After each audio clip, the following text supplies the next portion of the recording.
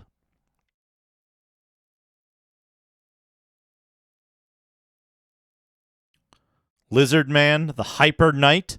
All the humanoid types are very strong. We've got Death Bear. It gives you helpful tips. It talks about all the stuff to expect in the game. It doesn't...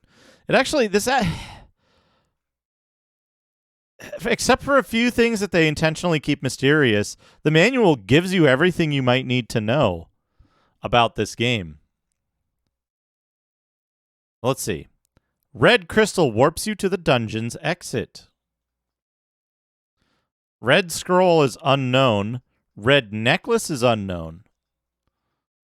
So we can warp to the dungeon exit right now, I think. I think we can do that.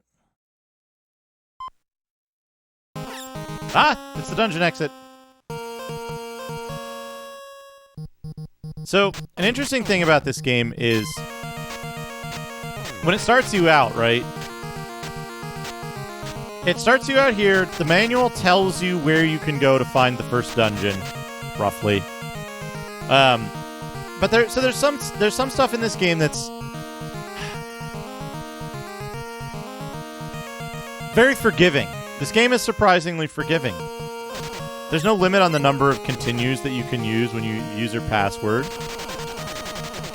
The amount of loss that you suffer is kind of minimal. The areas that are dangerous to you are described in the manual, and they're clearly signposted in the game. No. Oh, boy. Okay. You have to have fast reactions to take advantage of that. Okay. Password this. Game over.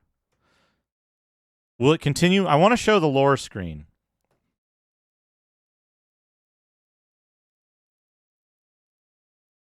I want to show the lore screen. Here we go. Radar, you're still here, right? Of course you are. Check out this lore. I can't read it all out loud because it rolls by too fast, but it's very good. This is an old story from the Stone and Copper Ages where there lived men and devils. And it gives you the story of the coming of age of Prince Meyer.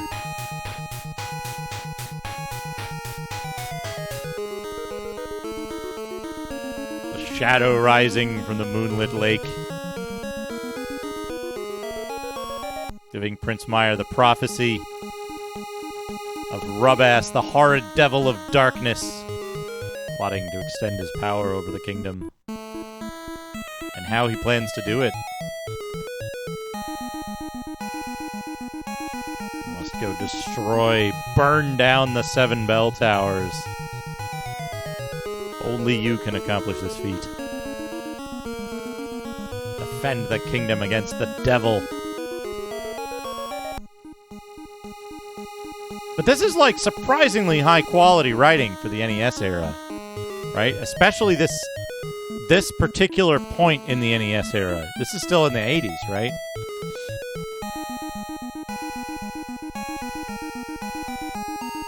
This was, I think, a second wave game.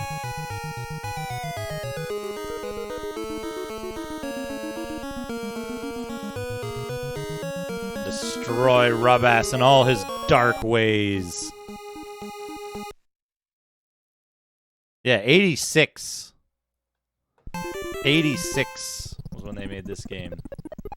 So when you die, you start with 50 letter and 100 hit points. You lose any consumable items that you lose any items you were carrying, but not the items you had equipped. You keep your max HP upgrades. And importantly,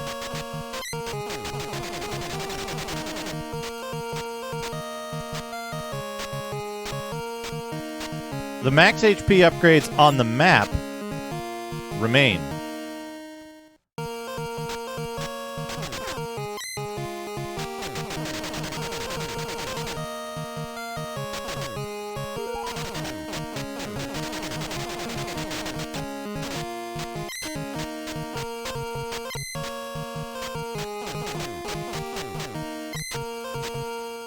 Where is it? There's one around here somewhere.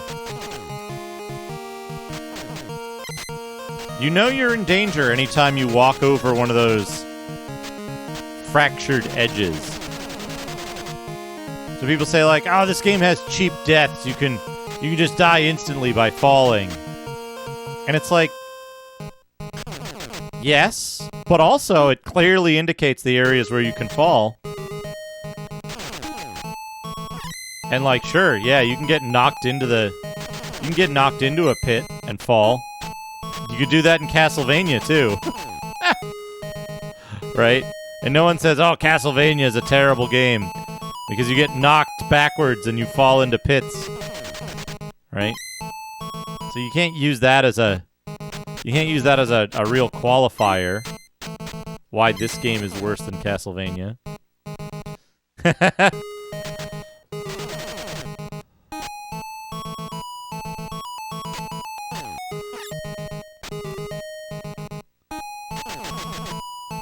But fuck. I was stupid. So that, like, when I die in this game, most of the time it's my fault, right? And I know exactly why it's my fault, right? I'm not going like, what did I do wrong there? I know exactly what I did wrong.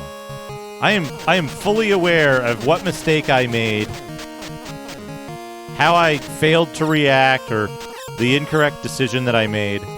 See, right there, I walk left a little bit. I stay safe from getting knocked into the pit.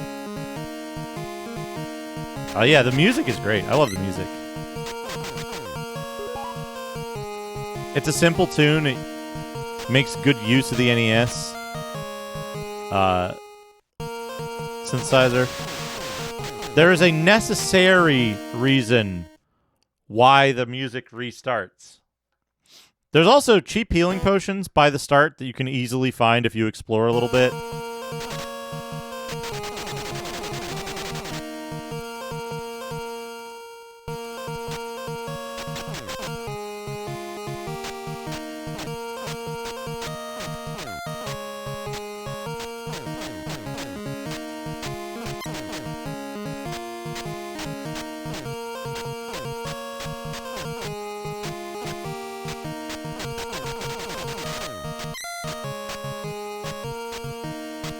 It is evocative.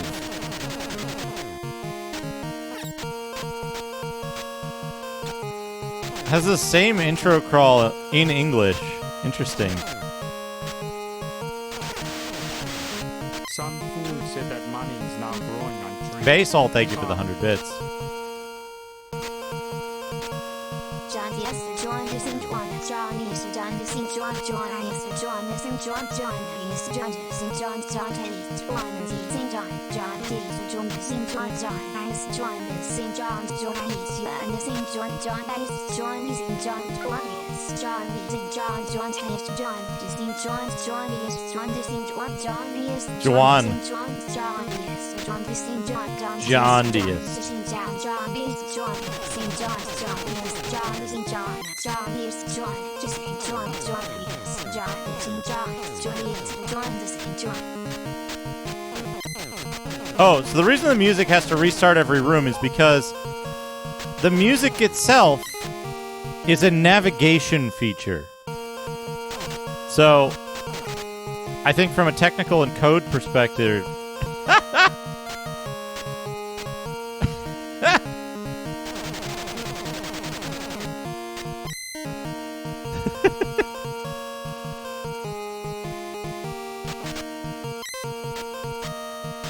artisanal experience. Druaga Fantasy Lords, yeah. Because that's what it is, right? Do people criticize Druaga for having hidden secrets? For having stuff you have to discover each time you play? Right? Do people criticize Zelda for having rooms that reset when you leave and you have to remember where the entrance is?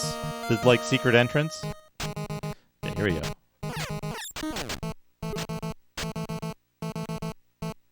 So, I'm gonna start here, in the middle.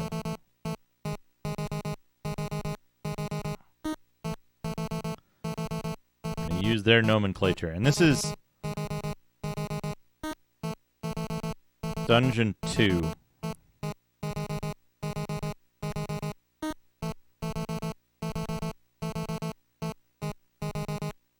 Northwest, northwest. I think I'm being followed. What could they want from me? It's Lord Khan. Thank you for the follow.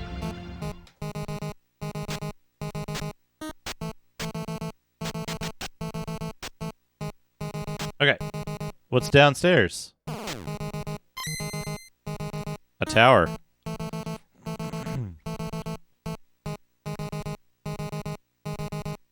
Okay. Okay, this one too. So, I actually have to... I gotta think about this for a second. I don't have space for a good map cam right now. But I'll show it when we go to Doodad time, anytime we do so. So I need to figure out... Yeah, I think that's a good indicator. So I need to figure out... Some rooms are what I call ambushes. They're designed specifically... They're designed specifically to punish you for entering from a particular direction or in a particular manner, right? So if I enter those rooms from the bottom, I'm fine. If I enter them from the top, I have to be careful and I have to enter from the side of the doorway to avoid taking damage from the tower as it rises. Whoop.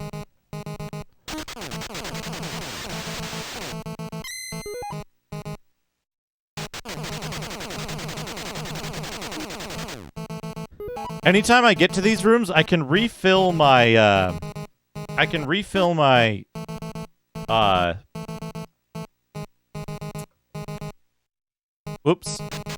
HP pretty easily.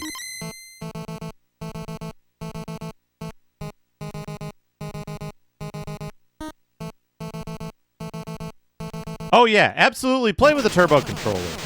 The NES Advantage was out at this time. So, absolutely, play this with a turbo controller. But that applies to any game. Play any game with a turbo controller if it benefits it.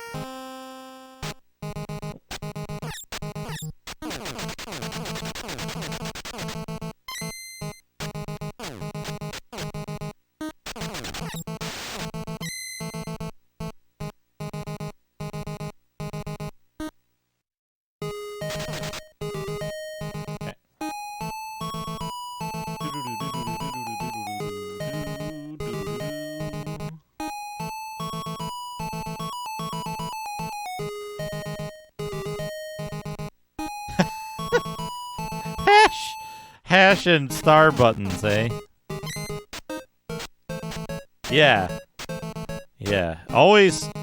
Okay, so this should be a single snake entrance room. Yep. Okay, good. So we don't even need to... Here's the thing about this game, right? Like, let's go to Doodad time real quick.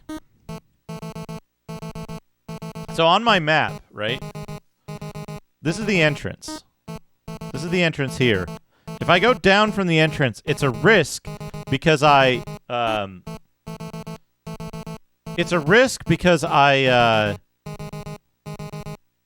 encounter an enemy that's difficult to deal with if you enter from the top.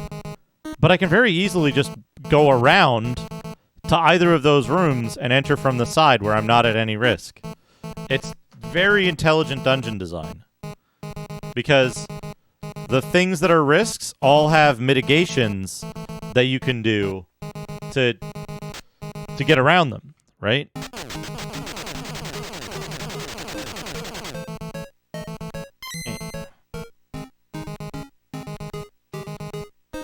So it's like, well, the dungeons are optional. You never need to go in a dungeon. The dungeons just make you stronger.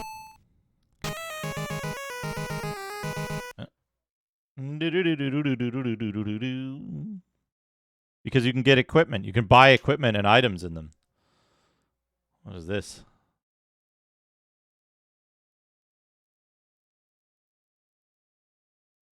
the shit?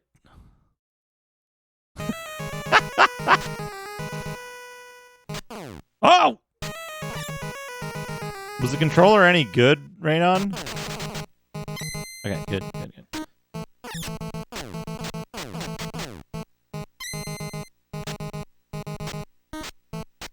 Oh, different companies would license it under different names. Interesting. Okay, so this is this.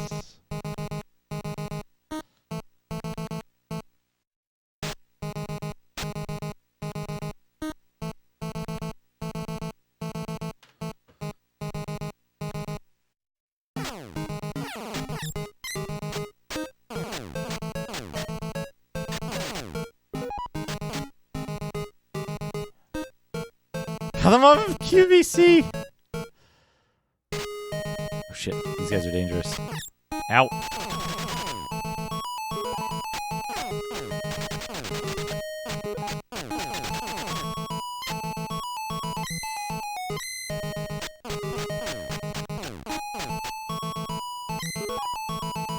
Dual cunt.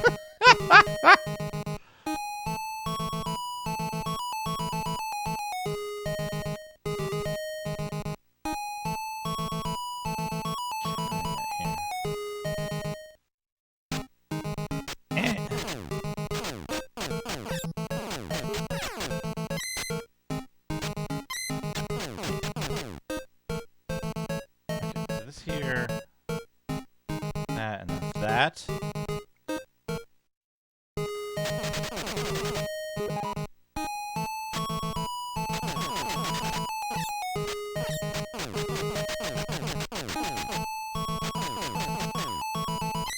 Quattro Adventure. Hulk Hogan's bootleg NES games. I feel that my map zone is going to be horribly insufficient. Because I'm making my own... I made my own graph paper because I couldn't find my own... that real one that I own. Okay.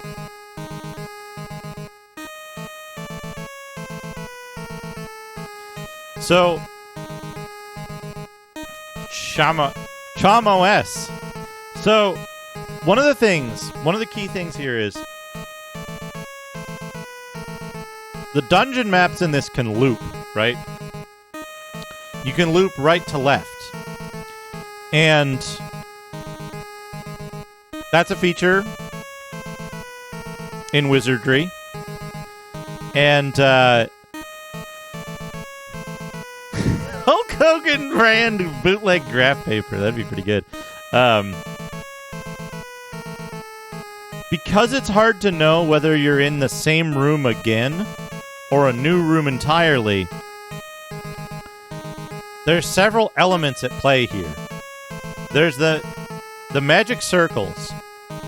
There's the walls, the color, the music. Those all aid in navigation, so you know whether you're in an identical room or a different set of room. You know what I mean? Like, there's multiple different pieces of room that can be used to uniquely identify a place on the map.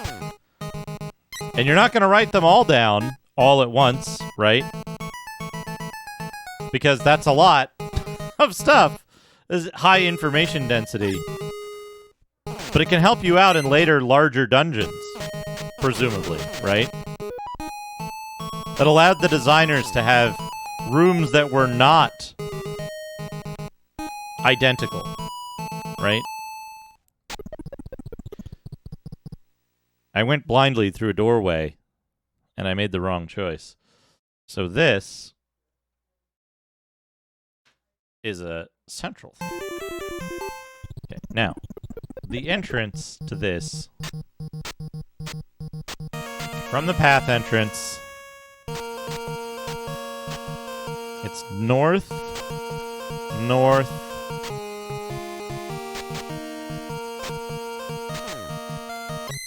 west, north, and then it's on the east side here. Okay. I'm not mapping the path expressly because the path is pretty small. The path area, the outdoor area of the path is pretty small. So I don't feel like I need to map this extensively. It's just a hub world to get to the dungeons.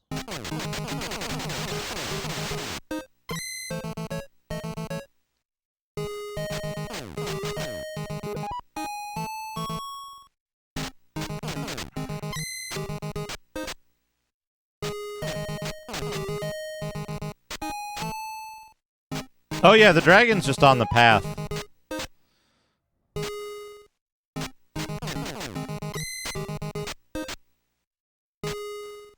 Not for a while. It's gonna be a while. There's 7 towers.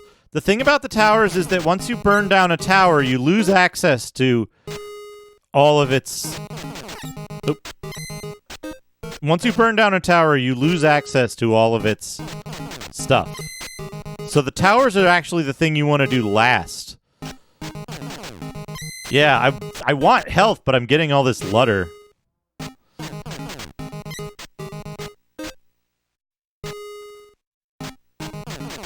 Yeah, the dungeons are optional. I could go to the towers right now. In fact, we've been to a tower. We went to a tower. We found a secret room. No, sorry. We didn't go inside a tower. We were outside a tower. But, the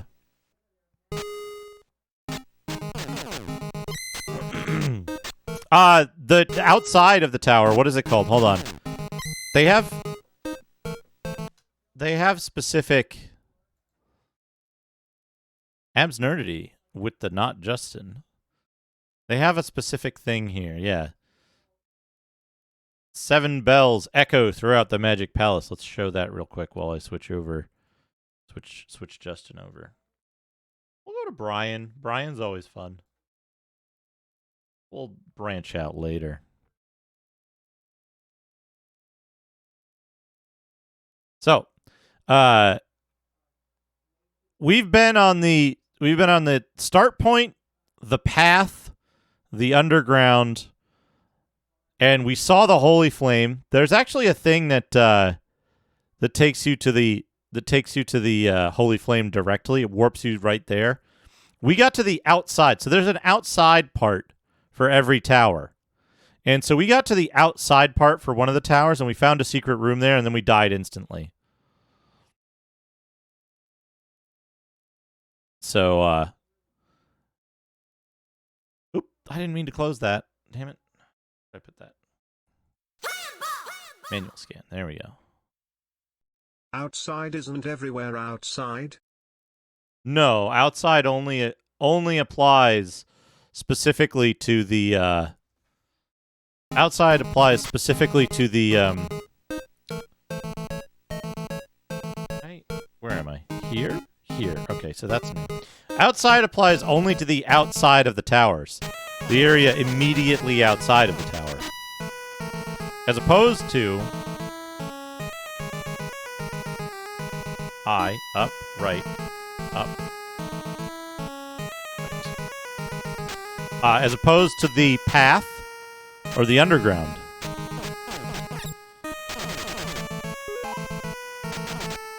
Okay.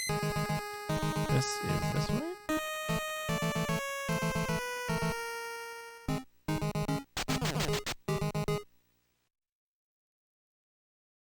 This is a dangerous store.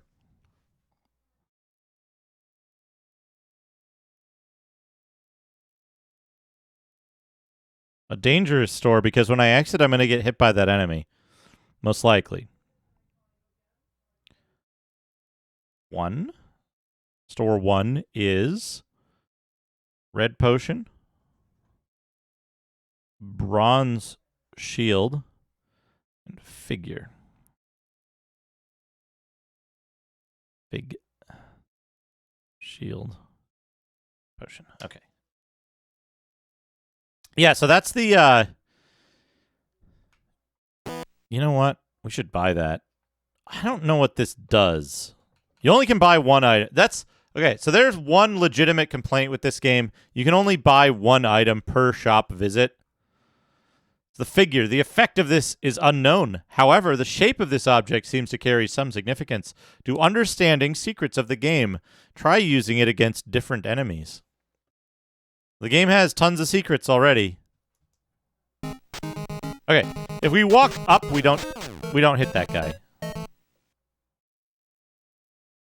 Ha! Whoa! Burn! Whoosh! Whoop. Okay. It gives you a little bit of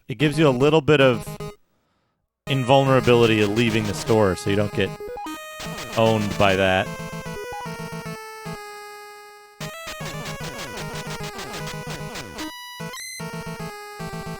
Well, so the dungeons can make you more powerful, right? Because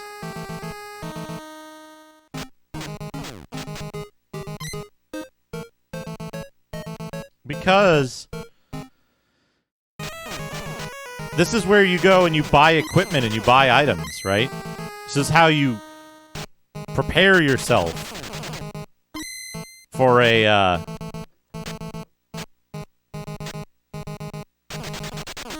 run into one of the towers. This is where you prepare yourself.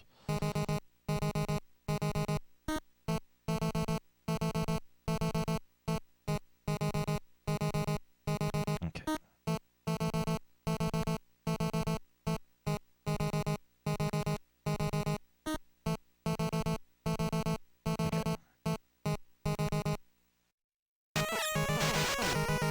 Okay.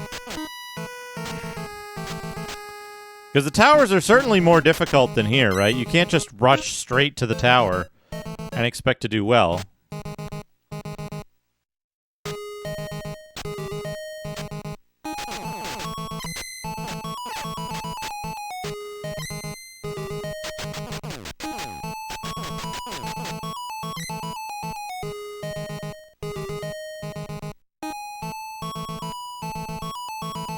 This here. This is here.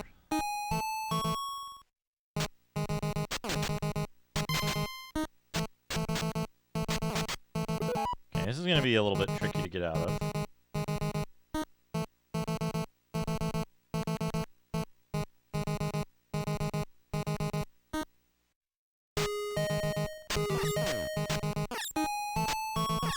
Do they not provide that anymore? Baseball? I thought they used to, but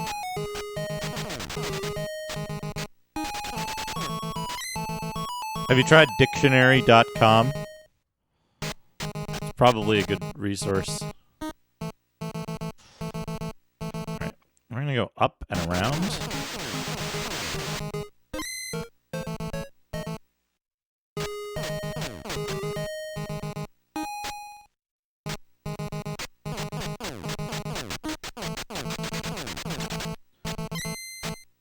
Ah, I see.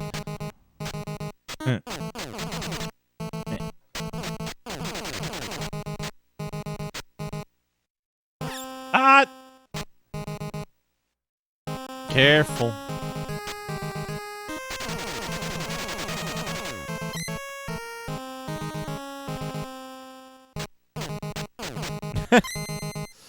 Don't click that. I don't know what it is.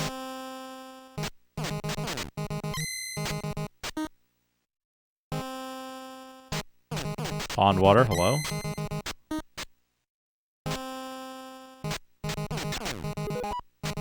Boop!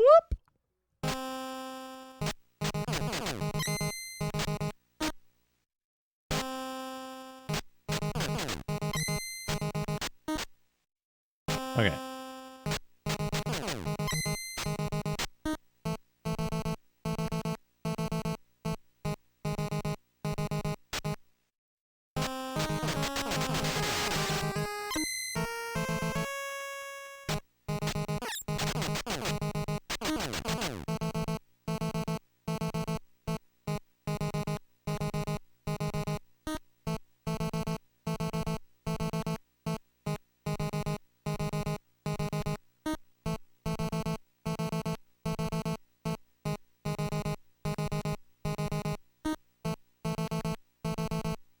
I really wish I had...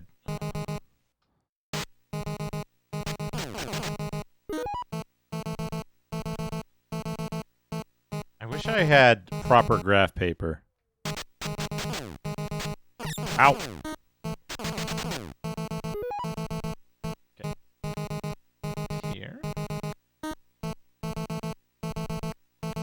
This here and this here.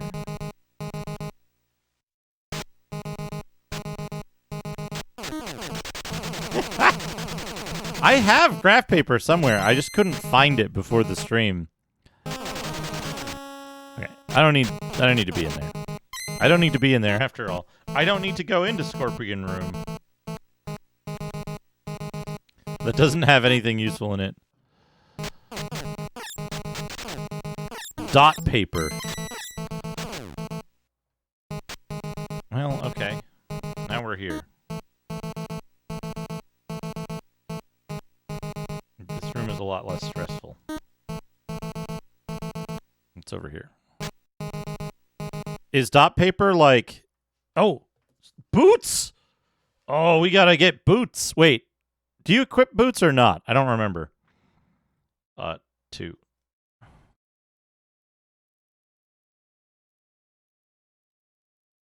Our pot. Our scroll?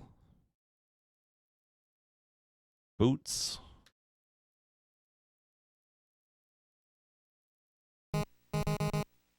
Oh.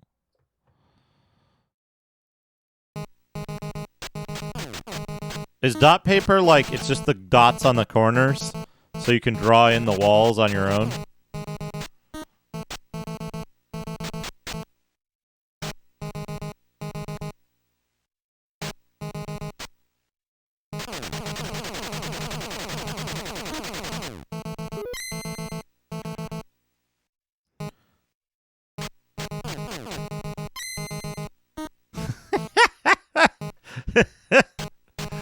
Dot paper.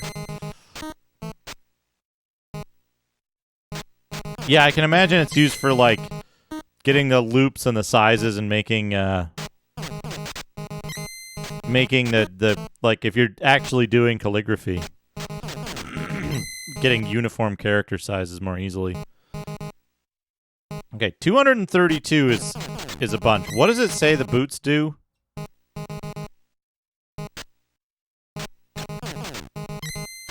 Another thing this game does that I think is actually, like, pretty good and smart is that you can't grind a lot because the maximum amount for everything is pretty low. So you have to kind of grind as needed, and you're never losing a real ton of stuff when you die and lose your money back down to 50 because, you know, max money is, what, 255?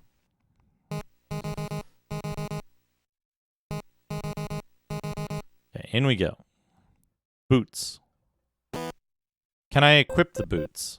Can I equip the hyper boots? Used, but they're not... Oh! They're up there!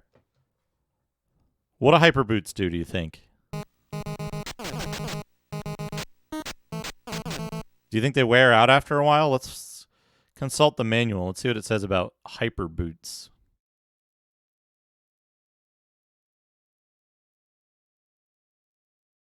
Hyper boots. When you walk a long way, you get tired. You get especially tired of going up and down stairs. If you wear these... ... Okay. It says to use the figure on various enemies. It didn't seem to work. It didn't seem to do anything.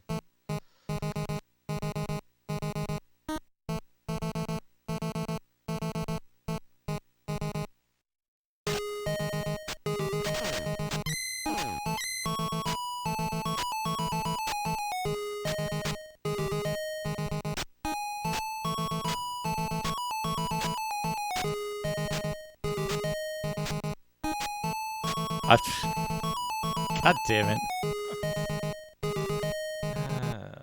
Congratulations.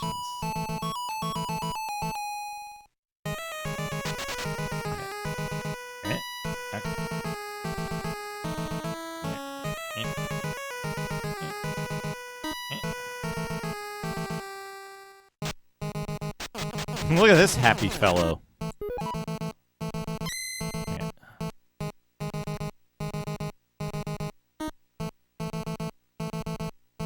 Is this going to be a corner room or a dead end? Corner room.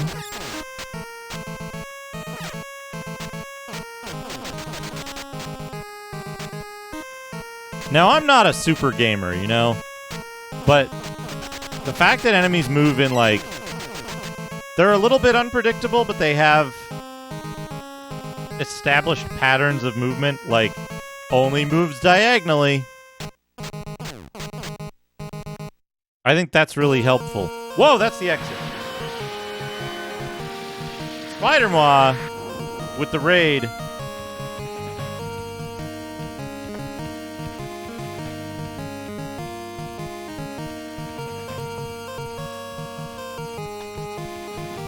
Welcome, Spider-Moi.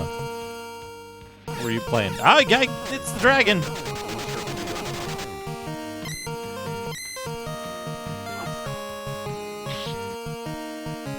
What are you playing today?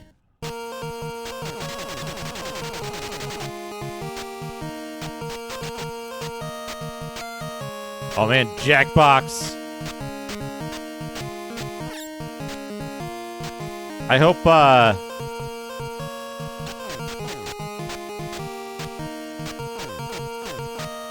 hope, nobody's box got jacked, or alternatively that everyone got their box jacked, whichever is the favorable scenario there.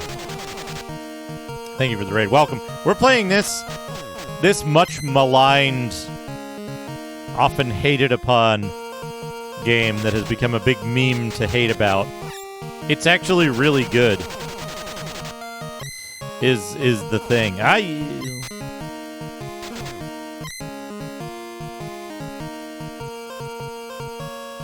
West, south. And there's a dungeon here. Okay. This is a different dungeon. We're not in the middle of mapping this dungeon.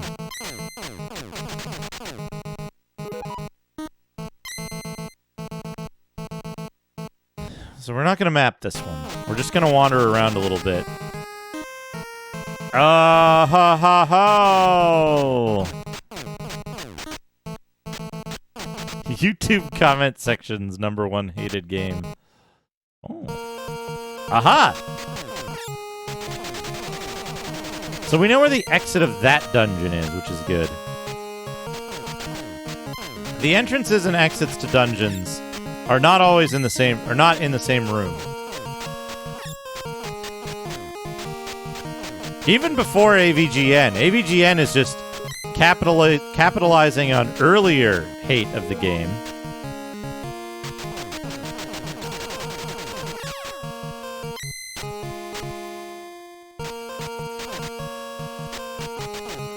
Yeah, top 10 reasons Deadly Towers is bad. Sean Baby said so. AVGN said so. Number 3, it's bad.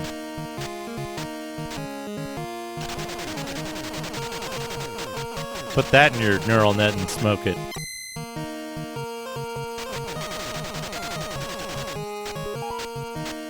I wouldn't say that.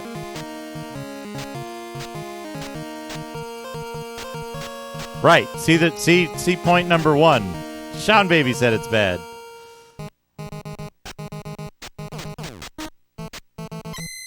Well, that's the thing, is it is finished. It's finished and it's actually really good. That's the thing. 100 Ludder for Prince Maya so he can repair his big cotton adventuring booties for his feet before his quest. Thank you for the 100 Ludder, Mr. Radon. That's the thing, is that the game it actually is quite good. It's extremely good. There's a lot of thought and detail put into it. There's very few technical issues with it.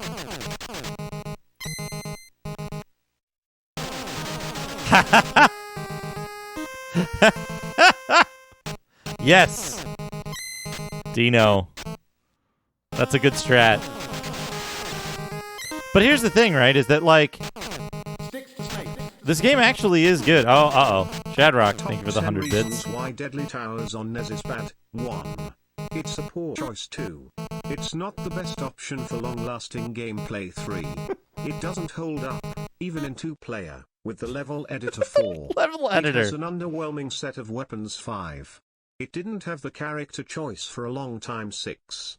The game doesn't look like it should be played. 7. It doesn't It's look bad like it quality should be played. gameplay that might make playing a second-person shooter more painful. Second-person shooter. 8. The game is an open secret, and has very little information about what's going down. 9. It doesn't contain any character references. 10. It doesn't have voice acting. Oh, number 11. 10. It's probably not very challenging to play. It doesn't have voice acting. The real reason. The real reason.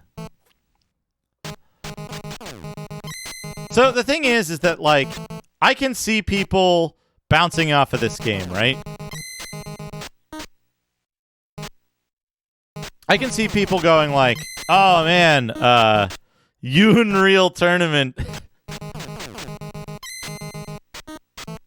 Yeah. Yeah, no voice acting, no sale. That's what I always say. So, the thing is that, like,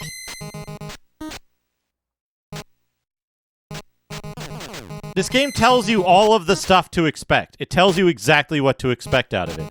It tells you exactly what kind of game it is. Right in the manual.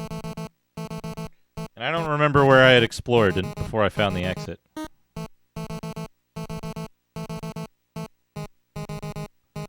Okay. There. Down.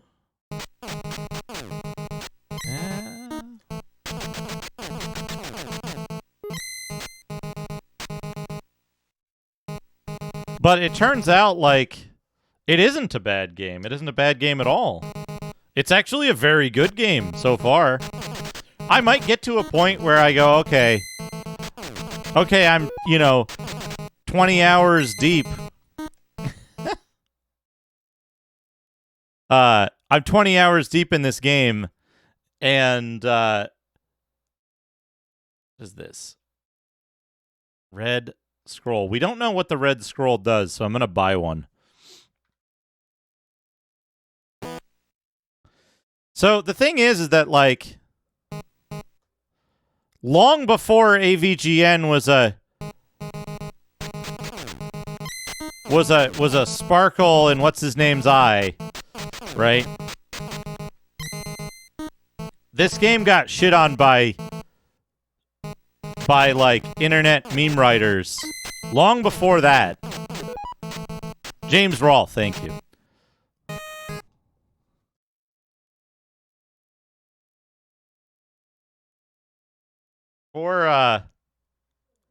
See, I went into this expecting, like, James Nerd. I went into this expecting it to be like, okay, it's not that bad. It's kind of okay, right? I went into this expecting it to be a passable game. Top 10 reasons why Deadly Towers on NES is bad. 1. Your average NES game looks awful. 2. It takes so long for players to build up enough of a perfect combo. 3. It keeps you stuck. 4. It takes longer than normal to get to the end of the combo. Oh, the end of the 5. combo, huh? There is a lot of spam from your character. Okay. 6. There is so much spam out there. 7. Your character can't keep up with the game. 8. You become more vulnerable to damage. Vulnerable to damage. Average nerd. 9. You get a lot of Your free character damage. gets a lot of free damage, and even though you have more to be done, you also become extremely vulnerable to knockdown. 10. This game is bad because you just don't play well in it. 11. There are so many mistakes thrown, and you just can't find a place to make them. 12. Man. Most of the players on NES actually are really nice. 13. That's why it's bad, is because all the players are characters nice. are just too useless. 14. Everyone is having trouble with the combos. 15. You get knocked up all the time. Oh no, that is a problem. That's a horrible problem for a game to have. I mean, I would call 5 years long in internet time, right? So, here's the thing, right? That long, especially in internet time. Why is this not?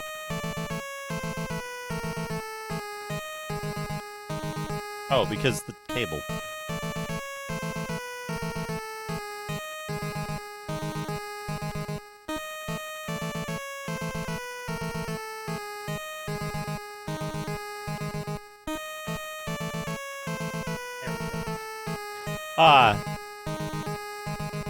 So long before AVGN was even a twinkle in James Nerd's eye, this game was getting shit on by internet meme writers. And it's an easy game to shit on because it's a game that a lot of people played and they threw up their hands in 5 minutes and they said, I don't understand this. It must be bad, right? So everyone was like, I don't understand this. This game must be bad because I didn't get it. So clearly it's the game's fault and not that it was from a rental store with no manual and that I played it for 5 minutes when I was 8 years old. Right? Nobody seems to go back and think, wait, maybe it's a game for adults. Nobody seems to think, maybe if I had the manual and actually read the manual and understood it, I would feel differently about it. You know, maybe if I had a functional knowledge of video game design, I would find things to appreciate in it. And that's part of it, right? Is that there's a lot to appreciate in this game. Imagine reading. If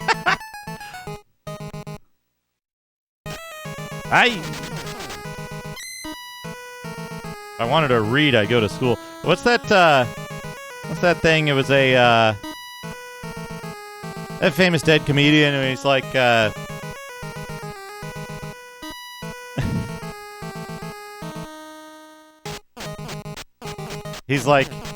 he goes in a diner, and somebody asks him, what are you reading for? No, not what are you reading. What are you reading for? Okay, this is a dead end. Bill Hicks, yeah. It's like that Bill Hicks thing. What are you reading for?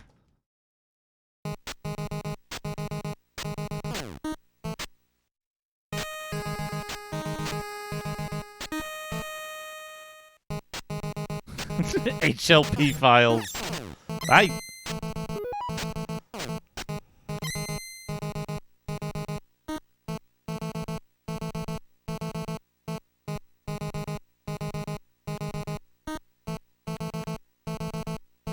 Well, that's the thing, right? Is that like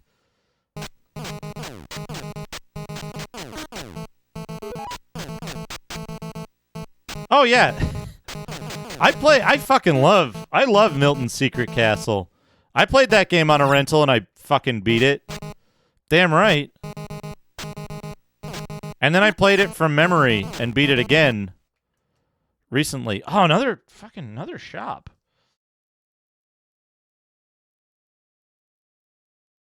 Right next to the other shop.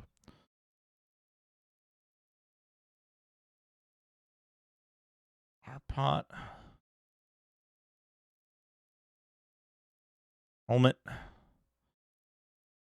Bronze. Shield.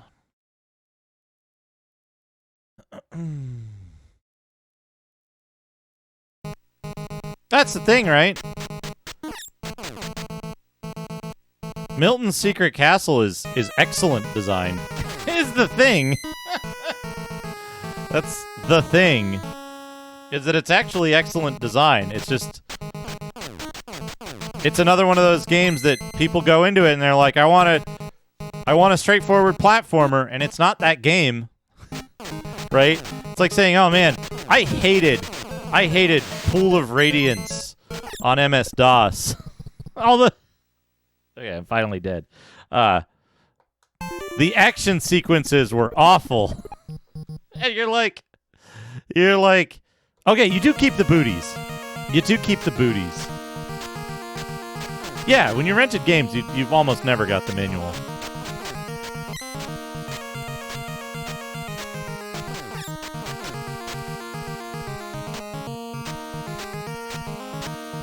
You keep the booties. See? The little booties, the little blue booties. The hyper boots. I don't know. Have you ever played the second quest of Zelda 1 without using Nintendo Power or Nintendo Fun Club News?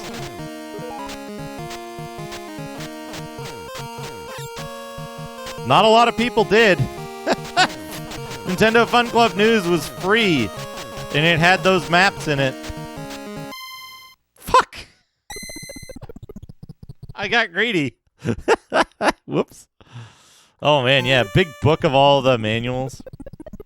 I've been trying to find people who have,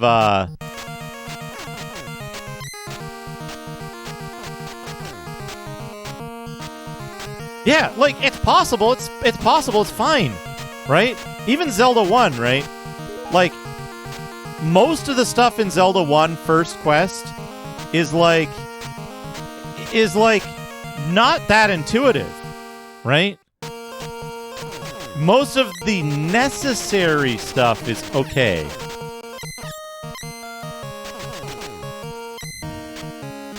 You do a Batman jump. Yeah, I love the Batman jump. Dino, do you know about the Nintendo Gamekeeper? Have I told you about that before? I think you would like the Gamekeeper. Just in concept.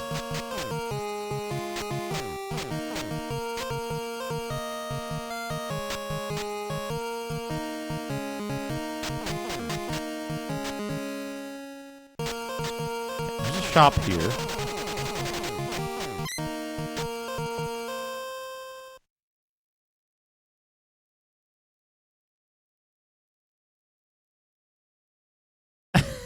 See, I think you're just kind of, you're arguing selectively. I think you're arguing selectively about points that are impossible to prove, right? Zelda wasn't designed to share stuff. It was designed the way it was. And then they published all of the maps and hints in their own, like, user magazine, right?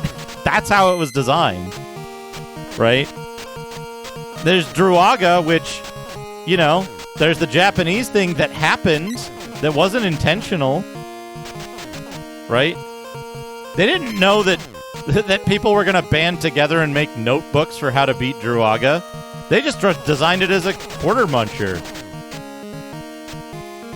So, it's like, I don't know. Like, I mean, I don't know. You're you're moving your goalposts a little too far. I can't keep up. So, if you want to keep arguing with yourself, go for it. Druaga, Tower of Druaga is an early, I would call it a template, right? For a lot of games that use many secrets. Dungeon am I in this one? But it's like, if you want to argue a game is bad and you want to find reasons for it to be bad because you personally don't like it, that's fine, right? But you're arguing, I don't like this game. Arguing that a game is bad because you don't like it, and you go to find reasons why it's bad because you don't like it, is disingenuous. Pac-Man with dragons, that's good. Yeah, the elf gargoyles, those are good. All right, here we go. Here we go. I'm gonna get hit again. Okay. I was careless.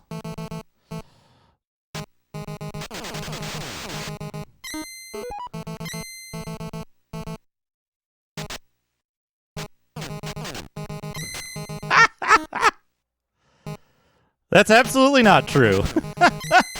There's things that are objectively bad, and there's stuff that your opinion is I don't like this because of X, Y, and Z, right? I think Milton's Secret Castle is well designed, right? I think it suffers in some part from translation, sure, but it's not explicitly poorly designed, and you can't argue that it's poorly designed because it wasn't popular, and they should have expected it not to be popular, so it's poorly designed because of that. That's disingenuous, right? Here?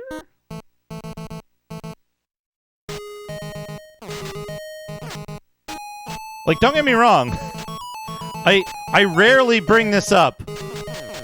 But there is a reason. There is a reason why I speak often of subjective versus objective in especially game design. I love throwing swords.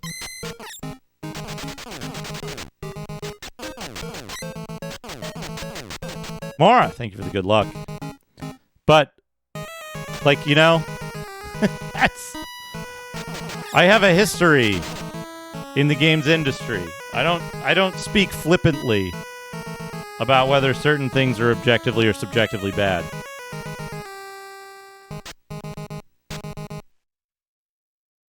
This doesn't make sense. Oh, because I went over one further.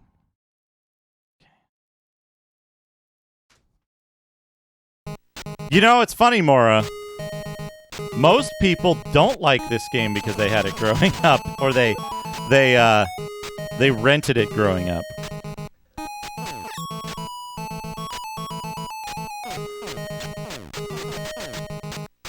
Yeah, like, so that's the thing, right? Is that there's subjectively things cannot be bad, right? Subjectively, you can dislike something.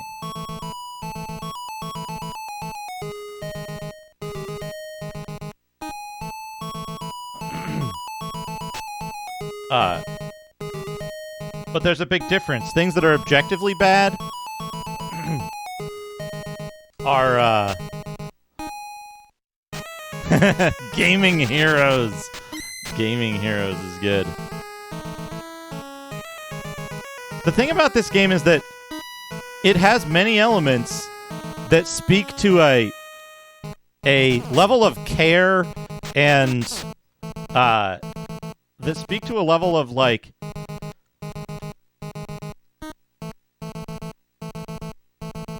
care and like attention to detail in putting this together, right? So, a bad review, right? Say you have someone who drives cars a lot, right? And you say, hey, tell me how good this engine functions. And they say, well, I think it functions bad because the car doesn't drive well. Right? That's the analogy of video game reviewers reviewing games and telling you whether they're objectively bad. Right?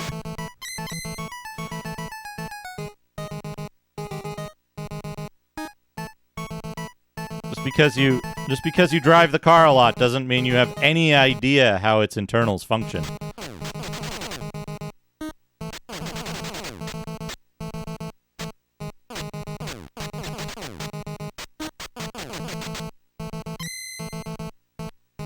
Right, and that's why game reviews are typically looked on with, if not suspicion, Giant snakes. A bit of disdain. Right? Cuphead tutorial, right? This is bad. I'm running out of room on this paper. Cuphead tutorial, right? Cuphead's a bad game because the reviewer couldn't get past the tutorial. Oh yeah. If you follow game reviews, then you'll know that Wizardry 4 is the most eminently fair and balanced game ever made. Right?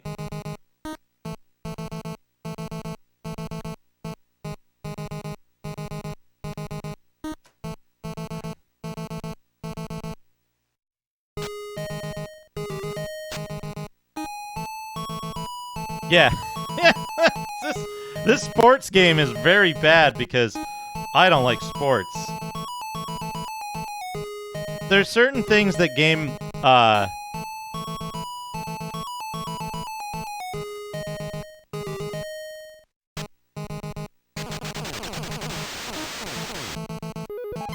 there's certain things you can do as the editor of a publication.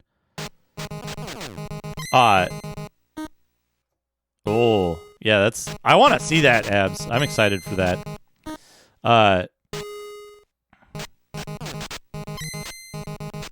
Right, so, like...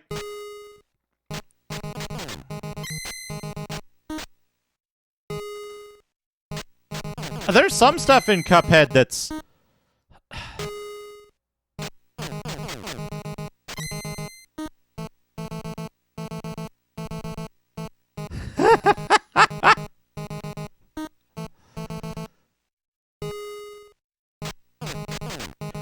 Right. That's exactly it. There's meme writers who write entertainment, right? And a lot of people are like, oh, someone said this was bad, so it must be, right?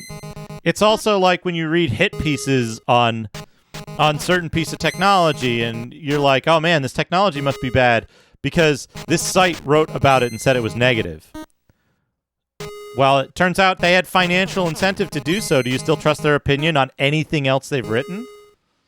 Right? And when you have financial incentive, sometimes the financial incentive isn't immediately obvious. Does AVGN make money off of his videos saying that games are bad? He sure does. They're entertainment.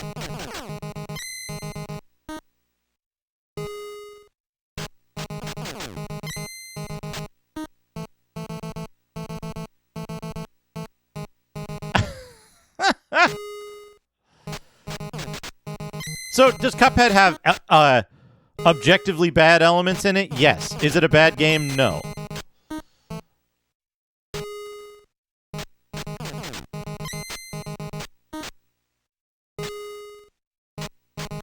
Right, that's what I'm saying, is that people...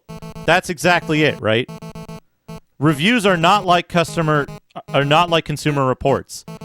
Consumer Reports does make objective evaluations of products, right? Reviews make only subjective evaluations of products, right?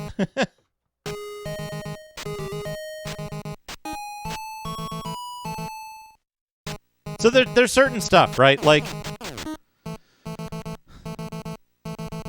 Cuphead has certain elements of the game that, in my opinion, I think are objectively bad, right? My opinion as a professional, I think that there's objectively bad stuff in there. But it doesn't necessarily... Yeah, there's a faulty cable. But here's the thing, is that I don't think they negatively impact the game as a whole. They just make some parts additionally frustrating where they shouldn't be. But, you know, that's not a problem because the game as a whole is not impacted, right? And it's possible to have objectively bad elements of a Well, no, I don't think that's fair. I think they're saying it's subjectively bad, right? You can't predicate it on a game receiving a specific rating or not, right? Because then objectivity goes out the window because of your use of a predicate in that case, right?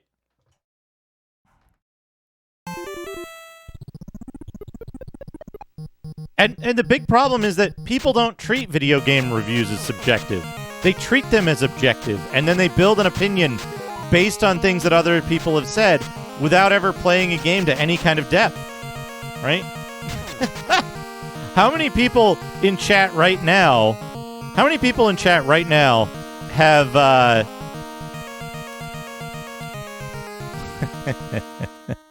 very funny.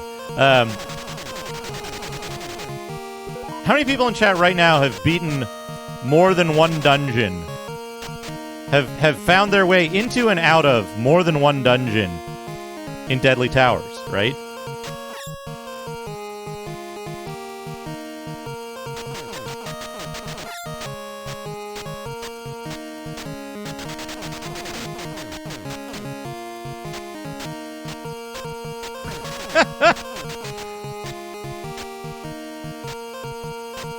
Yeah, so it's not many.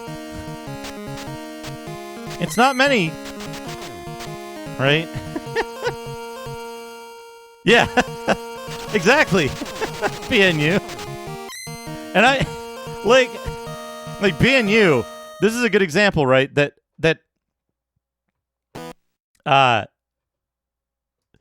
what I know you to not give a game any more time than it deserves. Right? For games that you like or dislike. If you dislike a game, you'll stop playing it immediately. Right? And I respect that. But I know in your opinion, I know you like this game. Right? At least at some level.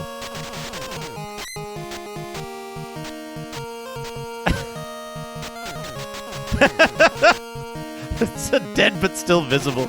It's still viewable. Yeah, that's...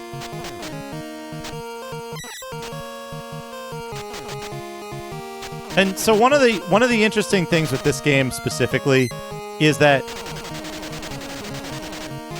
this game does a lot of things. Like, objectively, it does a lot of things very well. It does a lot of good stuff. It does some stuff that's objectively bad, in my opinion, right? The little spark when enemies are dying. You can hit that, and it hurts you. You know? I think the music resetting is an unfortunate thing that is objectively bad. If they could have done it better, I think it would have been good. But there's a reason for why they did it a certain way. Ah. There's a dungeon down here that I don't want to go into. Get him. Get him. But enemies have stun frames. That's really forward thinking. Not a lot of games did that in this era. You know, in 86.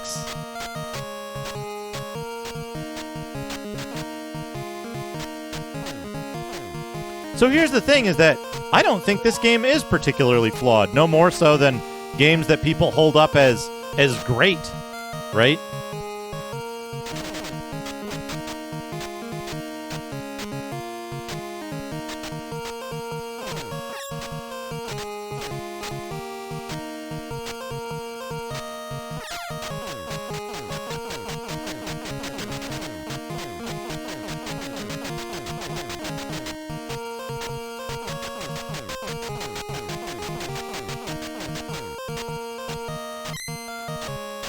Yeah, like, and again, right? Not all objectively bad things detract from the game in a major way, in a meaningful way.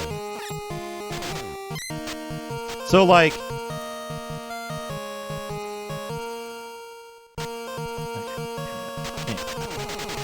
it's over here.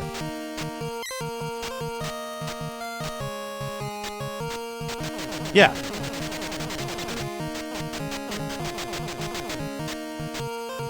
Look at these guys. Look at this scripted animation. Look at that. Look how cool that is. And then they stay there. Also, these guys are invincible, as they tell you in the manual.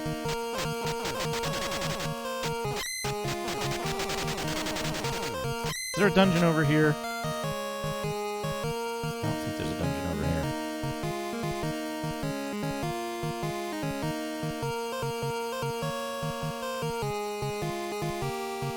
I mean,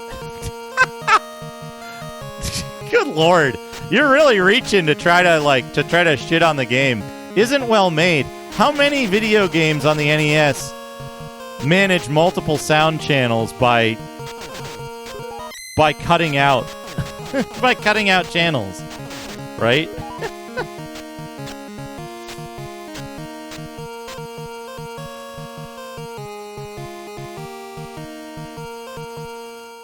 There we go. There we go.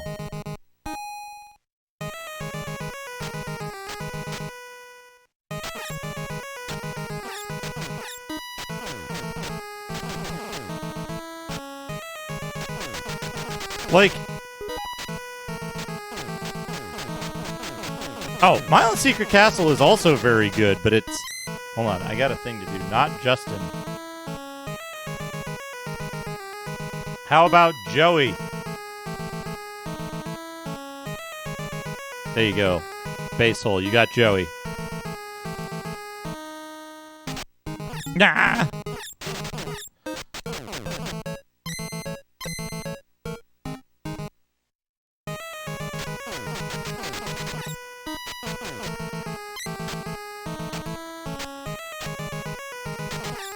But yeah, like, here's the thing, right? Milo's Secret Castle...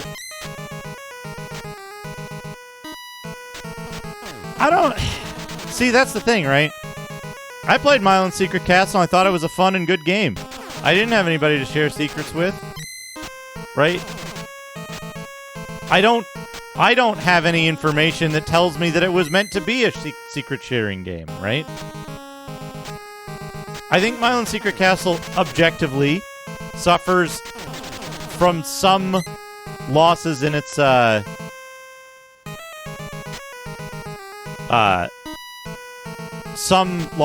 translation, right? But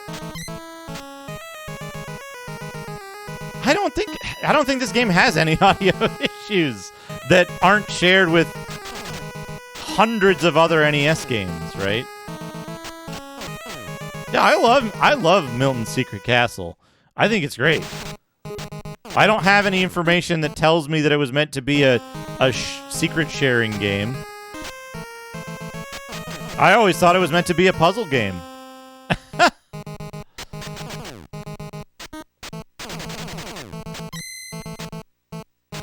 Like, here's the thing, right? Welcome.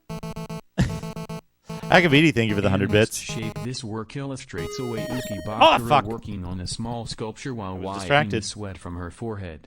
Uki lifts the small sculpture seemingly without effort. Almost every shape in the image seems to be unbalanced. Strikingly, several demons appear in the distance. This portrayal refers to Uki completing work on a small sculpture on 1st of August, 5501.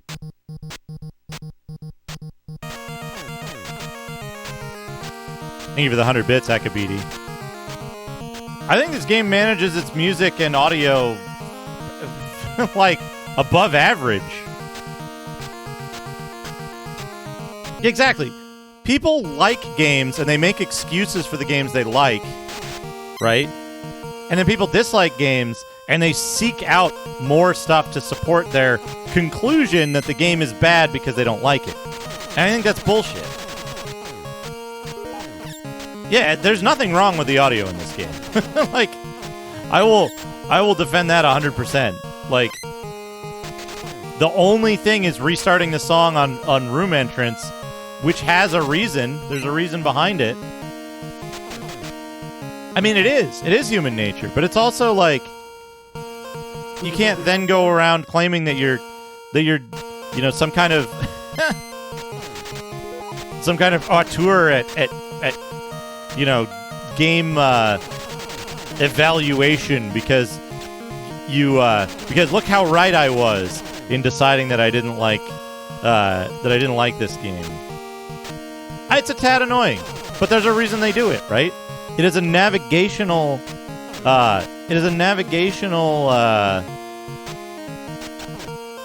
aid within the dungeons.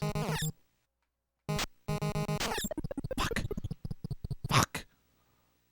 This is an early game. This is an 86 game, right? So all the shit that came before this was like Popeye and shit.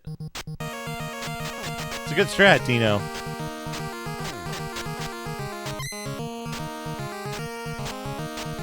It's an excellent strategy. Like, but what's interesting is like, I'm not even like, oh man, Deadly Towers was better than I expected. Popeye RPG, I wish.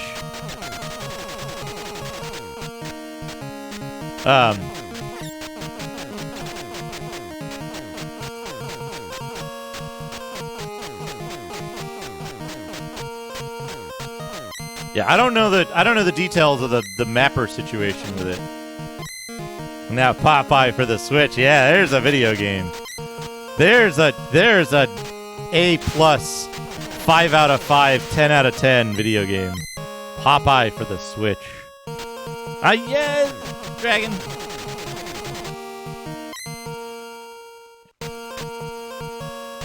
You can sometimes shoot a sword out of your butt if you're lucky. Put that in the quote file.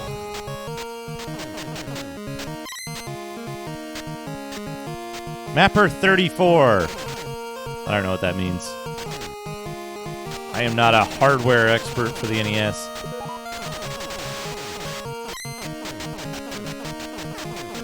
Oh man, the VRC6 games sure beat this in audio.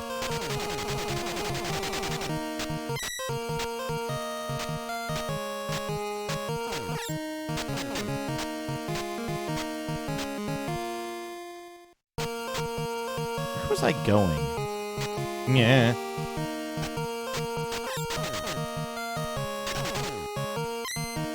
Most of the stuff in this game, it gives you enough time to react to most stuff.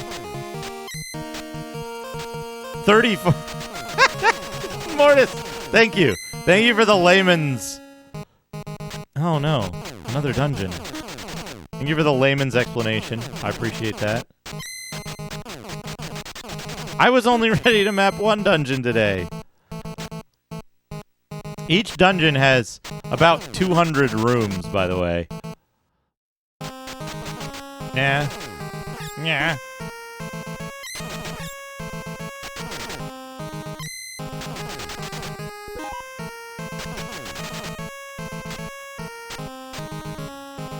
Official ranking of Popeye games. Be pretty good. Nah. Hyper Knights. They are undead.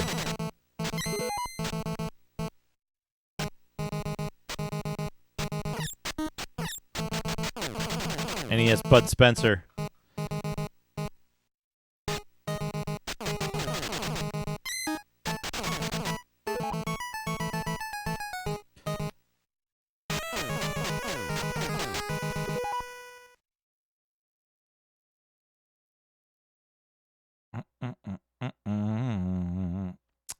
I can get out of this dungeon. I got a red crystal now. I can get out of here. Luxurious. Huge, luxurious ROM for 86. Ah! Fucker.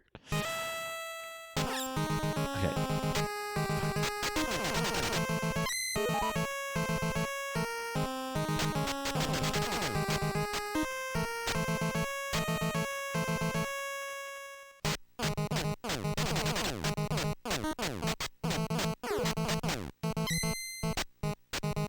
Yeah, and also the dungeon sizes are...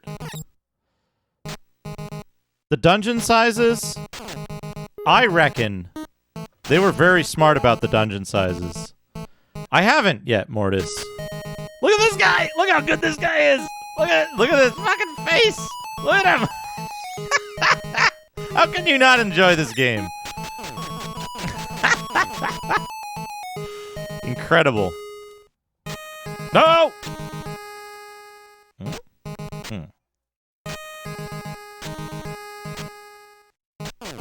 Oh no! Gray Hyper Knights.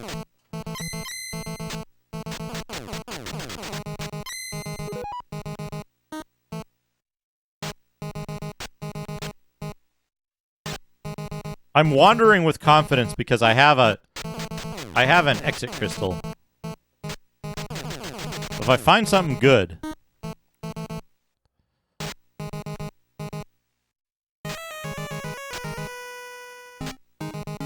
bah.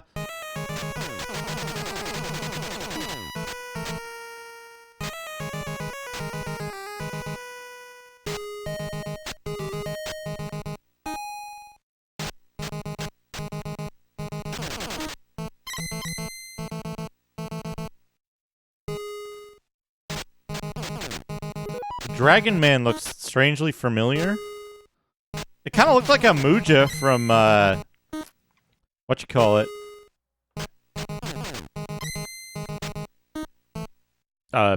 Loco Moco Kokorecho.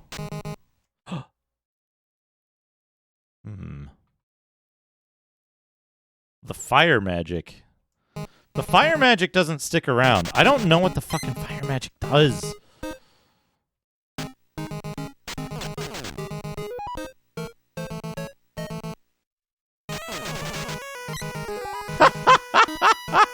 The mapper was used precisely once. They developed a mapper specifically for this game. Well, there you go. A technical marvel. With a unique mapper.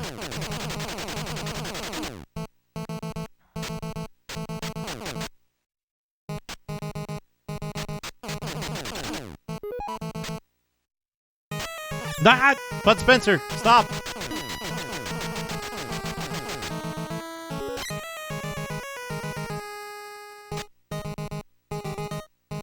Technical marvel.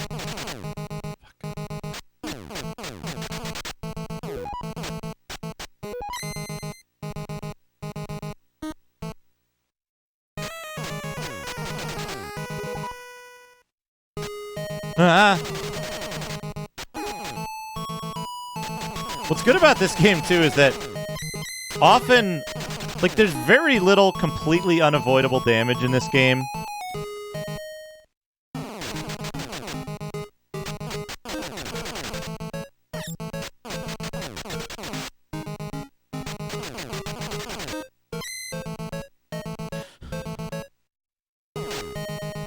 That was... No, that might not be unavoidable.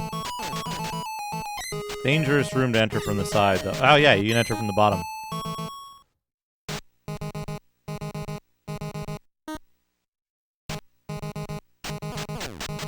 Because most rooms you can enter from somewhere else and not take the damage. Right?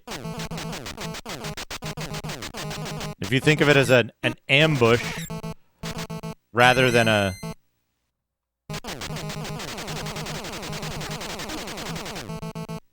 rather than just a room you must go through in a specific way, then it makes a lot more sense. I am so fucking deep in this dungeon and lost.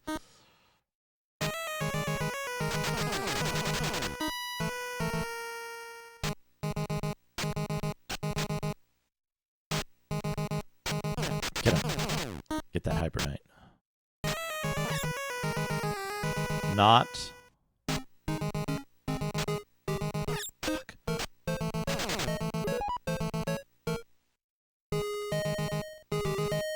This is a dangerous room.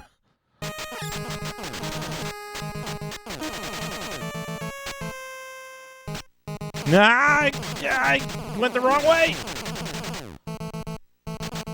Oh, shit. Oh, he got me.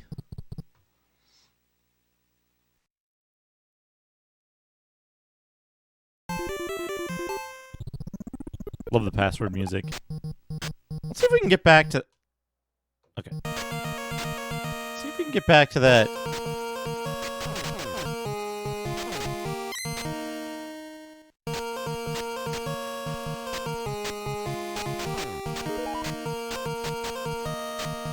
underground dungeon. Yeah.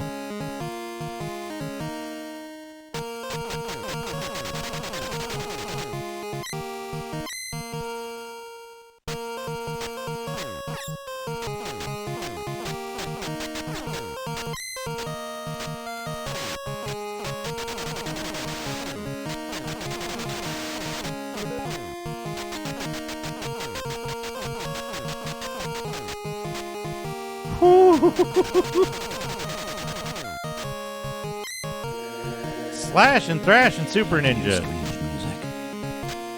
It's really eerie here. I feel as if I'm in a strange world. Digitize them. アース2147ザ・レガシー・オブ・ザ・メタル・ウォーズウェアマウント・オブ・マシーンズ・マシーンズ・オンビオドレッズモンストルス・クリエーションズ・ザットハントダウン・ヒューマン・サバイバーズジギチゼゼム Slash and thrash and Super Ninja.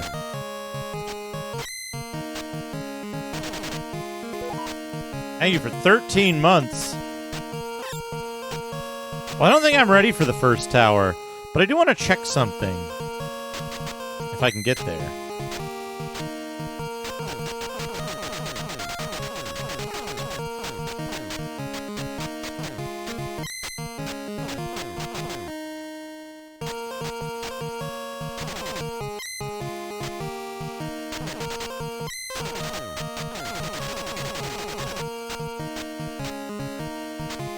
There's also something very strange that I've been noticing. Well, maybe I haven't been noticing.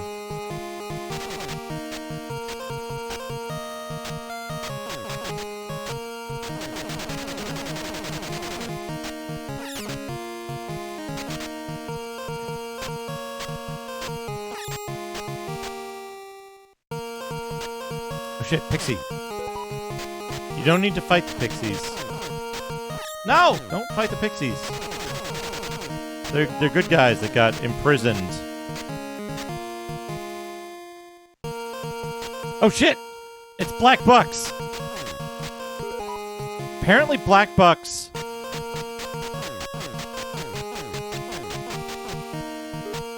hides the entrances to stores. There's something here.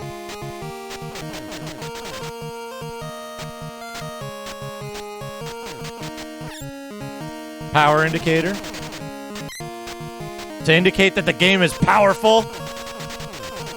Ha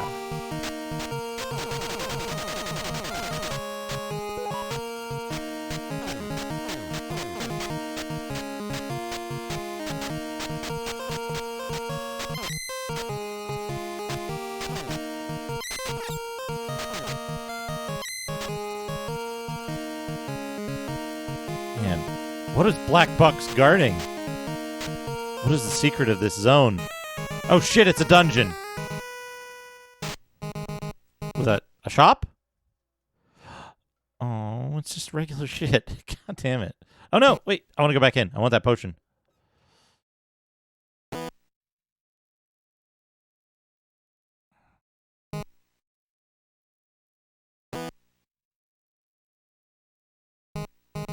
There we go.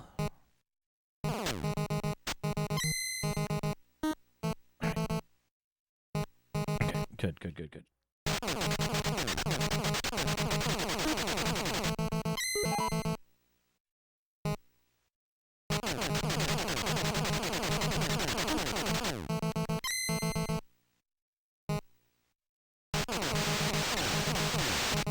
Wow. That was incredibly risky. I was not paying attention and I held up way too long there.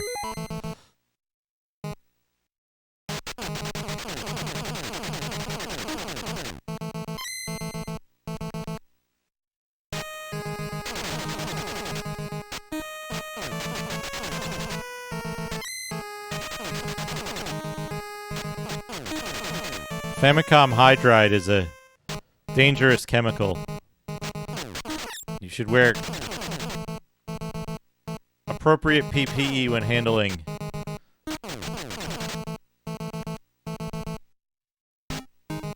Yeah. Yeah, the LED on it is a power indicator that indicates that this game is super powerful.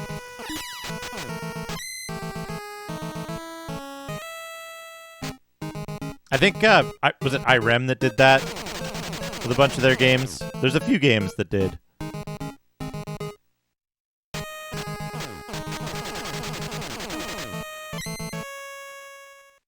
Hi.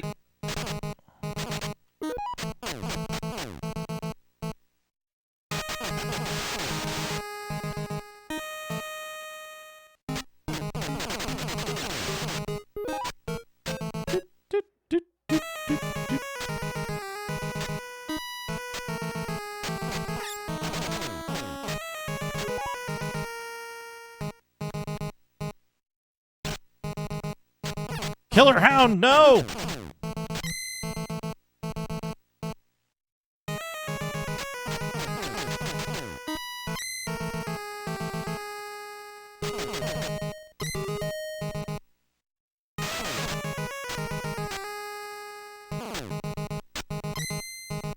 I don't even know what I fought there.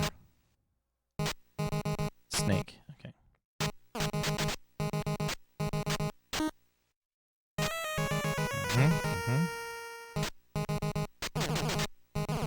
Uh-oh. Uh-oh. Time to use a red drink.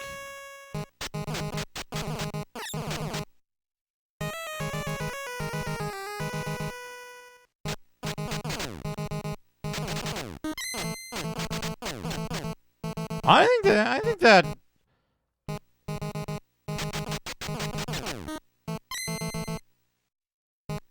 think that the Hound is good. I don't think it's anime or kawaii necessarily. This game has a distinct art style that is, in my opinion, consistent across all of its different assets.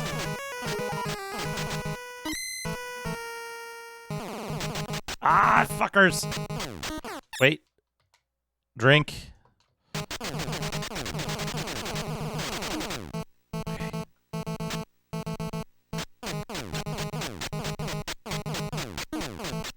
Whew. That was close.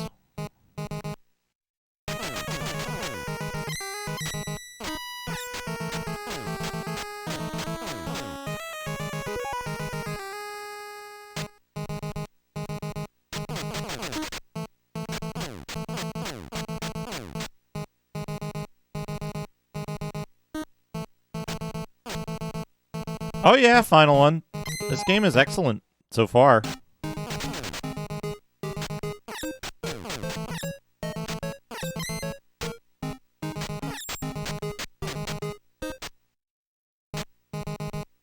Oh, fuck!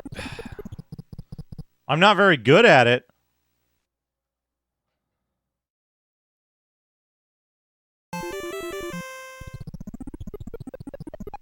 I don't know about in Japan, but Dragon Quest wasn't out yet. I think the slimes look great because they look like slimes. They have unique... They're two-color sprites that give you a real good sense of silhouetting. Each slime is different and its behavior is consistent based on its silhouette. There's different types of slimes. There's cruds, there's slimes, there's bounders. There's bounder towers. All behave consistently. You can...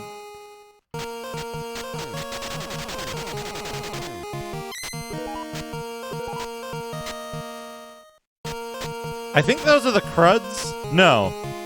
Hold on. Hold on, what is it? The slime crawls slowly on the ground and sticks to the player, sucking out their lifeblood. Crud, it looks like a liquid, but it is not. It is a jelly-like creature that has no shape. It sticks to and melts the player. Crawler is a mollusk-type creature that moves like a caterpillar. And the anemone is another mollusk-type creature. Some have tentacles, some don't, but all spit fireballs from their mouths. So Crud is the one. Crud is the puddle one. Slime is the half a Pac-Man ghost. The top and bottom quarters of a Pac-Man ghost one.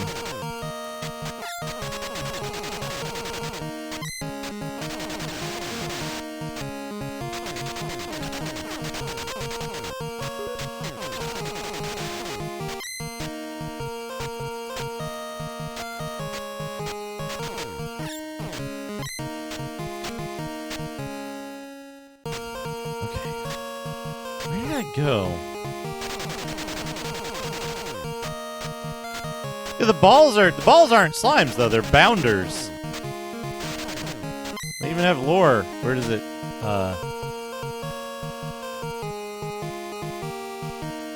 it's over here. What does it say about bounders? Oh, here they are. This character appears throughout the game. It bounces like a ball up and down. This is a strong character. It even says it's a strong character, see? Can't refute that. It is written.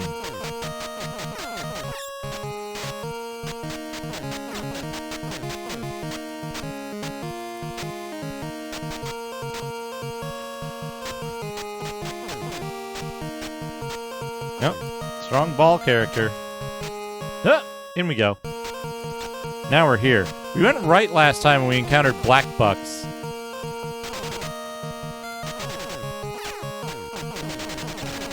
Scrooge McDuck's money bin. Is there a dungeon over here? Am I making that up?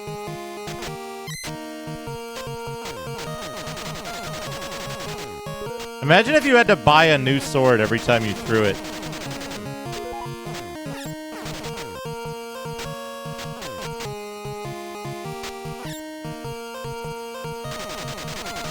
The writing in this game is fucking fantastic, honestly. I was really surprised by that. Ah! Okay.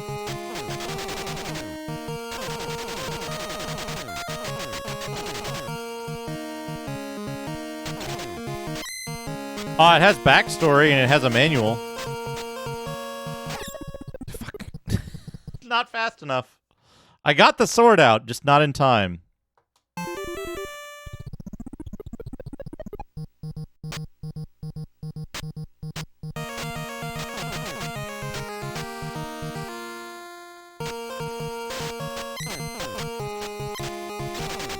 I don't remember how you get to the underground. Like, I got there once by accident.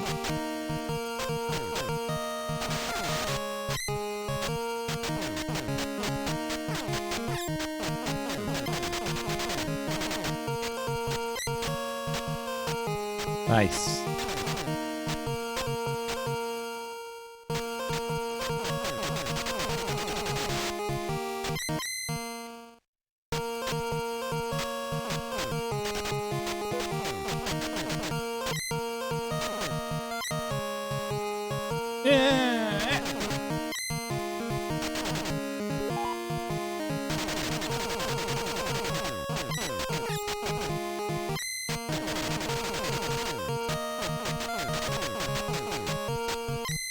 Title cards for the bosses. I didn't know that. It'll be good to know who we are fighting. Okay, so down from that pixie goes into the... Whoops. Is this where I've been going? Yes. So what if I go the other way? Death Bear is in the manual.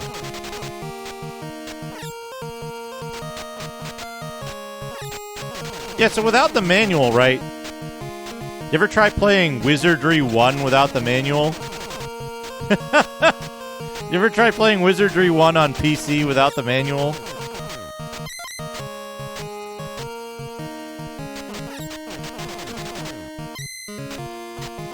How'd that go? How'd that go, Tobor? It didn't go well, did it? Fuck.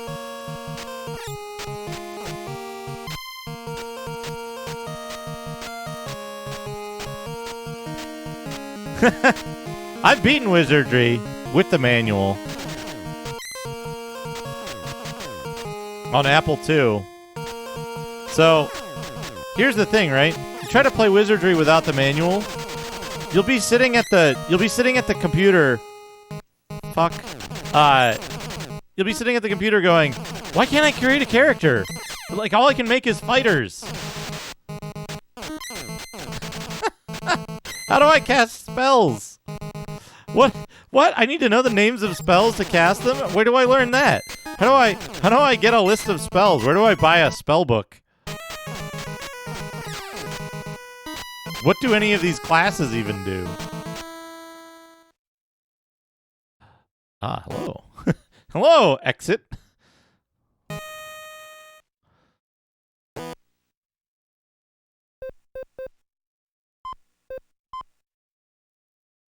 Oh no! Oh no! I didn't know about that limitation! Oops! Oops! The buying sound effect is very good. I like the merchant! I think these are the other frightening monsters that gather for the echo of the 7 bells. These are the crawler. No, what are these then? These are. No, I don't know. They're too fast to be slimes, it would seem. Bud Spencer. I actually don't know who Bud Spencer is. Do I have that in the list? Ow! Cut it out.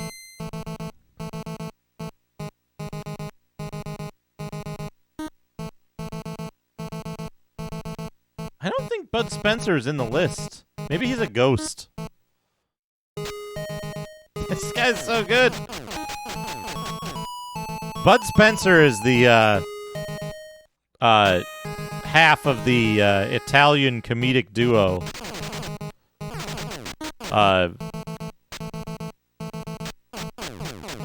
What's the other guy's name?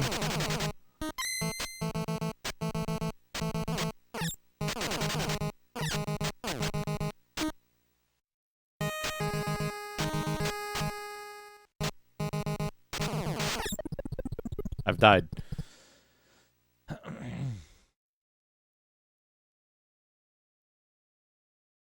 Terrence Hill, thank you. I feel like a king in my buggy. Love that song. Love that song.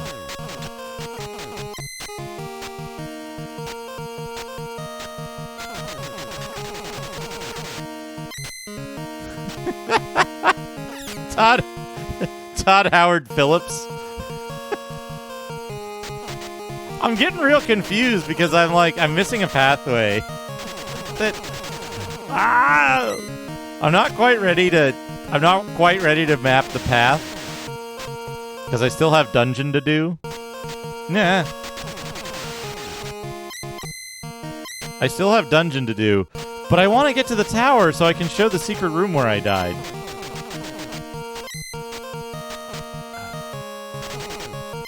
Getting stuck on those little drain pipes is a death sentence.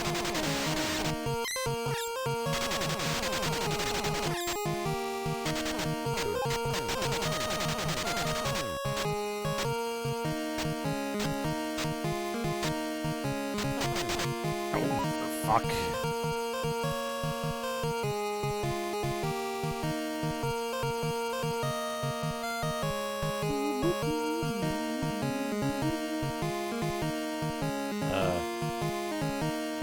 Report. Chat.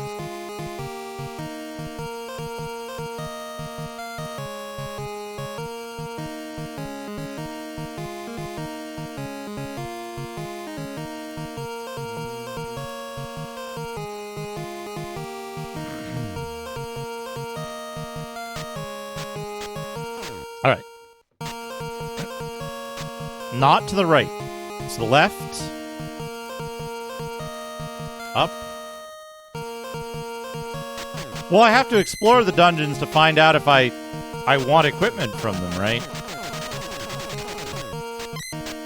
That's how you play a game like this. That's how you play a dungeon exploration game. You know? In here. Hey, Sakanakao, how's it going? Good to see you. Did I check over here? I did.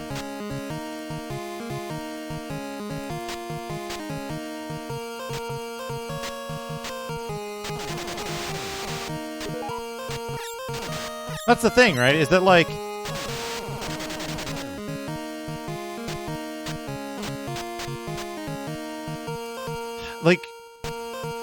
there's a big difference in approach, right? When you say,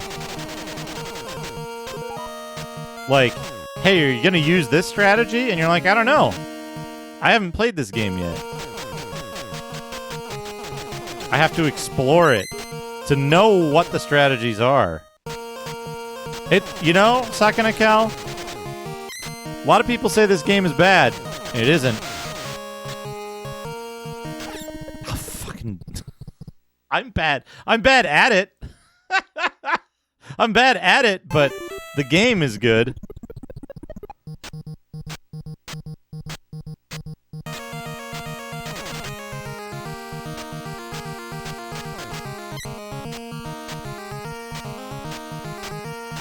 I mean, it's been getting shit on by internet meme lords for decades. So, like, how can it not get a bad rep, right? And it's impenetrable. So people first emulating NES games are like, this looks...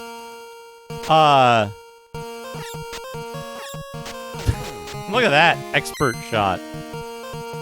I mean, there's a lot of games where you start out weak, right?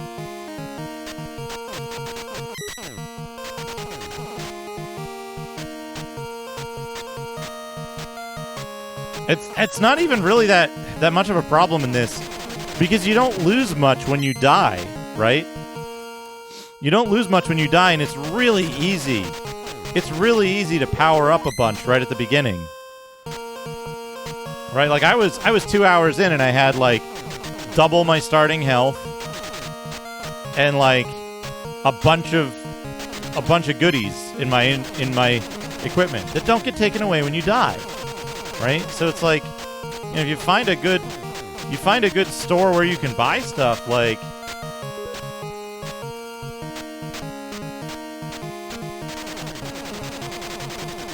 yeah, like, it's I rented this game and I was like, man, this game is really intriguing. It's hard and I don't know how to progress in it that well. But you know, like, it seems like it's got some shit going on. There's big dungeons. There's different types of equipment you can get. And, like, all kinds of different items, some of which have unknown functions.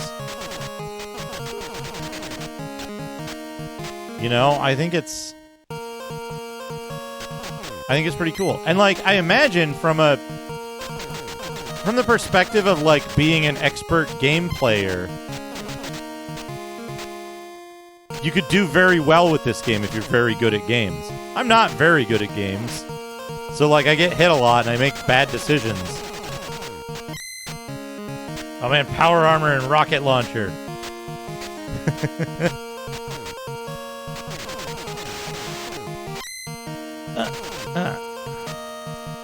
But there's a lot of stuff where, like, if you do well, you can avoid a lot of stuff in this game. And because it's focused on exploration and the penalty for failure is relatively light, it just sends you back to the beginning of the map.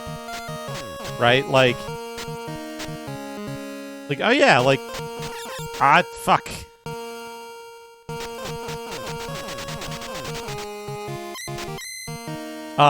You're not, like, I don't know, you're not risking a lot, you know? You're not going to go in here and be like, oh, I forgot to I forgot to save for 10 hours and I lost all this shit that I had done because I got a bad encounter on floor 5, right? Or like I didn't have a chance to save through the entire ice cave, and then I got surprised by the guys who cast death on you, and then shit, death succeeded on all my characters. So now I got to redo this 2-hour-long dungeon. That doesn't happen in this game. Right? There are games that are universally lauded that it can happen in. But this game avoids a lot of those missteps, right? This game uses a system for the exploration of dungeons that I think is really forward-looking. You know, like, rooms can have... Individually, they can have a lot of different elements that make them unique. So if you're navigating a dungeon and you don't know if the map might have wrapped around, because like wizardry, the maps can wrap around. Well, how do you know if the map might have wrapped around and you're in an identical room to another one that you might have been in? Well, there's multiple elements of the rooms that help identify them uniquely to others. So you can detect that. Which, you know, it's like not every game has those kind of ideas in it. They don't all have honk. They don't all have those kind of strong whoops. They don't have those like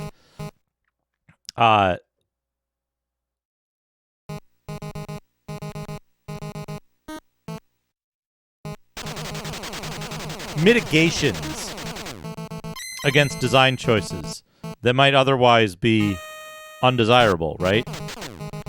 Like, certain enemies can hit you if you... Yeah, in a Bugs Bunny hole. Certain enemies can hit you if you enter the screen... if you enter the screen from the top, right? But there's never a case where you will always get hit. There's only a case where you'll get hit under certain circumstances. For example, these enemies will hit you if you enter in the center, but you can enter from the side. You can enter to the side as well. So you're not stuck always taking damage, right? It's more dangerous to enter certain rooms from the top or from the side. All right, have a good night. Have a good day, Nocturne. Thank you for stopping by. Is this a shop? Yes. Boots and a red scroll. We don't know what the red scroll does. We already have the boots. Yeah, the manual is extremely helpful, and the manual sets the tone for what to expect from the game. It tells you there's tons of secrets. It tells you the dungeons are fuck off huge, right? Like, the dungeons in this game are impressively big. For the era this game was released. Hey, Doom Noob, how's it going? Oh, man. Yeah, or like people who played this game for the first time on an emulator, right? Orange scroll. Oh, this is orange. It was hard to see down there in the That's how we got. Oh, man. That's how we got to the underground. Yeah, people who played this on emulators for the first time with a ROM and no manual. Yeah, a lot of times. So what would happen is they would usually rent it out with the manual, and then the game would come back without the manual, and they would just rent it out again without the manual. Some places were like, oh, if we rent it out with the manual is going to get destroyed or not returned, so we'll keep the manual in a drawer, and we'll put a little instruction card on it that tells you how to play.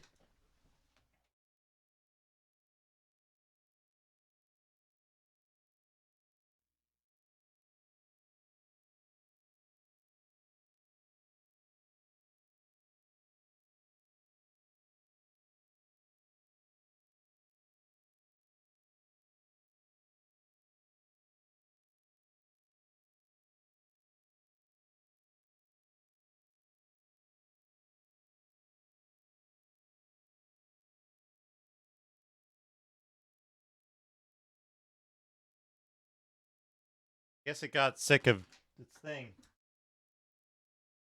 Another assassin. He attacked. It was time to die. She attacked. Turn it off for now. Yeah, post-its and stuff. Where the assassin Fade ambushed him. Okay. Fuck! We've got a potion.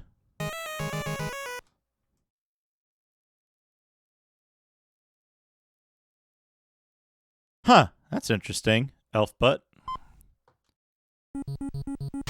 Listen to this music. There's the holy flame. Stepping in the holy flame will hurt you, by the way. So this is the underground. Wait, I just realized. We can leave the underground by going down here. And now we know where the entrance to the underground is. We can trace our way back. I feel like I've been here before. I've been here before.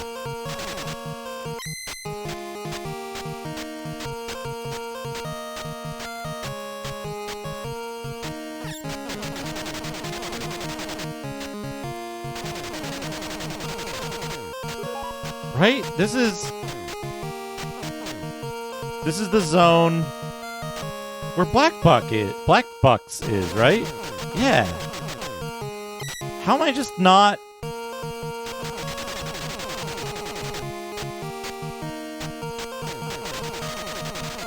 Yeah, that's efficient photocopying there. Don't stand over that. I'm a fool.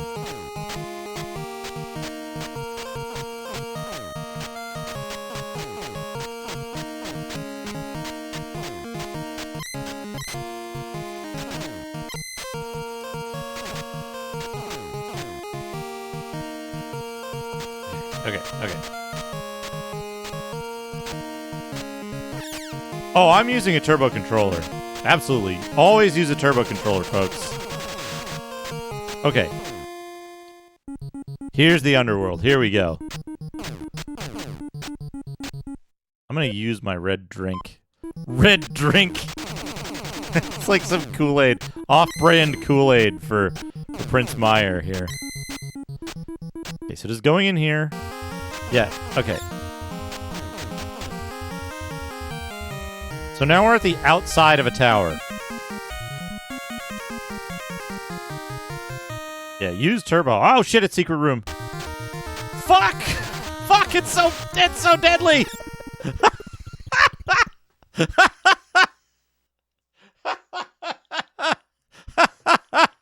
It's too deadly.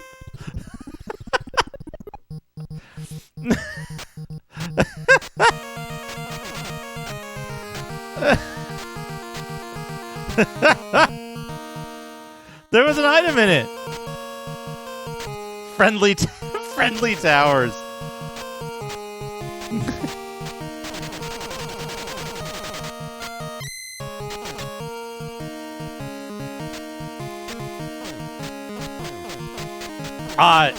No, this is just an NES RGB mod.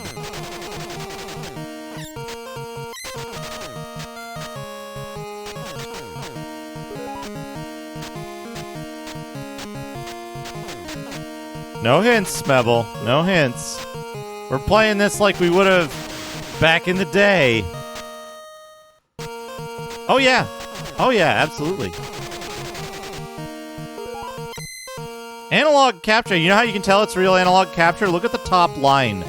Look at the top line of the capture.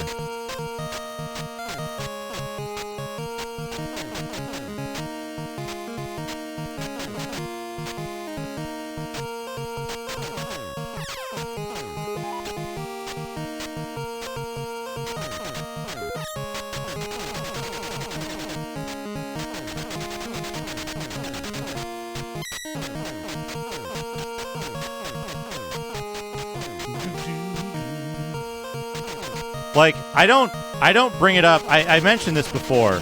I don't talk about it on stream that frequently because it's really easy to get into a dick waving contest with strangers on the internet, and I don't like to do that.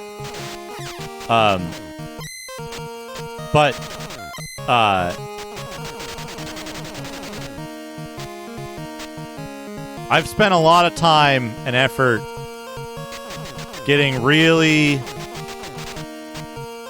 knowledgeable about analog video capture.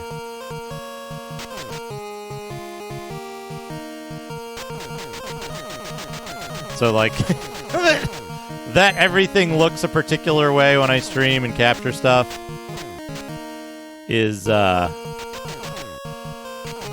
almost all of it on purpose, or some manner of compromise between what will look best and what will, what will look good enough but meet other criteria. Like, I don't use perfect integer scaling.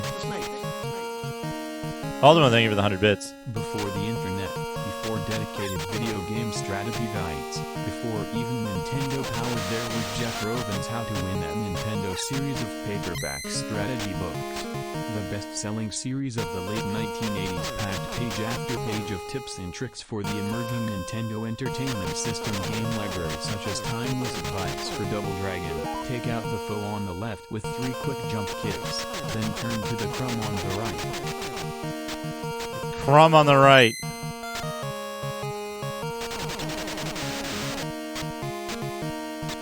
Hey, Speedy. This game is good. This game is good.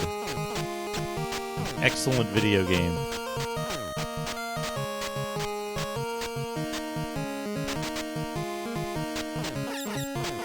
Fuck.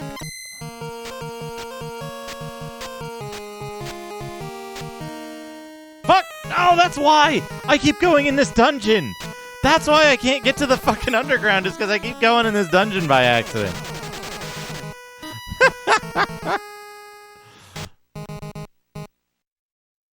Hey, Baines, how's it going? I had the baker stop me, you're tired of the whole business! Whole Foods! Wait, I think you repeated one in there.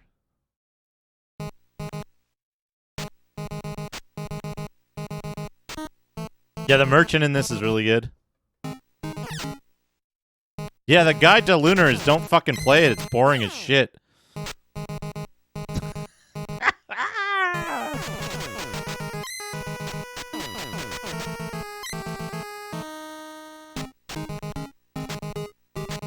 Or at least the Victor Ireland version.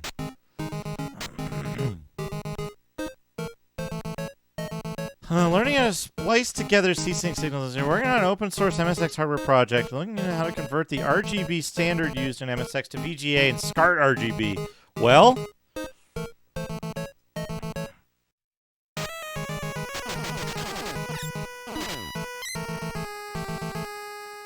Bavarians.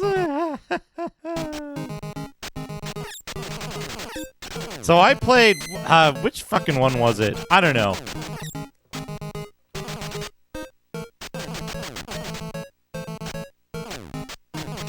Unworked patches don't fix the translations. I played, I don't know, fucking, which one was it? Where's Dr. Tasty?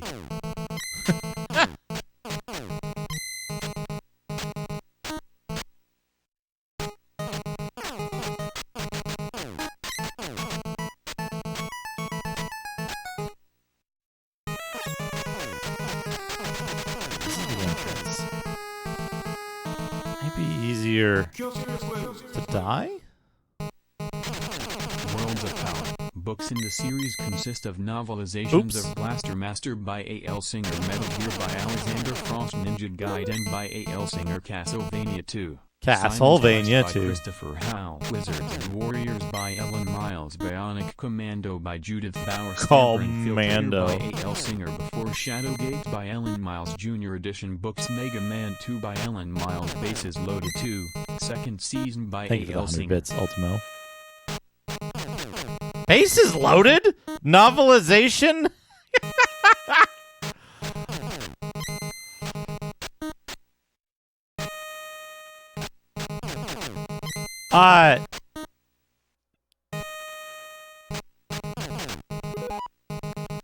Converting it to VGA is Not easy.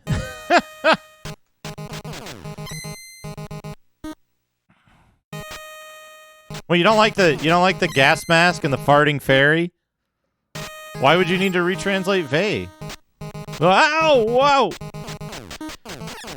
Anyway, long story short, I played one of the Lunars to completion. I think it was I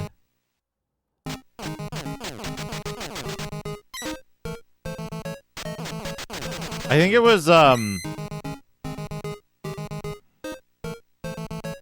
PlayStation 1 version of the original Lunar, but I was confused because it wasn't the same name as the original Lunar on whatever original Lunar is on. The one with the dragon. The one with the, like, annoying... The one with the annoying dragon. Anyway, there was, like, a high-pitched cat thing.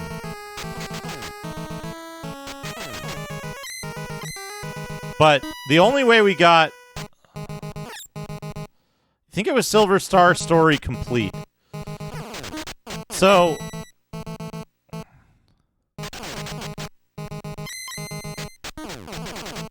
the only way we got through it was by cheating for infinite MP. And we had a drinking game that... you would have the character roll the dice in their attack. They did like an attack where they rolled these big dice. And you would call odds or evens. And if the attack roll in the game was the same thing you called, everyone else took a sip of their drink. But if you called it wrong, you took a sip of your drink. And it would just go around the room. Is that Eternal Blue? I don't know. Whichever one it was, it turned me off ever playing any of the Lunars again. Because it was... okay, that was 2. Then yeah, Lunar 2 was not a fun time. We only got through it with incredible alcoholism and dedication and determination.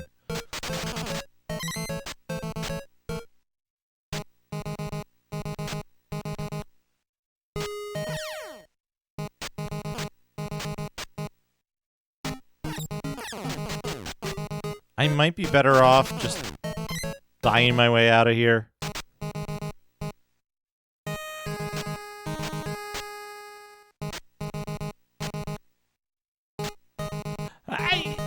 These guys are cool, but they're also deadly. My sword! My sword! Shit.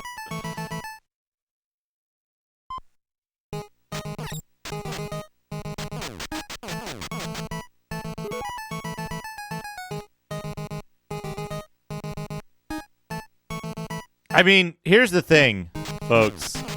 Victor Ireland is known to be... yes, there is. Humanoid enemies have different locations. Victor Ireland is known to be dishonest, and he's given multiple interviews and made multiple statements that are demonstrably untrue. Fuck! So if a source for something is that...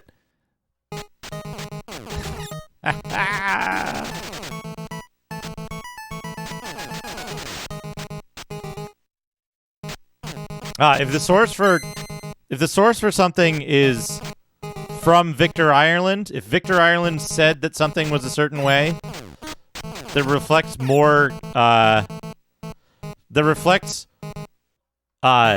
better on his company and less good on somebody else's company, I would take that with an enormous grain of salt, like one of those grains of salt that you give to a horse or to deer, you know?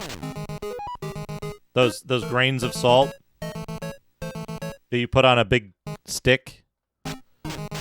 That size grain of salt.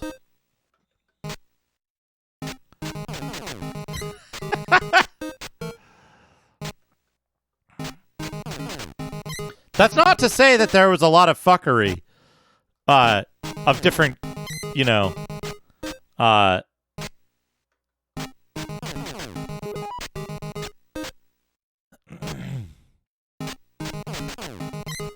there wasn't a lot of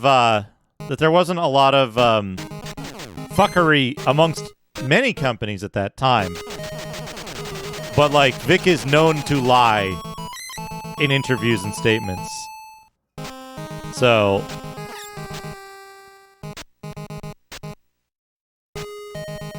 Big Snake.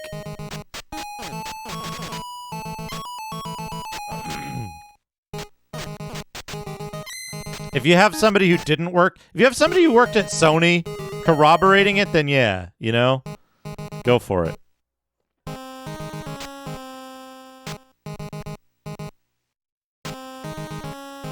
This dungeon is...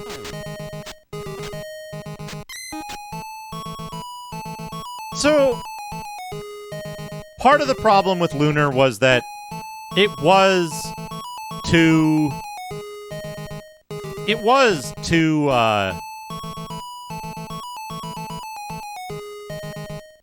grindy, too much crap. And on the Vic version of it, like, that's definitely part of it. It might be way better if you play it without all those, you know, plus ones.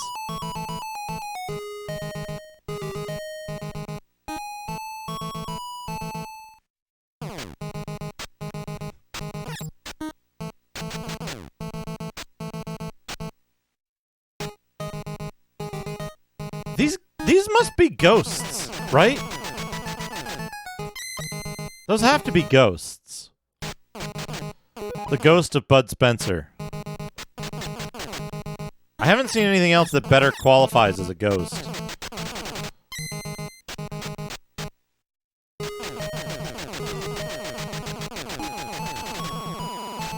Lizardman, no! I think I'm being followed. What could they want from me? TTV Gig 141, thank you for the follow.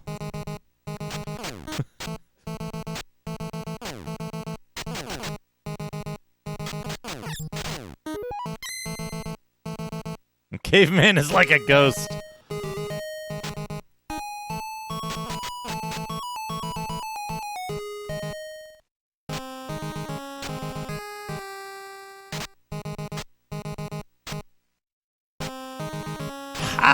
I don't think that's true. I think we would have gotten almost all of the games that Working Designs claims we would not have got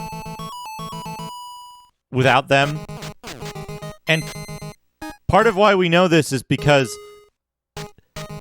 it's primarily Victor Ireland and Working Designs who started that rumor, right? They said, hey, like, they said, hey, we're the only people doing this because we know what you want better than you do, right? They said, we're the only ones willing to bring these games over, right? And you know what happened? You know what happened? Victor Ireland, packaging Ultimo, thank you for the Brotmancer 100 2 and bits. 3 together, doubling our costs and localization time and having our profits in one fell swoop, wounded us. Golem on not getting approved was the end. At that point it was clear that the kinds of games we do and the manner that we do them would no longer be a guarantee of approval, and if I can't use my 15 plus years of experience to pick games I know will sell and get them approved, what am I doing? What are we doing? So, here's the thing. We now know, right?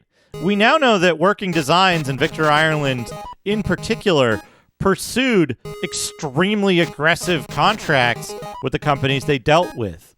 When they got in, nobody else was getting in on those properties. So they would basically go in and get these contracts to do games so that other people couldn't. No one was allowed to do these games because Working Designs was already grabbing those companies up, right? Or was already grabbing up contracts for that stuff. So it's like, could someone else have done it? Not with Working Designs in the picture. Could someone else have done it if Working Designs wasn't in the picture? Who knows? But probably. There was a market. That's how the free market is supposed to work. But Working Designs made the market no longer free, right? Because they were like, hey, we're the people doing your localizations now. It's in our contract. If we're going to do this game, then blah, blah, blah, right? And they would underbid one game just to get the other games. So...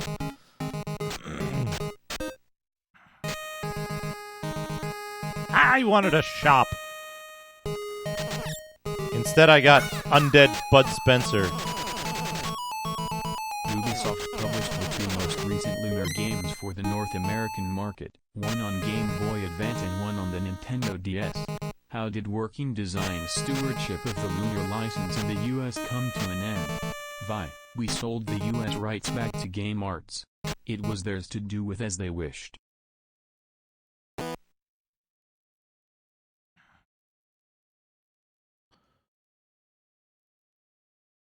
Hey, Elgavati, I would say this game is for its era, for its time.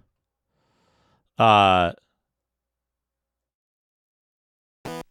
think this game is pretty good. It's probably like an 8 out of 10. It's hard to get into. It's hard to get started on it. Fuck.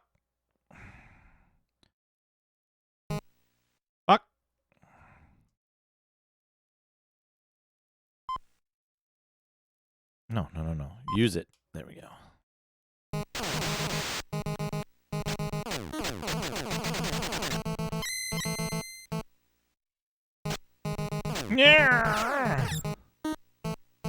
Yeah, I think it will.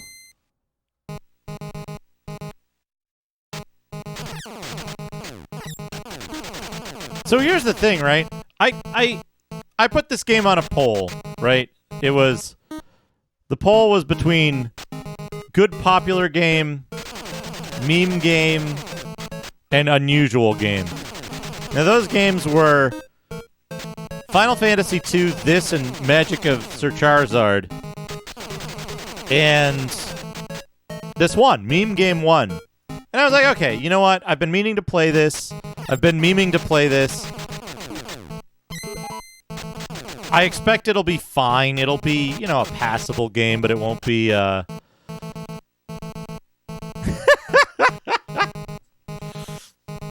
be passable, but it's not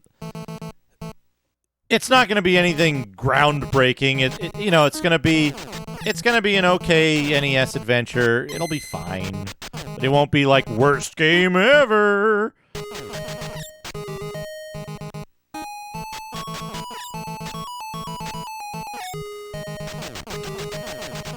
Right? And after sitting down with it and actually digging into how it works and having a think about it and a look at it, yeah.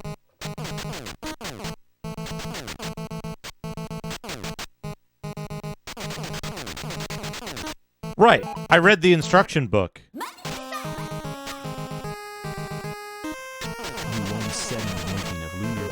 Eternal Blue Complete Documentary. Our philosophy of translation is different than virtually anybody else out there, because rather than do a literal translation, we try to do the translation, Ultimate thing for the find 100 the bits. spirit of what was said, and write in that same spirit in English so it feels natural.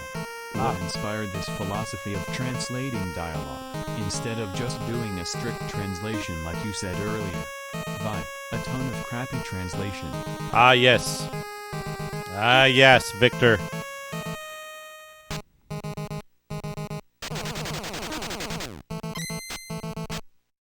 Ireland's monster. I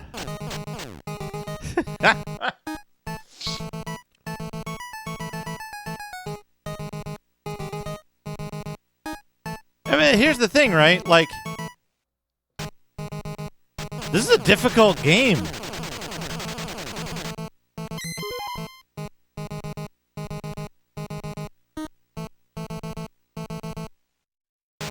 This is a difficult game. It's hard. It's armor. I need 100 I need 100 letter. Fuck.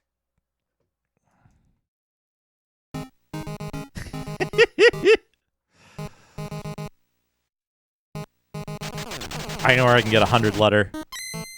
I know where I can get 100 letter.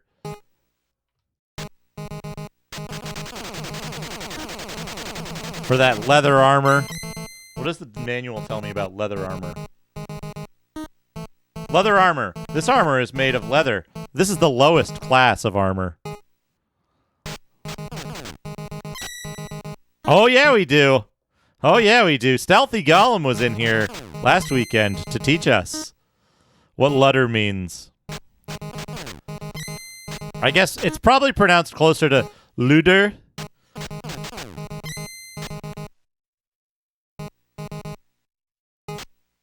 It's a Norwegian word.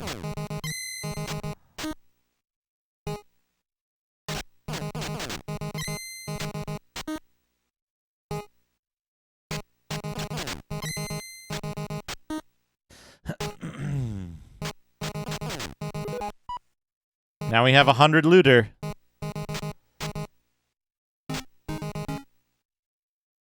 Armor. Give me the armor. Put that fucking armor on. Leather armor used. Look at that. Arrgh.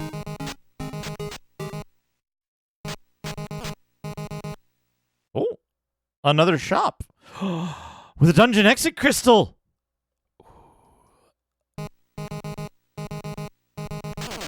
Okay.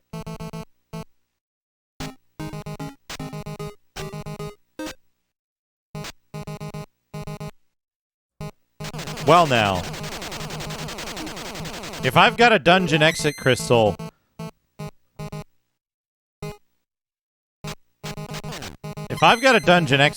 I can buy just 2 rooms away from here.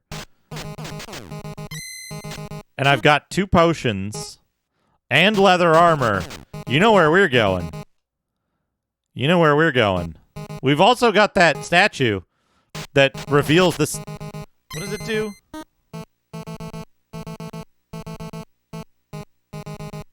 The effect of this is unknown. However, the shape of this object seems to carry some significance to understanding secrets of the game. Try using it against different enemies.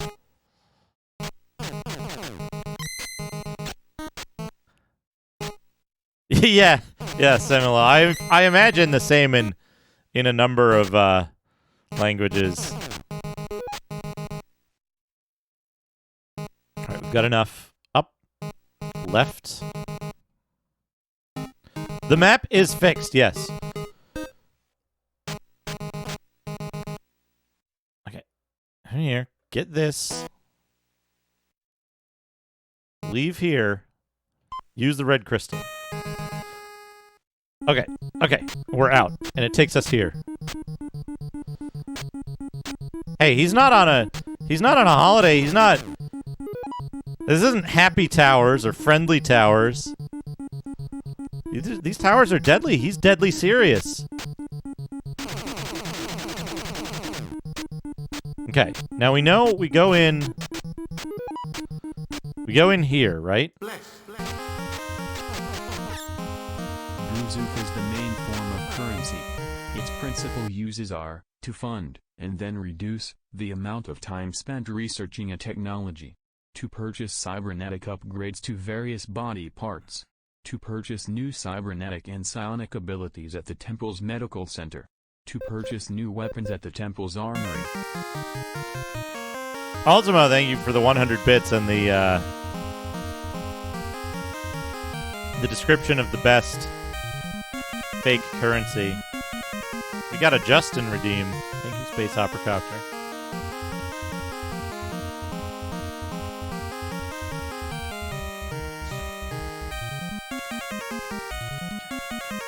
What was the one? Hostile Hostels? Was really good. Okay, secret room. Use the figure. Oh, no. Ah, fuck. Drink. Twice. Oh, no. They're going to get me. Ah, they got me. Pizza Hut has just announced their new breadsticks in a partnership with this video game. Only $5.99. Hype Train. Shadrock, thank you for the 100 bits. Base Hole. Thank you for the Some 100 bits. fool said that money is now growing on Friendly trees. Towers. Ha. Chasmified, chasmified, chasmified, chasmified, chasmified, chasmified, chasmified, chasmified, chasmified, chasmified, chasmified, chasmified, chasmified, chasmified, Basil. chasmified, For the 100. chasmified, Chasmified. Okay, cool. You got all the defense.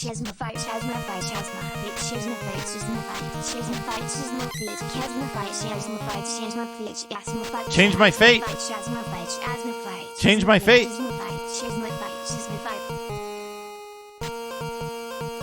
Change my fate. Hey, Uncle Muscles. Thank you for the alert. Welcome. And without a word, attacked. Jizmify.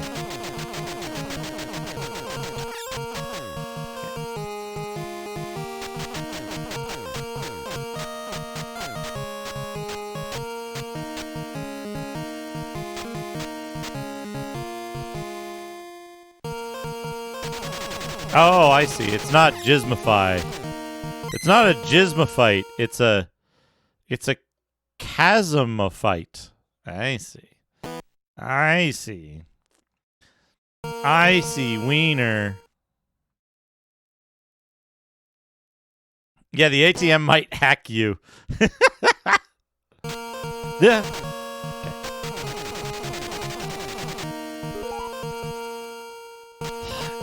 Is there... Which dungeon is the one that I can get out of really easily?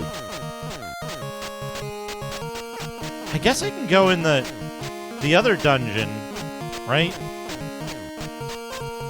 Yeah, this dungeon's pretty easy to exit out. Hey, M. Mugger. See, this game it's hard. It's hard. It's difficult. It's obtuse. It's a game...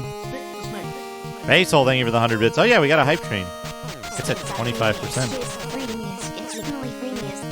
Schizophrenia.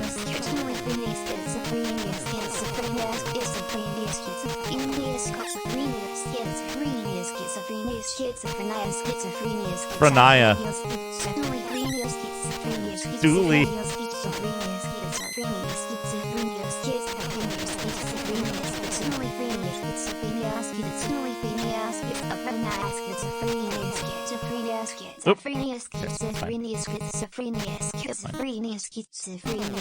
Ultimo, thank you for the...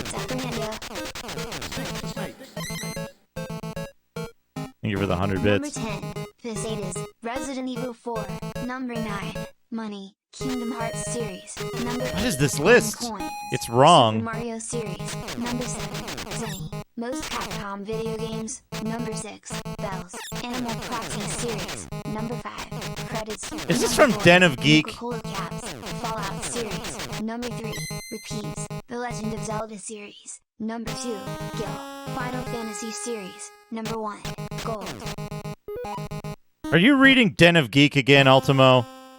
Are you reading Den of Geek for your top 10 lists? For your listicles?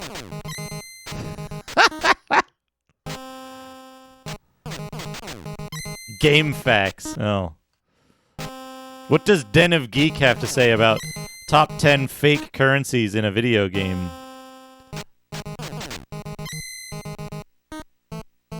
Hey, it's a fucking big dude in armor with a fucking sword. Hold on, I got it here somewhere. I think. Is it the first or the last? Here it is. Here it is. Look at this guy. Look at this. Look at this meat lord right here.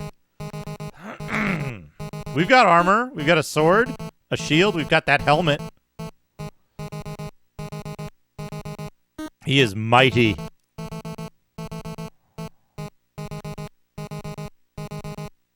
Also, I noticed something. Thanks to Tobor Prime for these excellent scans. Yeah, the tower's a little bit smaller.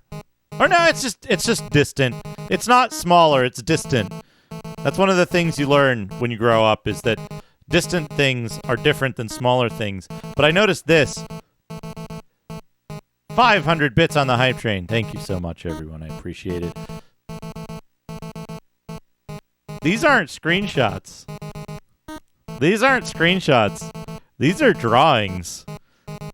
Basel wants Duke development. These are drawings.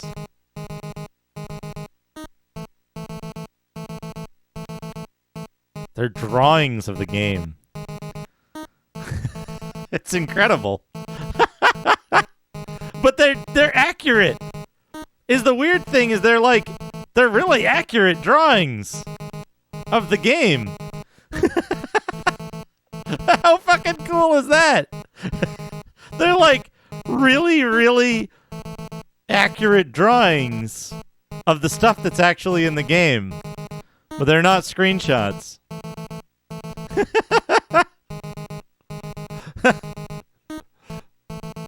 But yeah, we've got a better scan of the manual. Thanks to Tobor. But like some of this stuff, this is clearly an actual screenshot inside the manual. Which is interesting. The black and white stuff is the screenshots.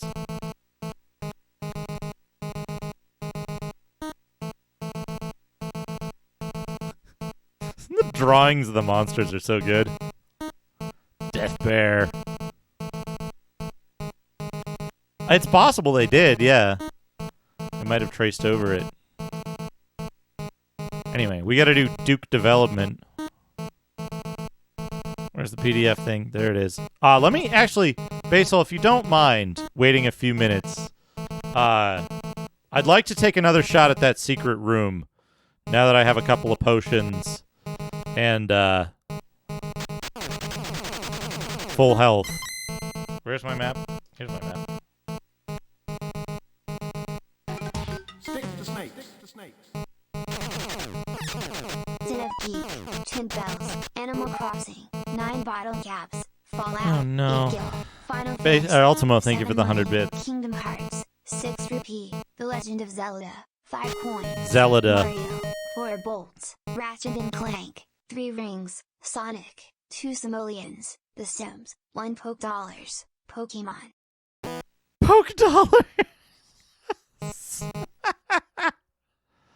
Wait, did it include rings as a currency? Fucking... when I couldn't think that they could be any dumber.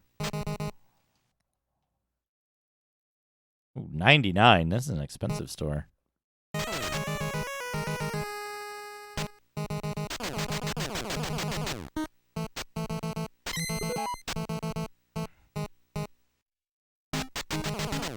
Blah.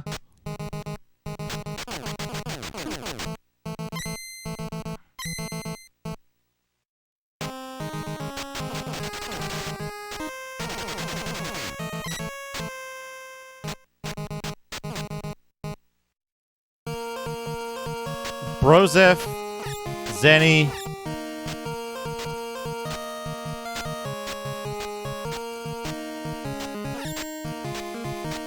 Lutter,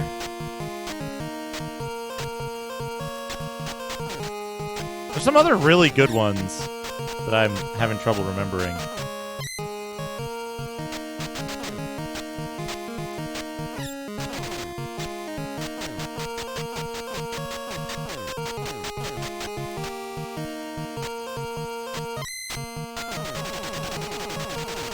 Maceda's pretty good. That's like mid-tier, though.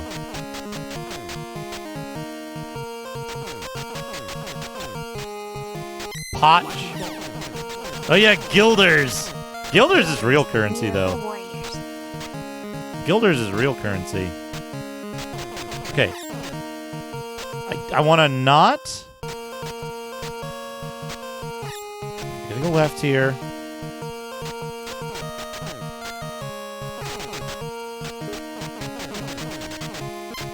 Go up.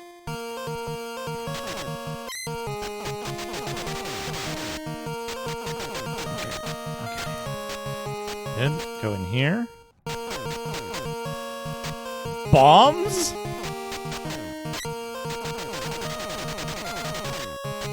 I guess souls is a currency, yeah.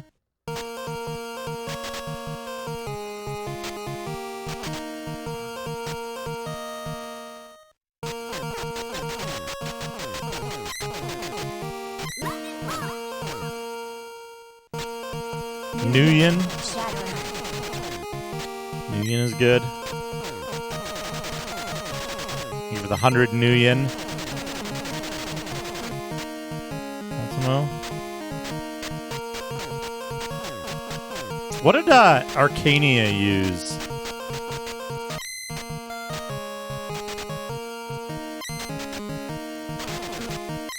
And there's the real currency of Darklands that they... No! I did it again! I fucking did it again!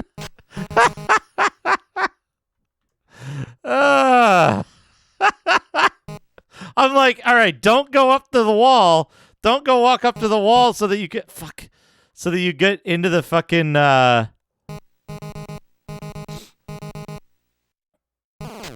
Oops.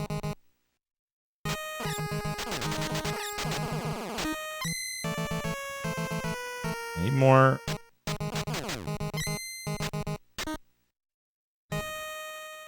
Okay.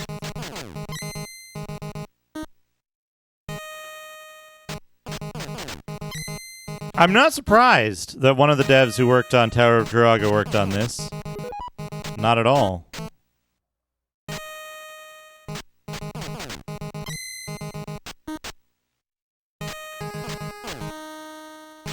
No! Fuckers! Those guys are assholes! So I'm hoping I can remember my way out of this dungeon. This is the dungeon to map next, though.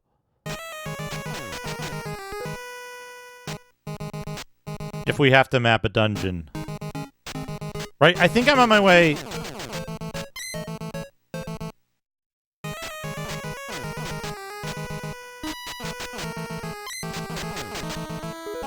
Everyone at Namco worked on this. Like, if I have to map a dungeon, I'm mapping this one. Because this is the dungeon I'm most likely to enter accidentally.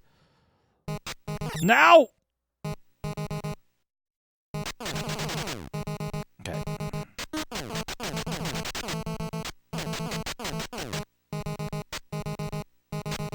Cats in pajamas. These guys right here. No!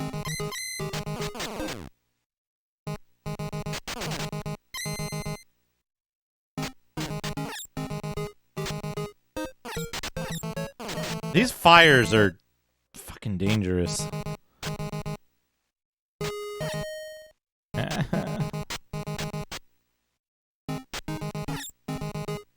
Get out of there. Green balls. There were green balls near the exit, right? Right? Wasn't there? Ow!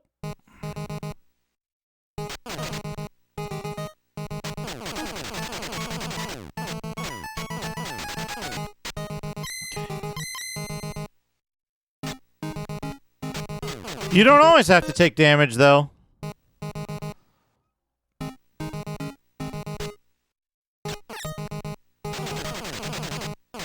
If I enter the room from the right-hand side, I don't take damage. Almost every instance of damage in a dungeon where you take damage on entering can be avoided by entering the room from a different direction. In most cases, you can even enter the room from the same direction and not take damage by either reacting fast enough or see, this is all looking familiar. For example, Bounder towers usually damage you if you enter the room from the top. However, if you enter from the side of the top door, they won't hit you. I'd like to get my HP back. So, like, nearly every design decision in this game that's negative has some kind of mitigation against it. If you react fast enough, you can usually shoot enemies that appear to your sides. The music in the game actually serves as a navigation aid in the dungeons because it makes rooms more unique.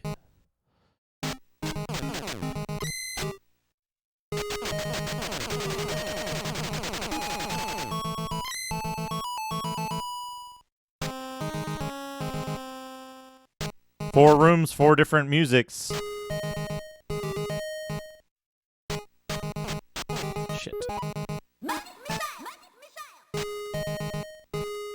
This game has a spiritual sequel on SNES, Magna Brabant, Henriki no Yusha. Oh, really? Thank you for the 100 bits, Ultimo.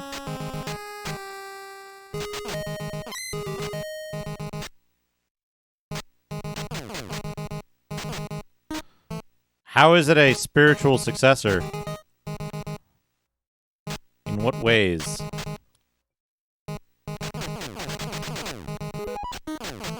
I'm curious. Ow. That's the one thing I don't like. That's one thing that I think they did a poor job of in this game is when an enemy is dying, you still take damage from their death puff. SMH my head.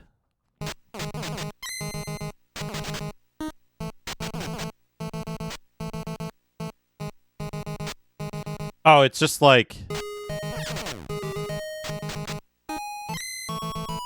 I see.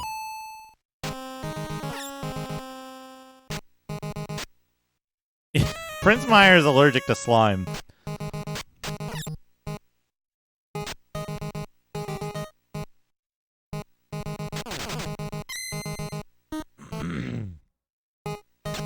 No! Fucker.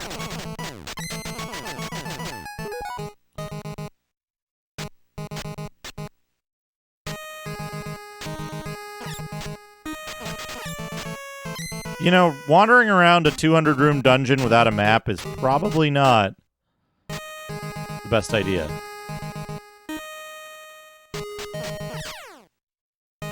Oh man, a randomizer!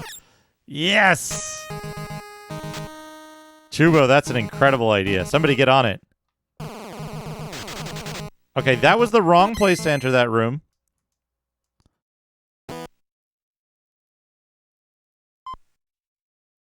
On the other hand...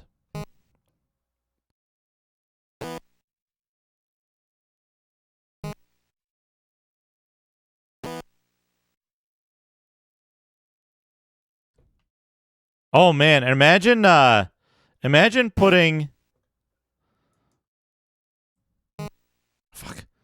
I keep forgetting. You gotta...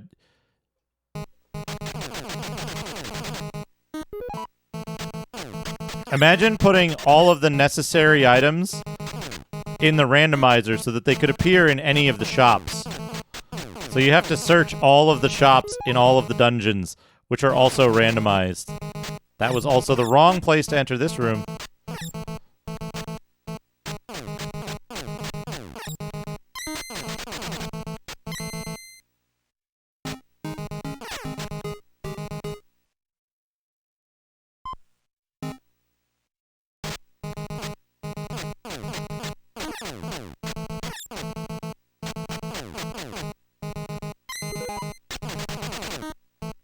You know, I was hoping to get out of this dungeon with more potions than I went in with. That has not happened.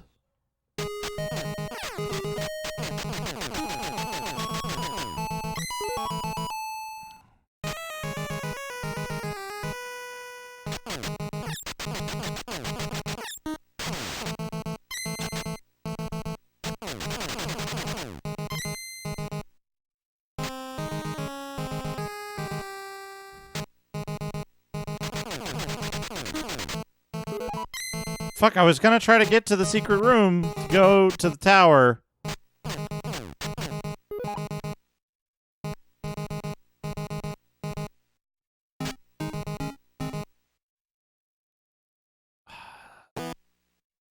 I found the leather armor again. It's his helmet.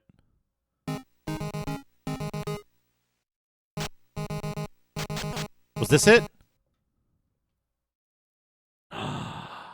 Yes. Yes, it is. It is it. But it's it in an unusual way. Okay, we're almost there. We're almost there. Thank you for your patience, Basil. Okay. We need $60.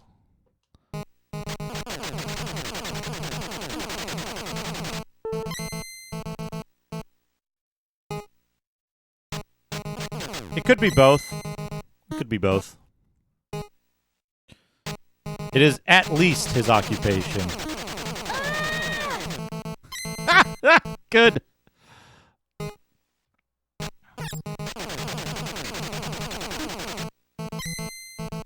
See, we need to get a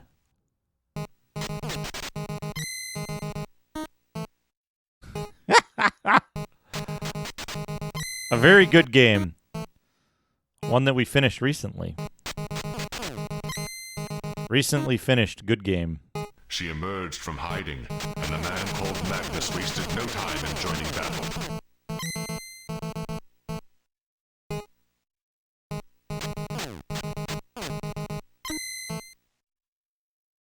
I have enough Lutter for it now.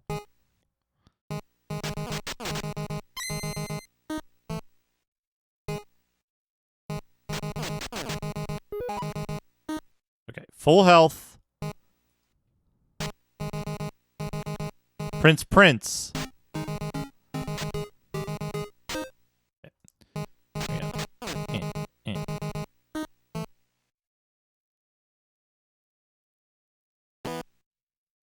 Oh, they knew what they were doing. They knew what they were doing with this.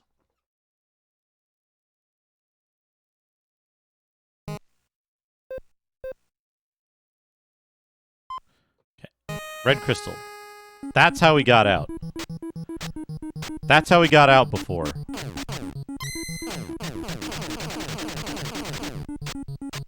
Okay, now we're going in.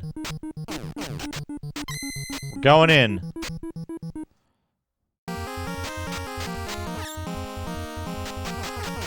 Does each tower have a unique theme, by the way?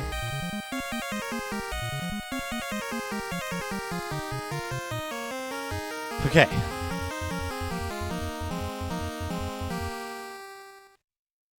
Secret room. Okay. Drink. Not yet. Now drink.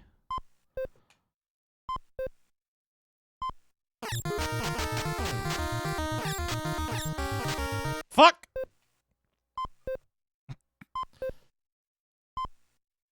Okay. Get up there! No! Okay. Get. Shield of King!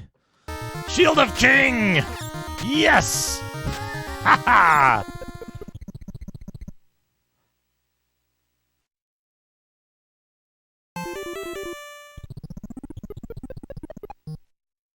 Now we've got the Shield of King forever. Look at that. You do keep the gear. You sure do. Look at that. Look at that.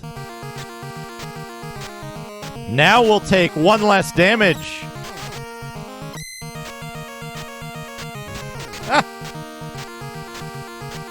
On the first screen. No, I'm sure we'll actually... I think...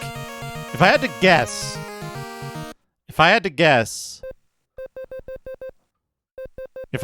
the shield protects you from... The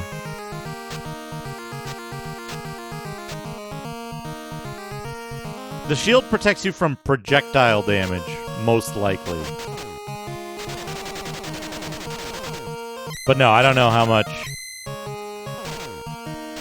I don't know how much less damage we'll take. From what sources. Who knows? It's all a big mystery. That's still instant death. But I need this.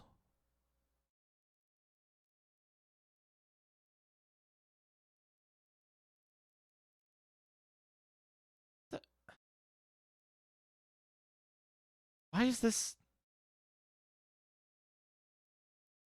Paint, what are you doing? Why are you doing this to me, Paint? There we go. This is an old story from the Stone and Copper Ages, where there lived men and devils.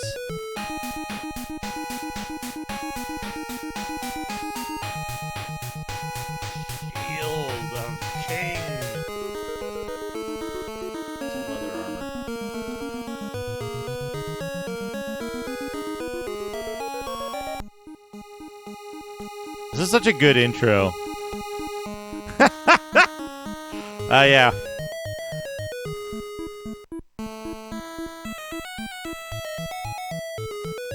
Gutrusketh. Okay. Let's have a look at our inventory. We're doing good, right? This is supreme progress. Pause the timer. I actually need to use the restroom, and then we're going to do Duke development She and emerged think. from hiding, and the man called Magnus wasted no time. But it'll be in just a joining moment. battle. I gotta go use the restroom before I develop. So please enjoy RoboCop. I'll be back in just a couple minutes. Not yet. It's still very good. That is the Shield of King.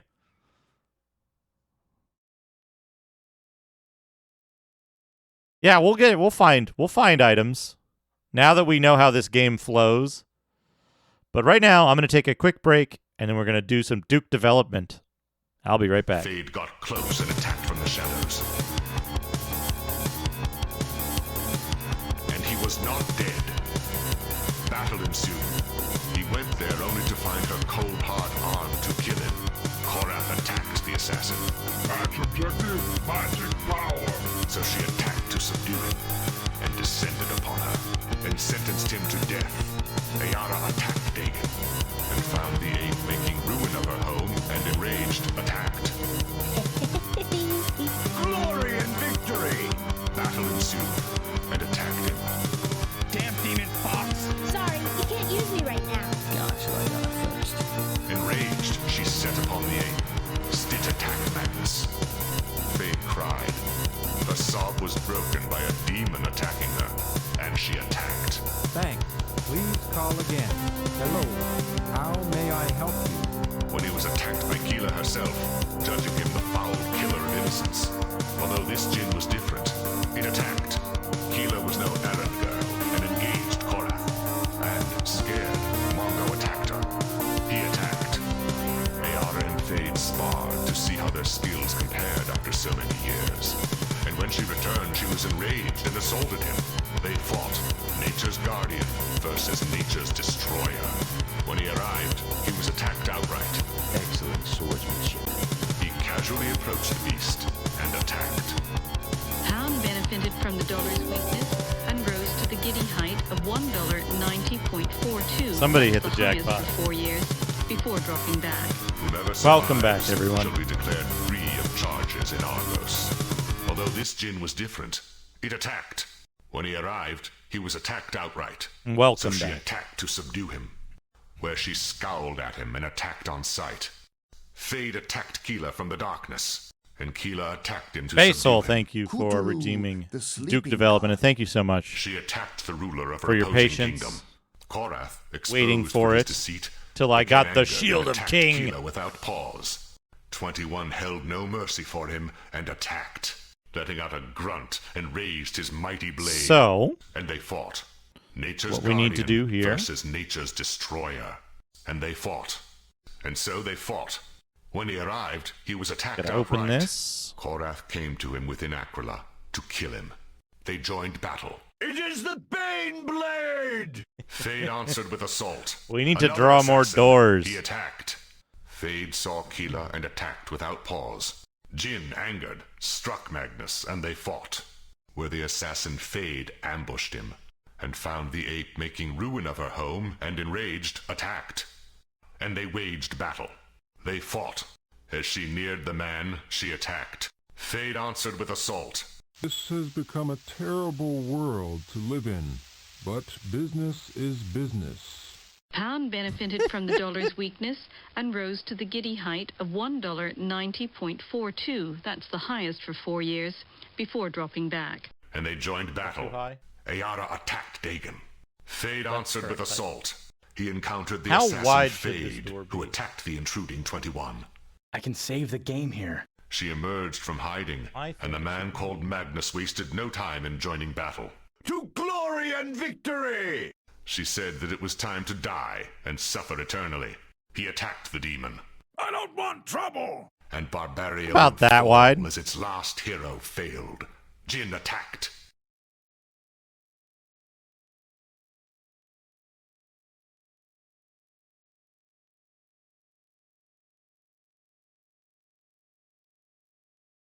Oops. Okay, we need music. We need music. We've run out of music. Here's the music. Oh, right. I keep forgetting. Easier if I do this. New layer.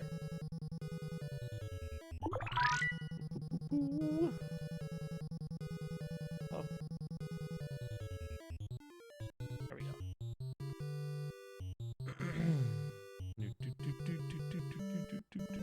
I love that GIMP rearranges your entire interface completely every time you launch it.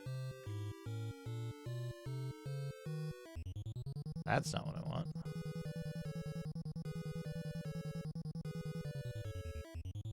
Yeah, there we go. That's good. Good enough.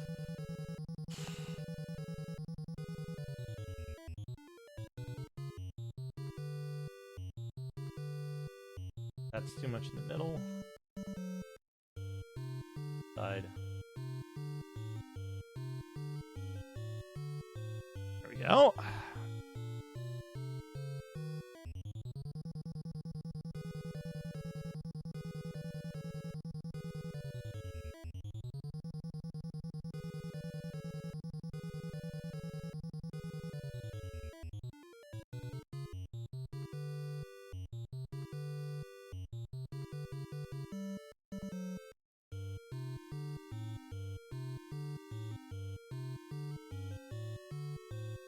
Why is...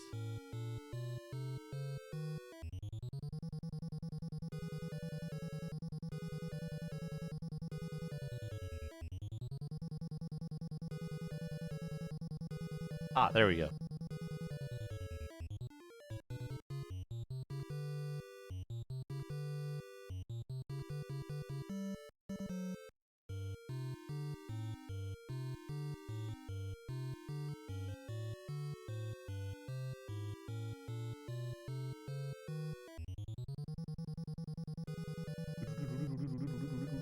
Love this music.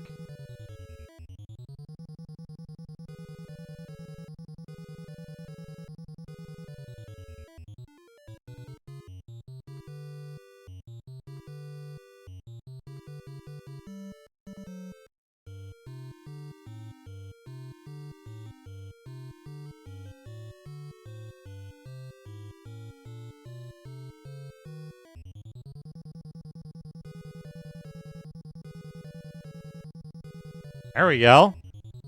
Nice big knob on this door. Probably too big, but that's okay.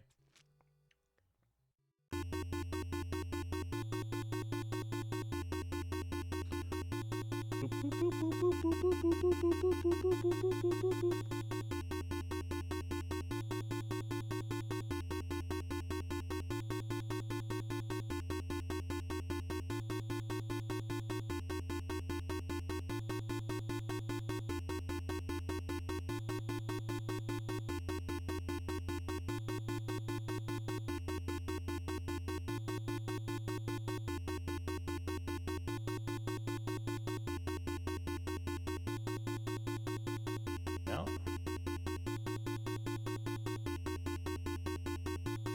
There we go.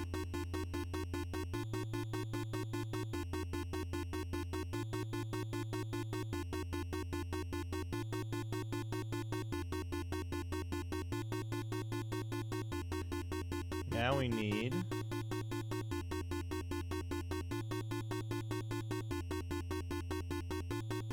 this.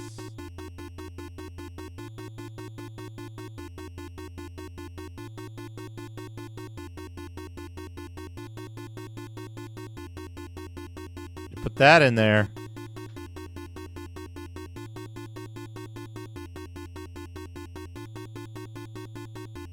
There we go. There's that. Good door in there.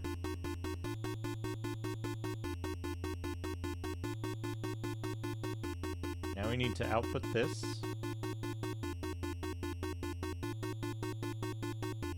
We need to go to Notepad++, and I need to edit something. I need to edit even fatter butts.json. Because I've got something here.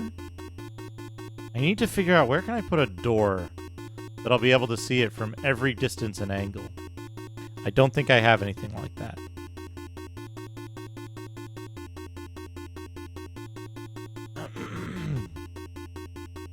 So, we're going to make something like that. We're going to do it a little different, though. Do I have a thing for tiled?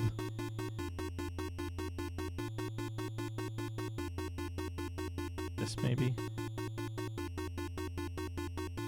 Yeah, here we go. I'm using a program called Tiled, or TileEd. Too big. Too little data, so I make big. This is a general purpose editor for maps, and I've created a converter from its format to my format. It's not perfect, but it saves me editing JSON by hand right now. So right now I've been using this thing for the door, but we can't see it from every angle, so we need a bigger room. And the way we do that is by, how do we do this? We do this. We need a bigger room.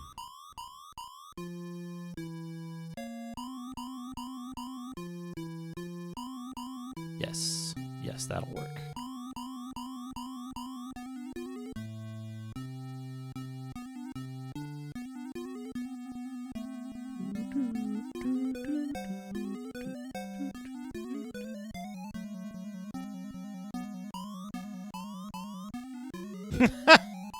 Open Office Calc. If you need help mapping wizardry, here you go. Okay, so we want to save this. Wait, no, hold on. We need to do this. These need to actually be tiles and not be empty. Empty tiles are a problem, but they're visible, at least. I need to put a thing in this so that I can have, like, floor zones. Anyway, save this, and then I need to export it as fatbutts.json. Yes. I need to go to the command prompt.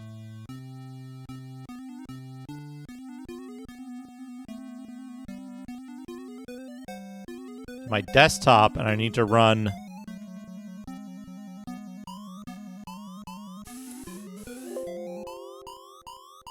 fatbutts.py.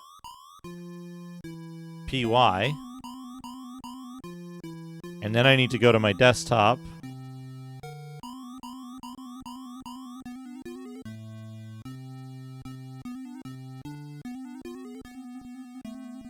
Shit.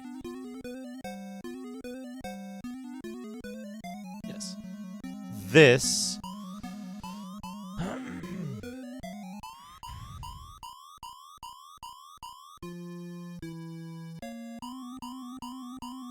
I need to prettify this.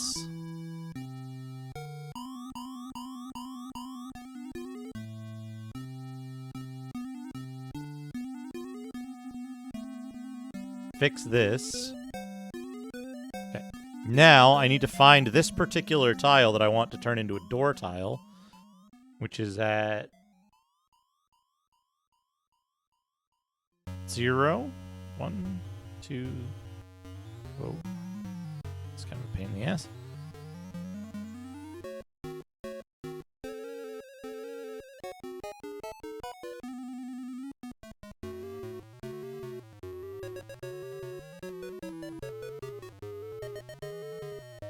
So 9.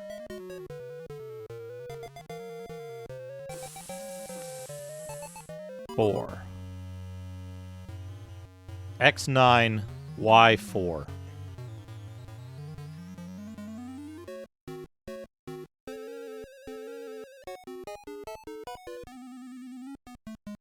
Oh no.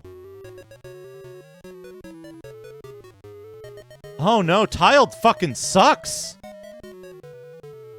No, it doesn't. Never mind. Never mind. I was reading it wrong. I was worried for a second. Door. Okay. Okay. Save that. Open this files containing folder.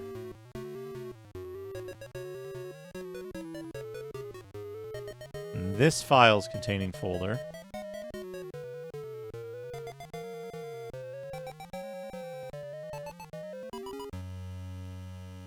Replace it.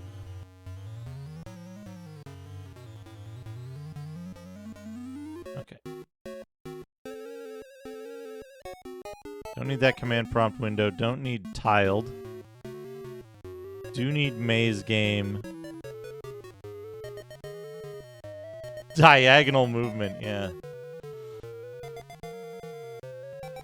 Doing a map for, doing a map for Alien Fires 2199 AD. Okay, go in here. This is our test door. There we go. Good. Good. Good. Good. Good. Good. Look at that. Look at how cool this is.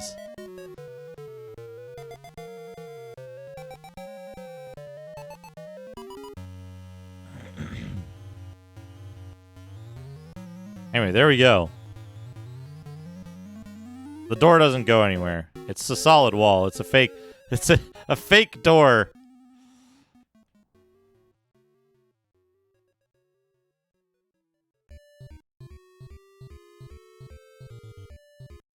But yeah, there we go. We've created another door graphic. I gotta fix this graphic. I gotta fix this graphic still. There's the whole far tile set that I have to deal with.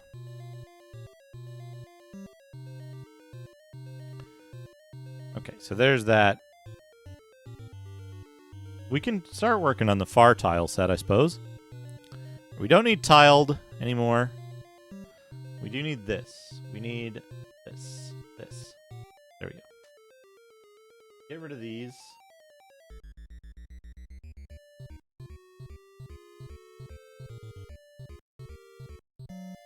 How am I getting, like...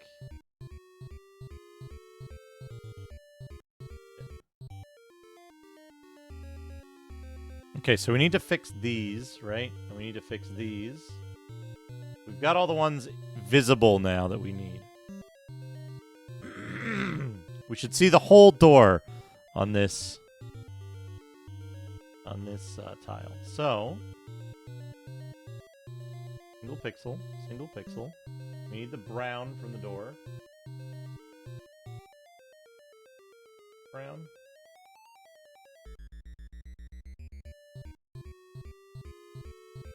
Done this. So now, how big is the door here?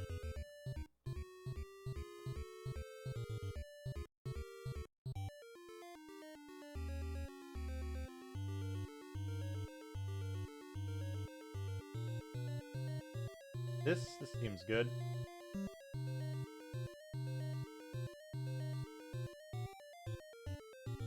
Wait, no, we should bring it in one.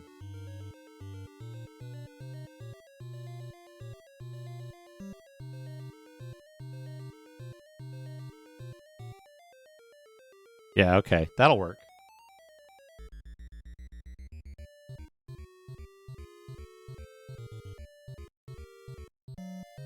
You go to some arbitrary height.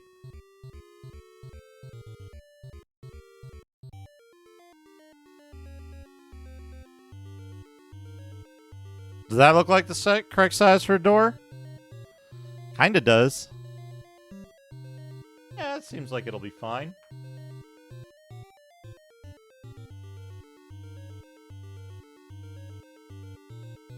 I've once again forgotten to do this.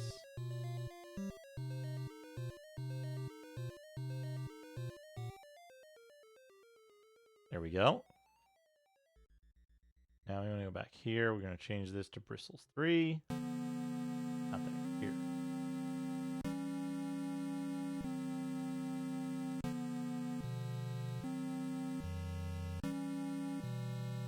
Or give it some texture.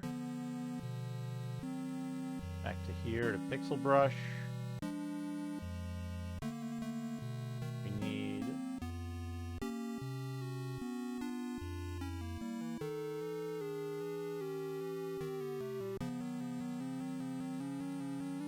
doorknob color.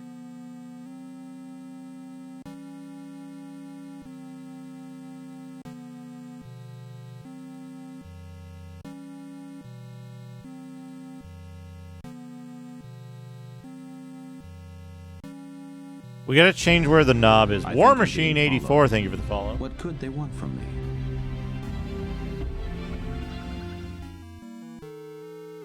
Duplicate layer. Delete. Now.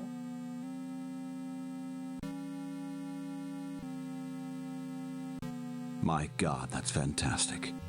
Handy Capable Sean, thank you for the raid. Welcome. What were you working on today? What game were you working on?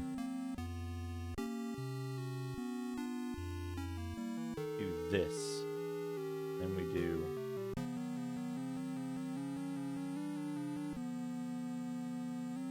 oh, Shadow of the Ninja. That's an awesome game.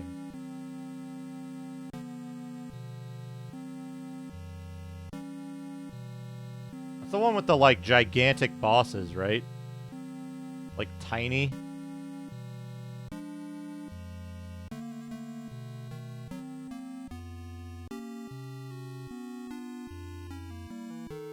Needs another single pixel here.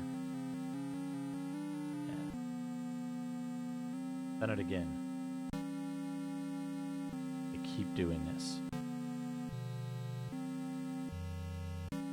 There we go. Okay. I need to take this door. Select all, copy. Paste to a new layer.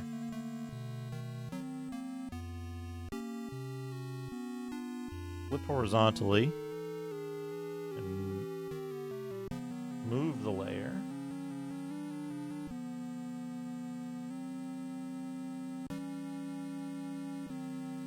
Over here. Here we go. Xenoblade Chronicles the Monado. Folks, if you don't know Handy Capable Sean, incredible streamer. He's been playing all of these games, all of these incredibly difficult games with his chin. Very impressive. So give him a follow. Give him a follow. Very good.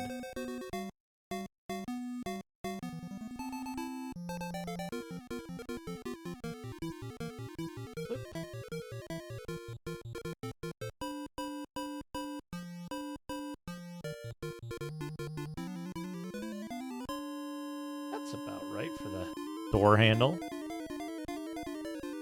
need to figure out.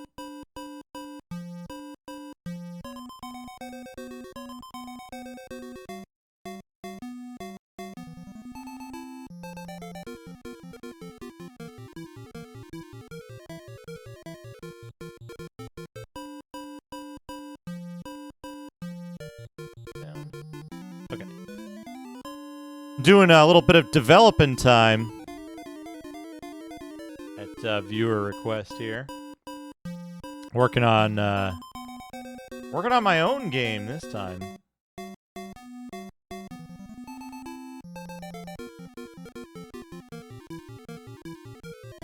need this to be smaller.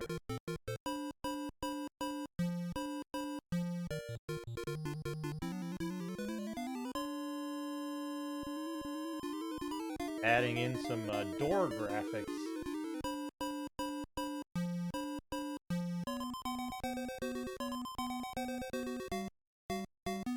This down, copy.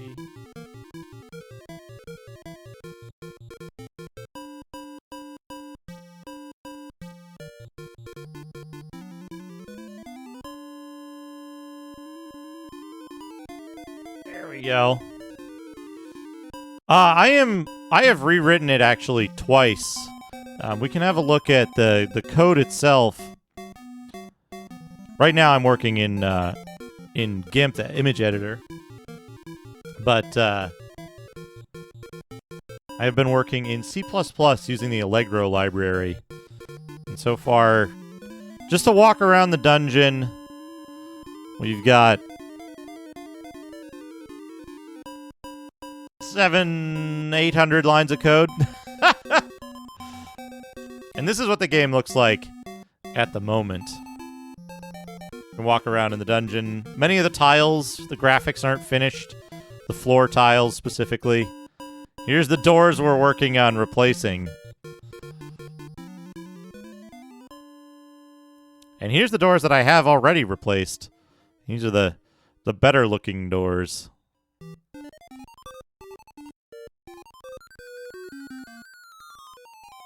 So, pretty neat little system I've got going on here. But now we need to replace some of these tiles. Oh, where were we? In the image editor. So yeah, we'll put that there. Whoops! I put the handle in the wrong spot. Oh well. That's fine. Now we need to... color?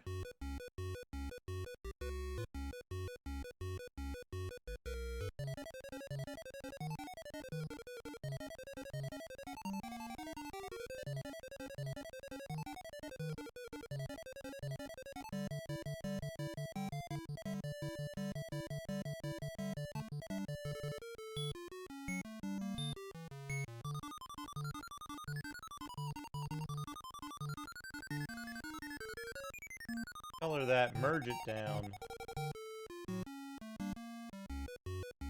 Copy that. This goes way over here. Man, a programming language based on Xenoblade Chronicles. Just you write everything in like Cockney accent. Hey, there we go. I've got that. We haven't done this one yet. That'll be the next one that we do.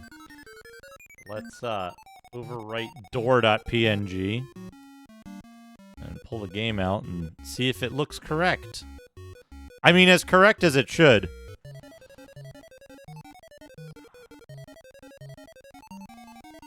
Yeah, there it is. Not correct over there because that's a different tile. Good. Let's look from over here. Oh, we didn't do that one.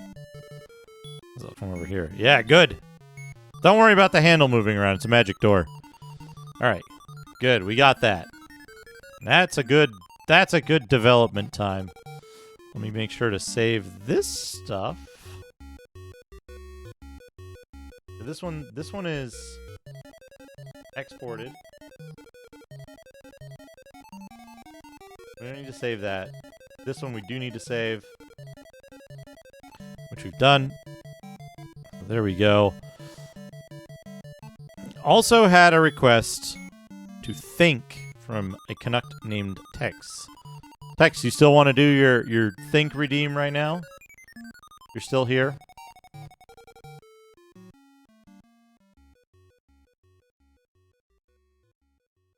I can refund your points if you're not still here. A Canuck named Tex.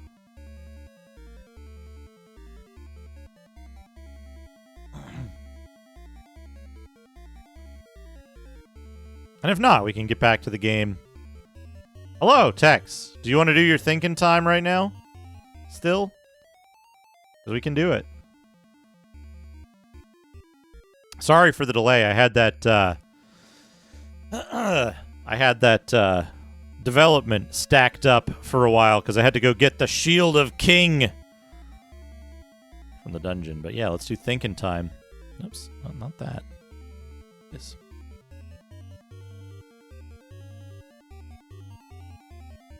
Ah, that'll happen. At least you found the source of the problem, Dana. That's a good sign. So, what I'm doing here for folks who are just joining us is I have this document, this big spreadsheet of all of the games that I've played on various systems, stretching all the way back to the 80s when I first started playing video games. Because one day I was sitting there and I was like, I have this memory of playing, like, I have this very specific memory of playing XCOM on my PC with, like, these specific little speakers that I had and, like, the music that I was listening to at the time or around the same time. I have this, like, really vivid memory of it. And then I was thinking, and I was trying to expand, I was like, what else did I play at that time? What other games was I, like, interested in or played? And it was, like, just these games that I've continued to play since then, and just, I couldn't figure out anything in between. There was this big void. And so I was like, I want to fill in that void. I want to know all of the games that I played. And so I was like, I'm going to start sitting down and trying to keep track of every game that I played back at that time, right? Not games that I've played on emulator since and games that I've streamed and all that stuff. I know a lot more about those games. I want to know all the games that I played in the lifetime of the systems they were on, right? And the games that I owned or rented or borrowed from a friend, or, you know, the games that I pirated, because that's what you did. You got a copy of a disc from a friend. And so I went through and I started writing down all the games. And I got through MS-DOS, and MS-DOS was like 291 games. And then I started on consoles, and I've been going through the NES. We've almost reached the end of the NES. And then after the NES, we'll move on to another console. Hopefully we'll get to the end of the NES today. It depends on how many games there are starting in V. But we'll see.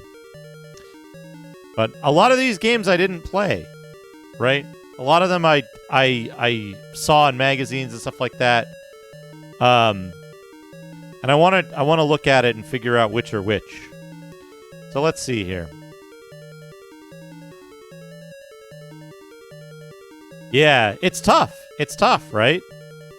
So yeah, eventually I want to get to the games that I played after the proper lifetime of the system, and games that I played later on, games that I played under different circumstances.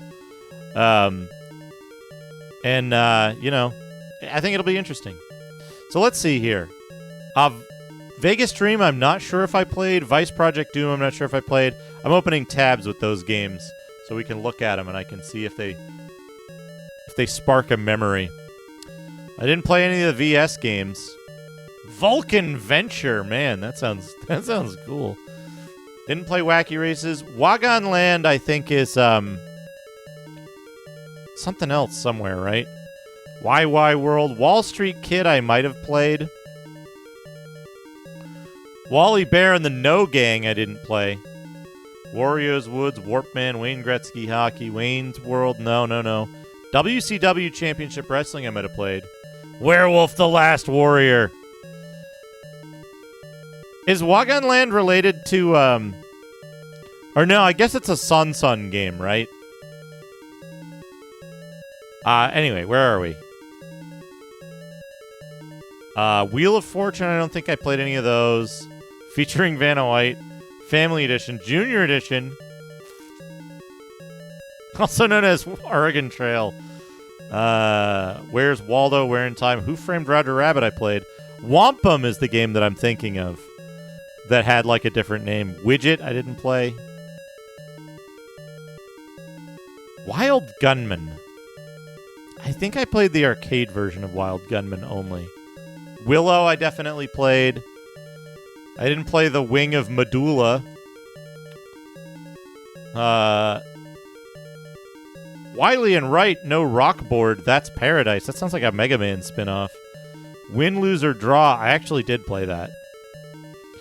Winter Games. Wits. Wizardry. Proving Grounds of the Mad Overlord. I wanted this, but I don't believe I played it.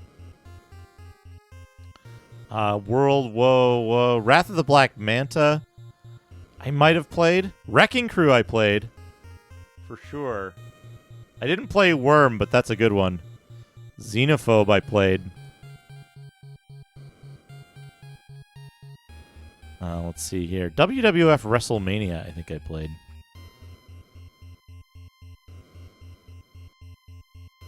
Fortifier, I have completed Wizardry 1 on stream.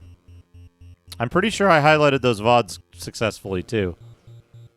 I played all the way through it on the Apple. On the Apple II. Very good game. One of the best of its era. Xevious I did play. The original.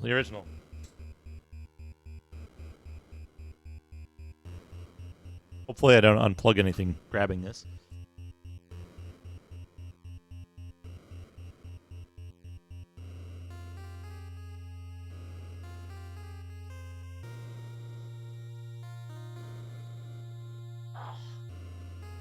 Played it on this sucker.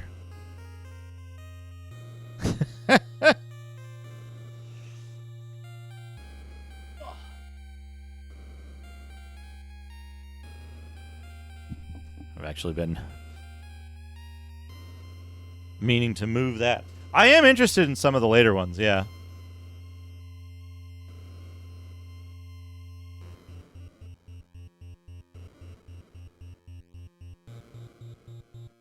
I like the mapping process. I gotta find my, I gotta find the, did I play Sexies? I'm not sure. I didn't play Yo Noid.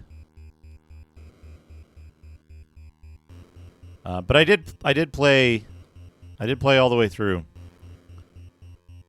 I had an interesting party of Bishop cum ninjas for the most part. Zombie Nation. I didn't play Zombie Nation until later. When Zooming Secretary 2011. All right, what do we got? I think I'm being Fortifier, thank you for the follow. What could they want from me? Thank you for the follow. Vegas Dream. Did I play Vegas Dream? No, I don't believe I did.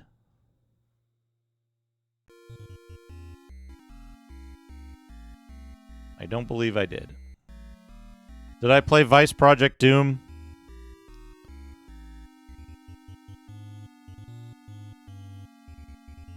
I don't know.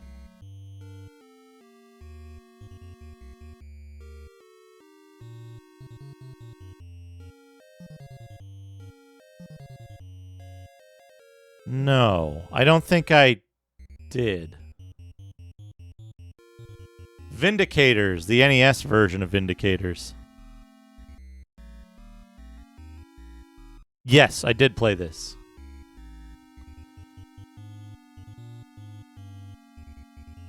Oops. Vindicators. I played this. This one was not good. It was not a good port. Tengen ports. Wall Street Kid. Did I play Wall Street Kid? No. WCW Wrestling. R. Flair.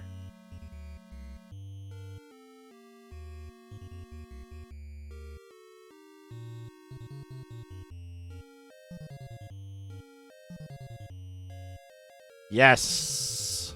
I did play this. I did play WCW. Oh, no! Come back. WCW Wrestling, please come back. I want to see the other faces that you have.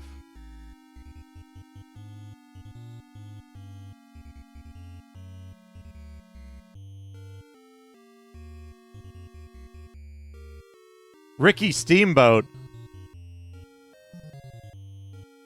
Ricky the Dragon Steamboat. Steamboat is his real last name. Remember WCW Master, the 7'4", 510-pound champion? M. Rotunda. Boston Crab. I remember this. Bulldogging Headlock always amused me. A bulldogging headlock. I remember this game not being that great. This is pretty great, though. Where's his arms? Where are either of their arms? Who knows? Who framed Roger Rabbit? Who played Roger Rabbit? This game fucking sucks. This is some fucking garbage.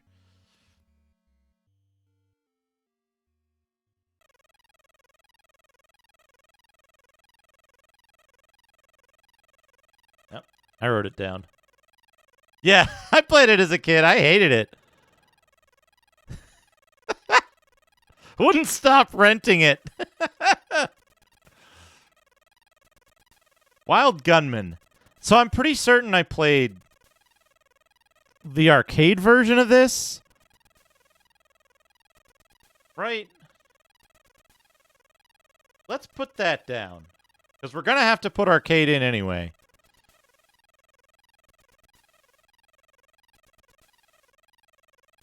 Willow. This game kicks ass. I want to play this someday. The game's awesome. I picked my own finger.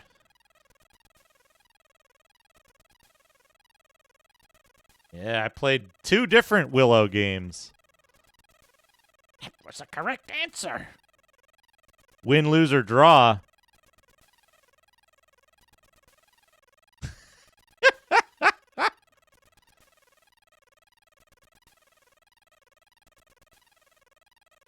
Where? Fuck. Win, lose, or draw.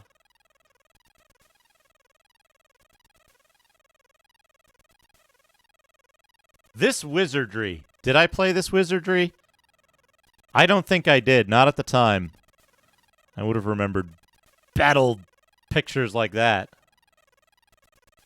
Wizards and Warriors. Yeah, Wizards and Warriors.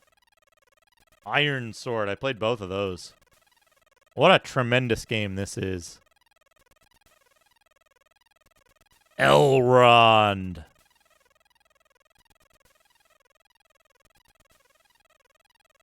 Wizards and Warriors. I love that. I love the reverse perspective.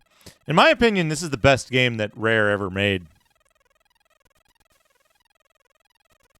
Just the first one, though. The other 2 are impossible garbage. Look at this! I don't think... I must have played this. I'm almost certain I rented this at some point. And then, like, couldn't fucking...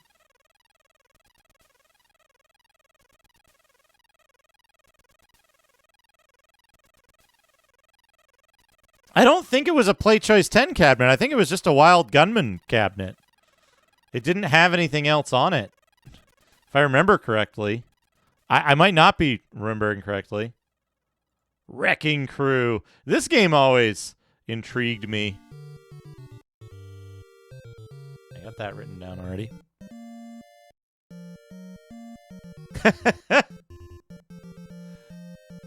Radon knows what's up.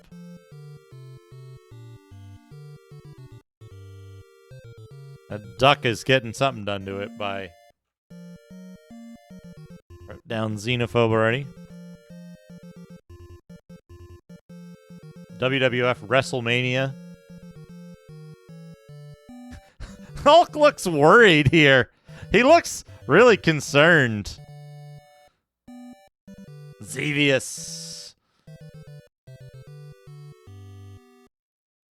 Xevious never fucking did it for me. I know it's like an important...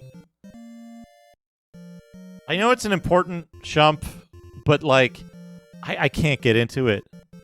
I can't get into it. Did I play Sexies? I didn't. I didn't play this. I saw a million fucking screenshots of this, though, for some reason. But never played it. Xanac. I love Xanac. Xanac is incredible. Here's the problem with Xanac. And I must have written... Whoops. I must have written Xanac down. Yeah. The problem with Xanac is...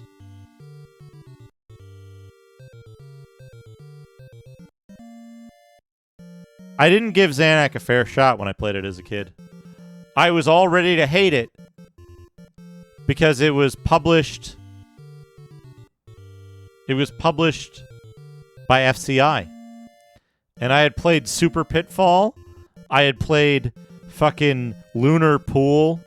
I had played Ultima 3 Exodus, which, again, I want to give Ultima 3 Exodus on the NES another shot because it might be much better than I thought, and I wasn't giving it a fair shake because it was FCI. And FCI was a real hit or miss. Yeah, look at this game.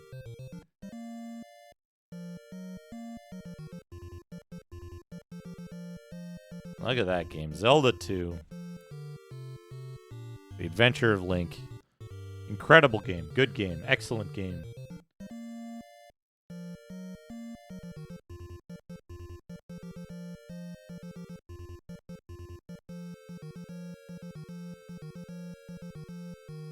But yeah, I love Zelda 2, one of the best NES games in my IMO. If floor and grass and tile or something, right?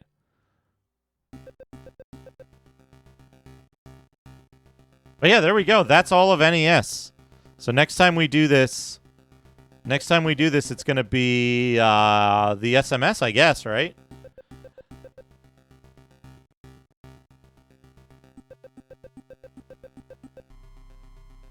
So there we go. We've gotten through Thinking Time.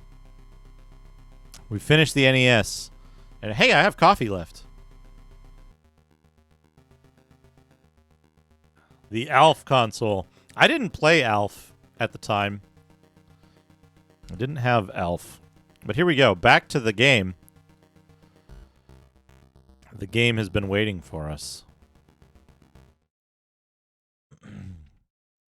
D wants to change the TTS voice up. He doesn't want Justin.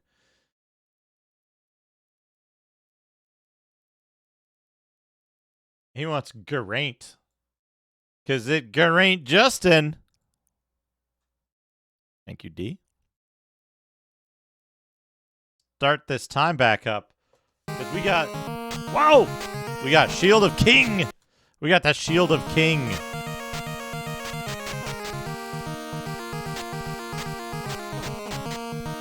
See, everybody says that. They're like, I didn't understand this game. I hate this game. It's bad. And everybody who says that is fucking wrong. I played this game as a kid and I was like, oh, this game is too complicated for me to figure out. But it intrigues me.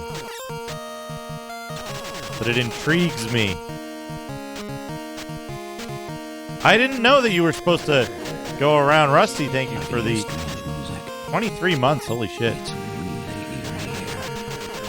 I feel as if I'm in a strange world. Horrible meme game for aliens, Duke Coffee.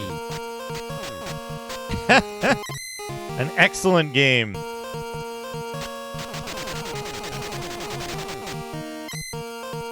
I've had this turbo controller for a very long time. Since before Deadly Towers was released. Give me potion. Ugh.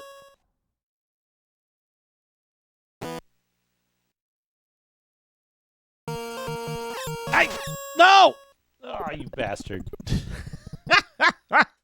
I was distracted by reading chat. But hey, check it out. You keep all your equipment. You don't keep your consumables, and you don't keep your money.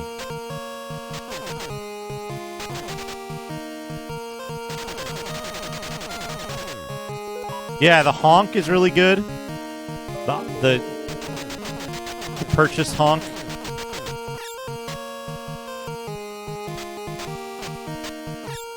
Little bastard.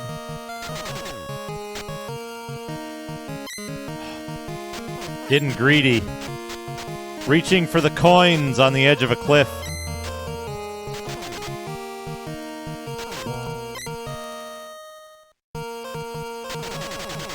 Sneaker Nets. Thank you for the well wishes. I only need 3 more coins. Fuck. 3 more looter. No! Oh, I fucking did the wrong thing.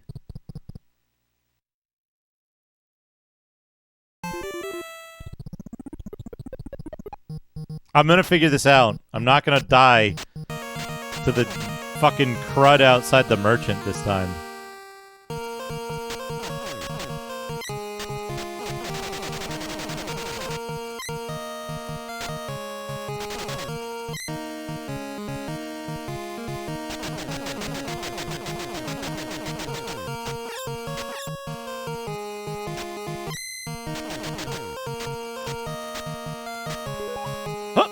Here we go. Okay.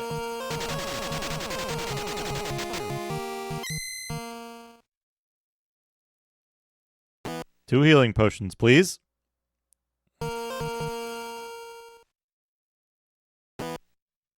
I like that merchant. He's a good merchant. Good wizard merchant. Okay, get over here where it's safe. Okay, and then go right, because that's safe.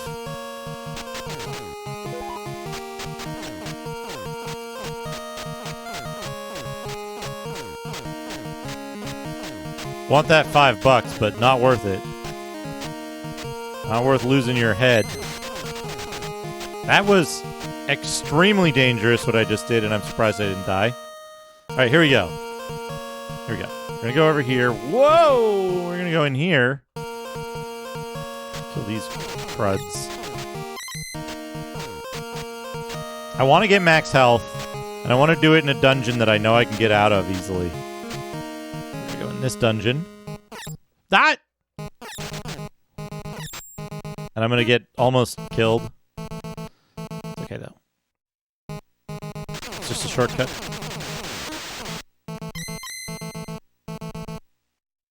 Just a shortcut.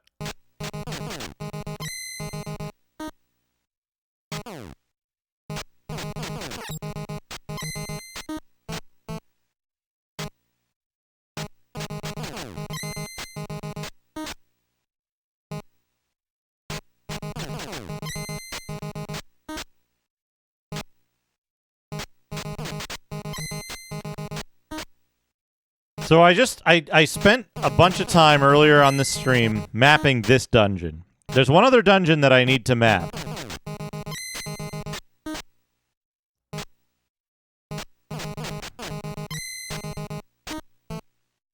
Walk into enemies to take damage, yeah. Thank you, BNU. Thank you for the helpful tip. Sindara, how's it going? Good to see you.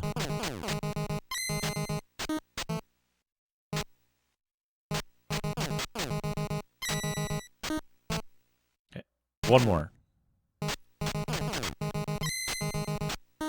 No, one more. There we go.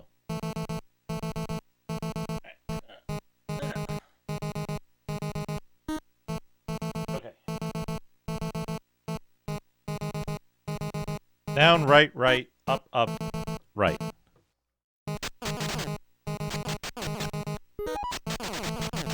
Yeah, I rented this from a video store, and I was like, this game is cool, but I can't do anything with it. It's too hard. Is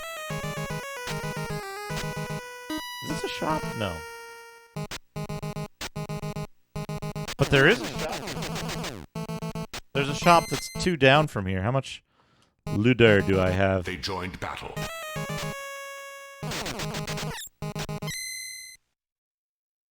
That's the expensive potion. There's a cheaper potion right next door. Fuck. He went berserk and attacked. So I was expecting... It was time to die. I was expecting... Janasia. Yes. I was expecting to go to this game and, like...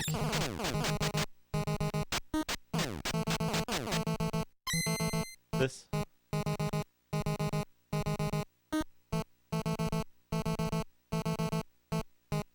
BS Duck Hunt, an ice climber in a double cabinet. I've seen that before.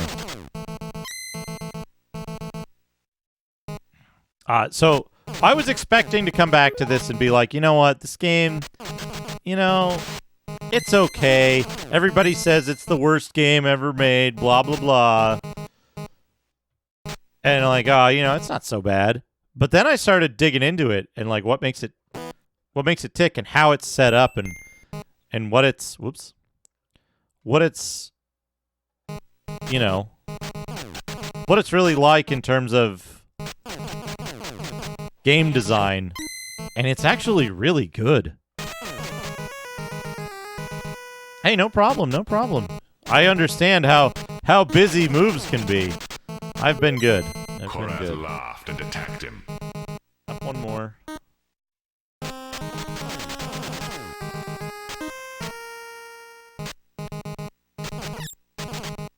Bokosuka Wars, yeah. So, like, there's clearly worse games on the NES, right? But I was only expecting this game to be passable. You know, fine. Not bad. You know, yeah, that was okay, but I wouldn't be interested in playing that again or you know, having more of that game, right? That was my expectation going into this. And so far, like, it's really fucking good. Like, there are objective elements of this game that are really well designed. That, sure, the game's introduction. I think I'm being followed. What could they want from me? And Sonal, thank you for the follow. The game's friendliness to new players is maybe not the best. Playing it without a manual is not a good idea. You know, there's a lot of caveats to it. I've seen only one, like, major error with the game up to this point.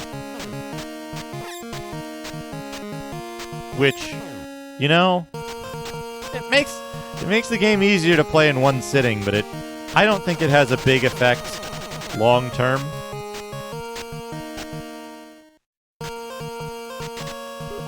Go this way. Crud. Okay.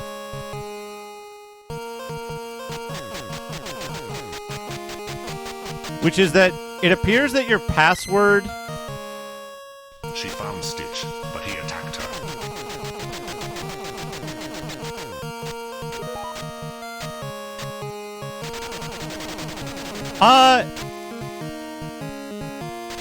Generally, yes.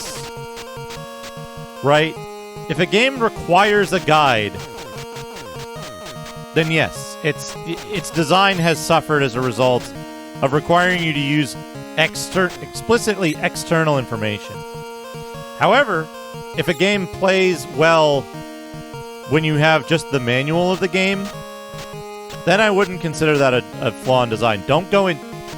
That's the dungeon that I don't want to go in. I always go in that dungeon, and I shouldn't.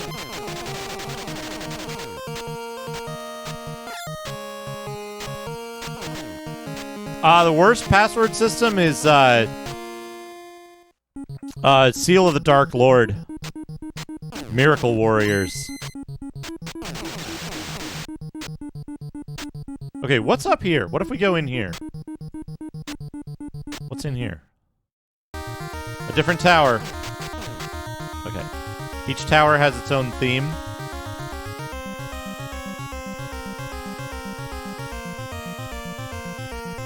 Alright, we're looking for secret rooms. We're gonna find a secret room and we're gonna get owned by monsters. Oh! That's what the hyper boots do. The hyper boots prevent you from getting slowed down by stairs. They make you go upstairs at normal speed, which is useful. Very good. We gotta find the secret rooms. So they tell you that there's secret rooms in this game.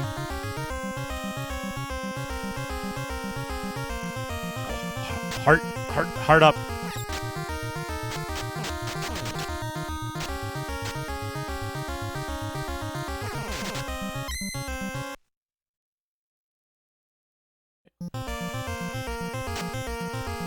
Ah, interesting.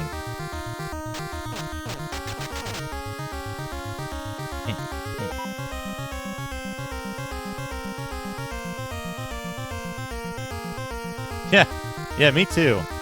I'd like some IRL hyper boots.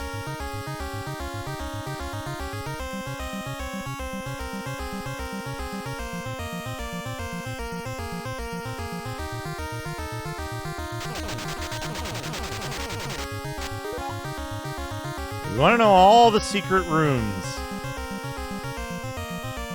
Now, this is one game where, like, I will ask that people not give too many hints. Because part of this game, a big part of this game is playing it without a guide. Playing it, discovering all of the stuff in it, right? And how does it hold up when you play it in that fashion? That's something that is a bit important to me with this game specifically. Because a lot of the problems that people have with this game is that, like, it's too obtuse. It's too difficult to figure out what to do in the game. And my gold standard for that is, well, how does it compare to Legacy of the Wizard? Parallel zone. Oh, shit! Shit, go up, go up, go up, go up. Oh, these bats are assholes. Okay. These bats are fuckers.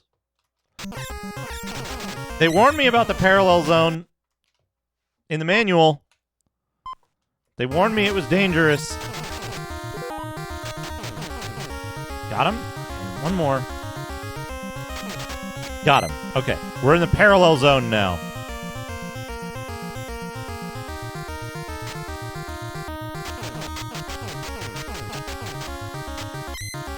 What can we get in the parallel zone, you think? Can we go out of the tower now that we're in the parallel zone?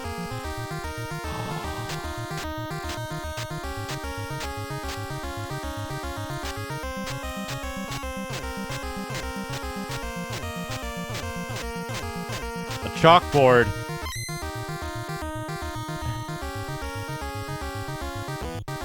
Blam. Double shot.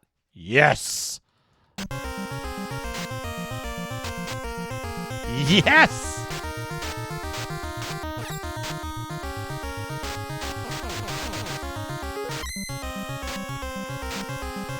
And now, even if I die, right? Even if I die, I keep the double shot. This is a game changer. Now we're playing checkers. I found the way out. Oh, God!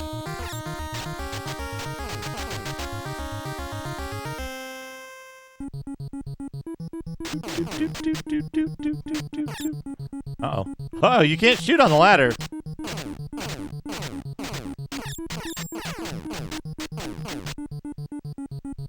And now you can stun lock enemies from further away. We got the Shield of King from that other tower. Uh-oh. Uh-oh. Uh-oh. Fuck! Tricked! Tricked into the dungeon. It's okay. It's okay. I'm dead.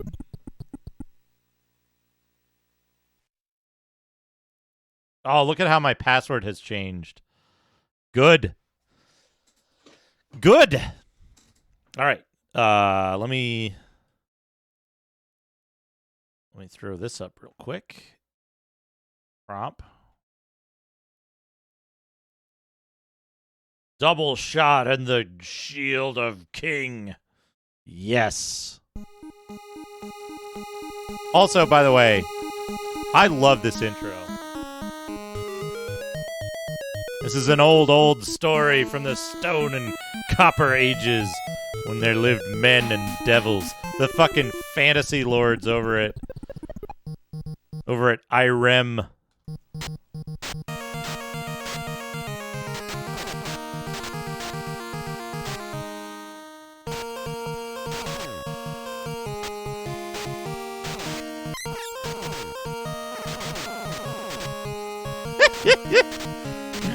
Just fucking chainsawing these dudes. Chainsword. I've never gotten this far in this game on my own before.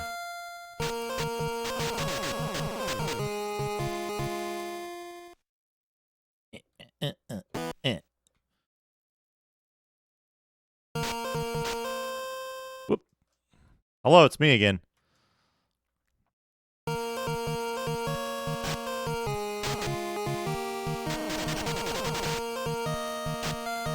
I don't know. I can tell you what the manual says about it. Hold on, I need more potion, though.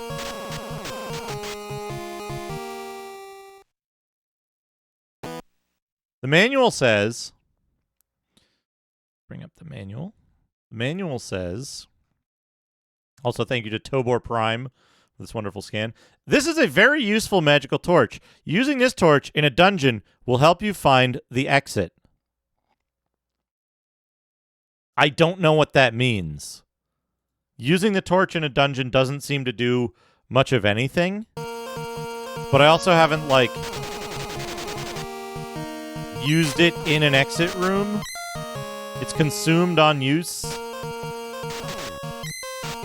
So I don't really know.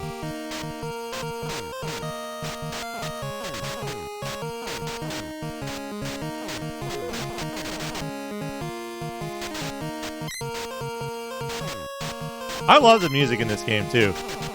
I know some people are like, yeah, it sounds like bagpipes or whatever.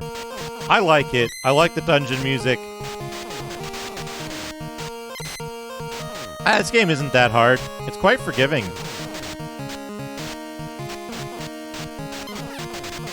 Fraudulent, eh? Frauduligulent. This way, right? This way. I learned to play this song on the piano.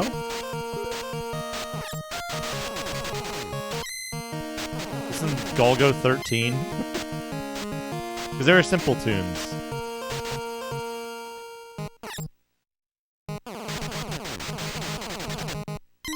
Got him. We'll see. We'll see, Big Dave. I'm going to try my best. I've made quite a bit of progress in the 6 hours I've been playing it. And I'm playing it with just the manual. Just the manual. So far. Gonna get some extra health.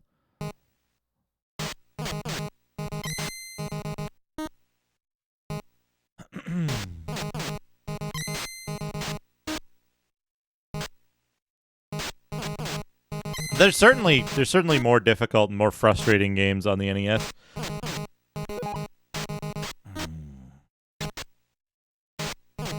This game has a lot of secrets, though, which I like. You know?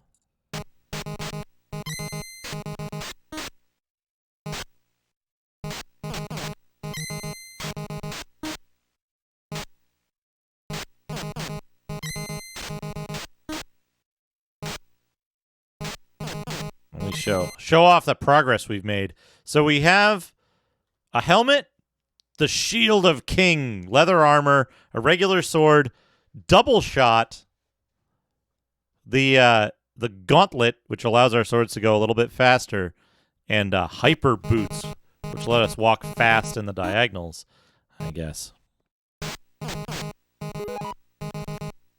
Okay.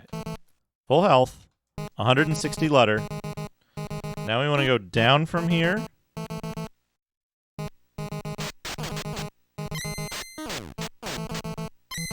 See, Wizards and Warriors, I didn't have this. I rented this. But I rented this. I owned Wizards and Warriors. I love Wizards and Warriors.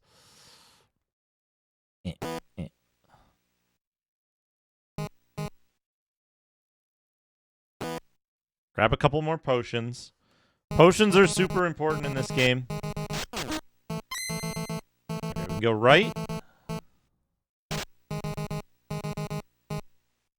Up. Up.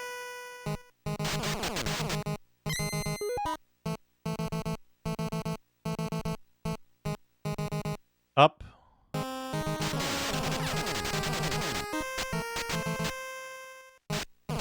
And right. And there we go. Now we're out of the dungeon. We have...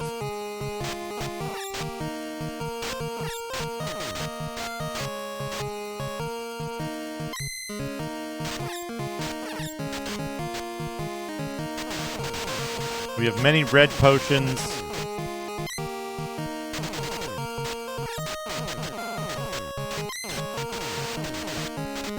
We're gonna try to clear the secret rooms.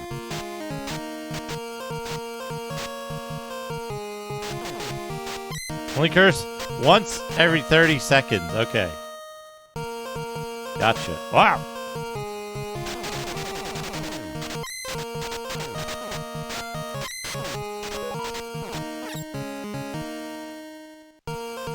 Yes, I believe that is correct.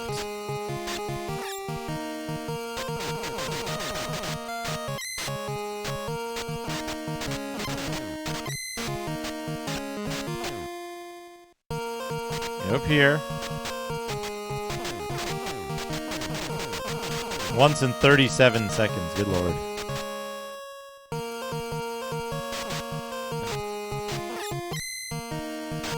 In my opinion, yes. So far. Having played it for 6 hours and 12 minutes, I think this is an excellent NES game.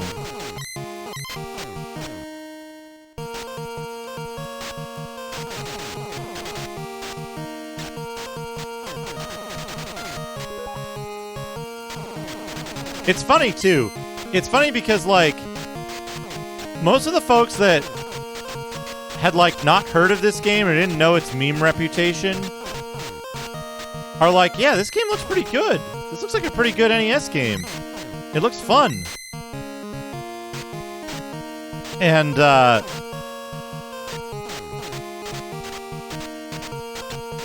okay, don't go in the trick dungeon up there. I have a feeling that dungeons are kind of a penalty in this. They're not. You can get stuff in them.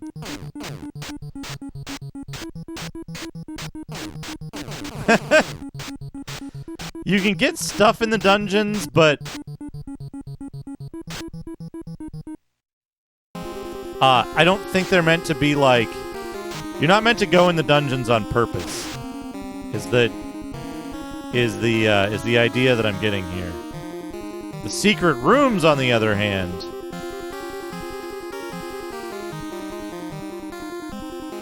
but the dungeons they're also a source of, like, early equipment and stuff that makes it possible to, like, survive the towers. And it makes it possible to survive the towers and to, like, do well.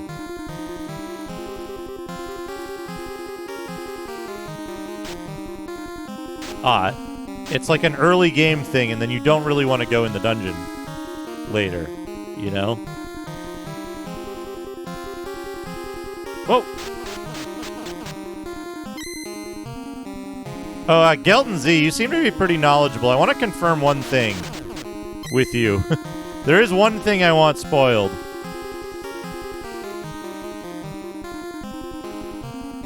Which is the Pixies.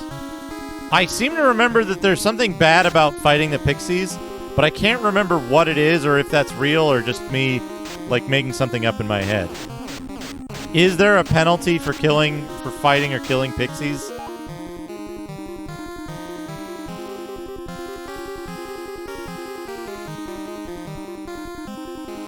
I'm gonna find the secret rooms. You lose all Lutter.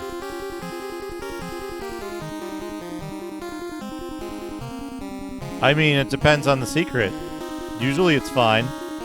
I am trying to keep my knowledge of this game to what the game has presented so far. Oh, those aren't pixies. The pixies are the ones in the cage that are like crying. All my Lutter's gone.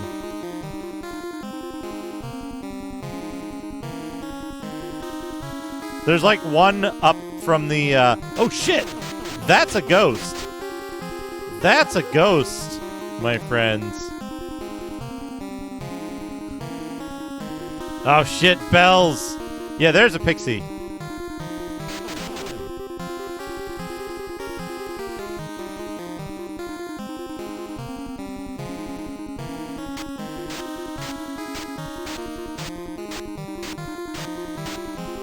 Bells of Steel. Yeah, the pixies actually hurt you, but they're like, it says that they're good guys in the manual. So like, I thought there was some penalty for killing them, but I didn't know what it was. Really? No secret room out here?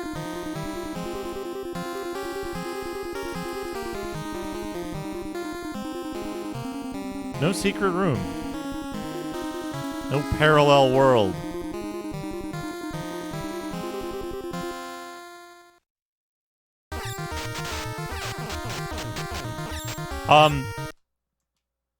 Is this empty?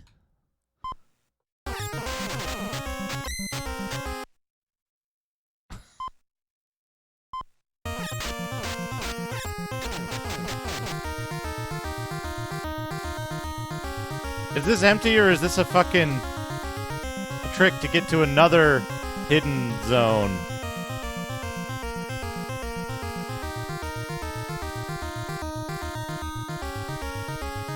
Well, you know what you're in for if you go to the secret room.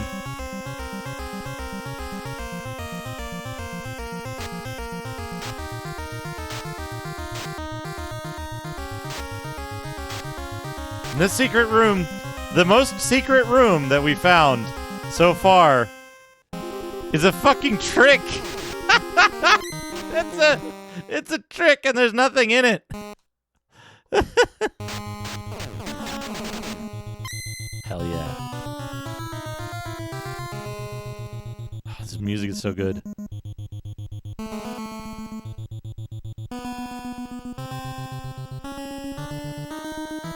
Extremely deadly. Extremely deadly. I like that they give the bounders different patterns in the... Oh, shit, it's the fish. Eggplant fish. You can't fall down there.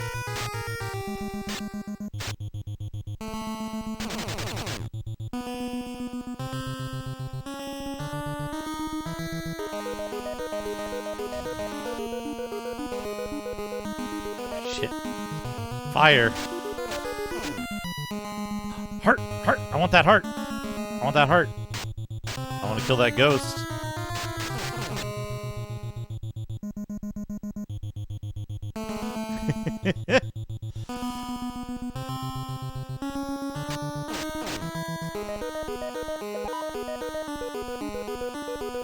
In what way would they improve this game, though? Oh no, there's like a little figure on the wall there. Do I need a figure? Randomizer! Yes! That's a way they could hack and improve this game. Is a randomizer.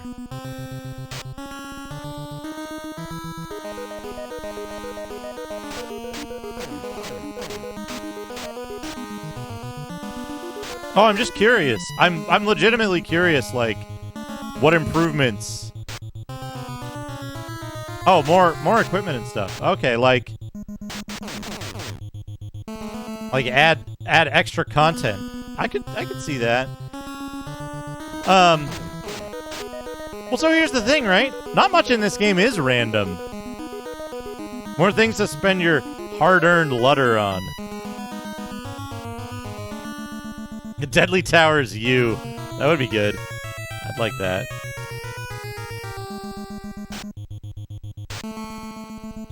Yeah. Yeah, I could see that. See that? More dungeons. An additional super difficult dungeon. With a true end boss.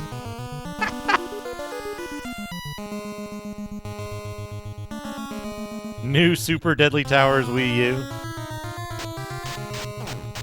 Got him. Good.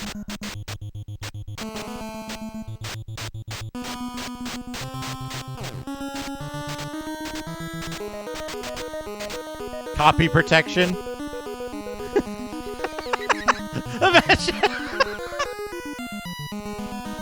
Imagine ROM hacking a document check into a game from the NES. There we go, secret room, I'm gonna die.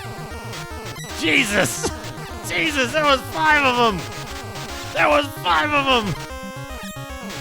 Get him. Get that. Oh, gauntlets used. Look at that, we got that gauntlet.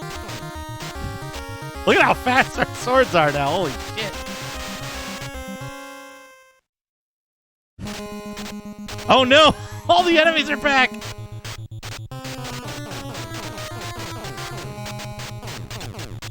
We got the gold gauntlet, though.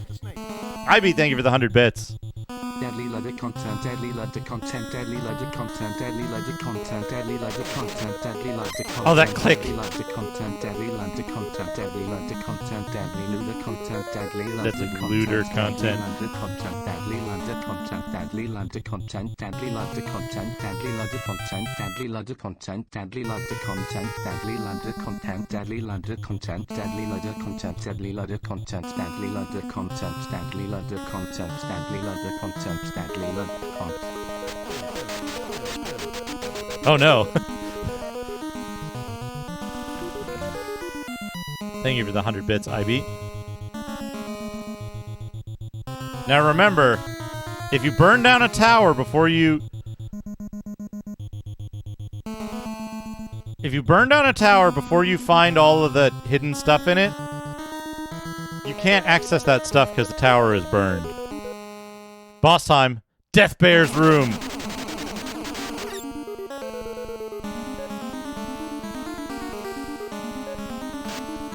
I beat Death Bear. Hell yes. Are there secret doors in his room? In Death Bear's room? He almost fucking knocked me down the ladder again. Bling! Oh no! Oh no!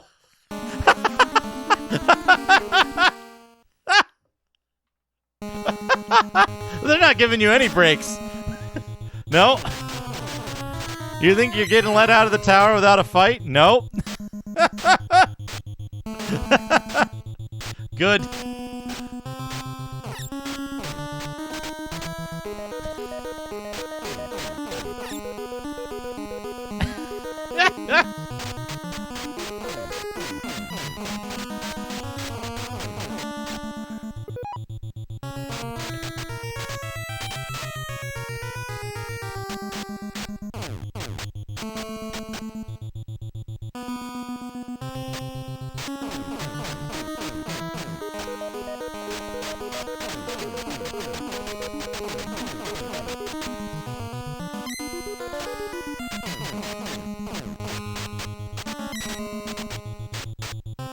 I almost died in that fucking ghost room.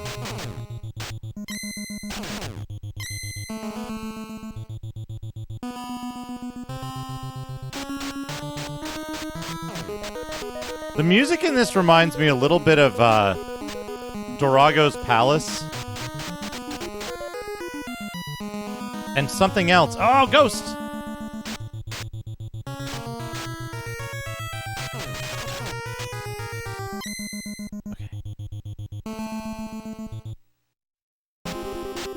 Yeah, I have it somewhere. Oh, these bats, bad bat.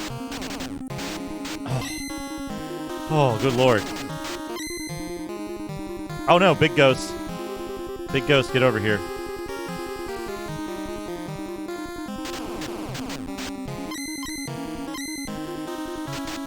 Burning a bell gives you full health, right? But I don't want to burn a bell.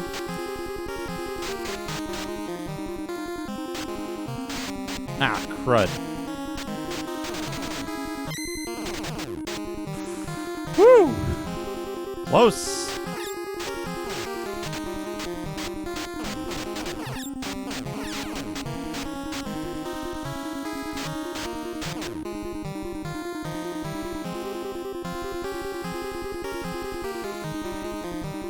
Here we go. Take it easy. Yeah, 1 HP is all you need.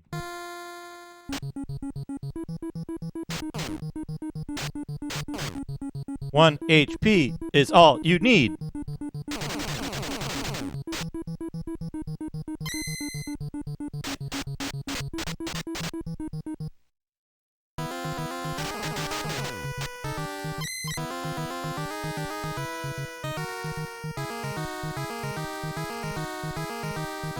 It's at the top of the screen.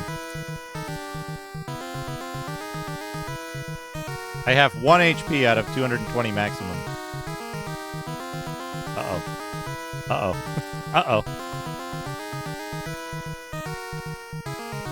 Uh-oh. Uh-oh. Yeah. Am I stuck? Am I fully stuck?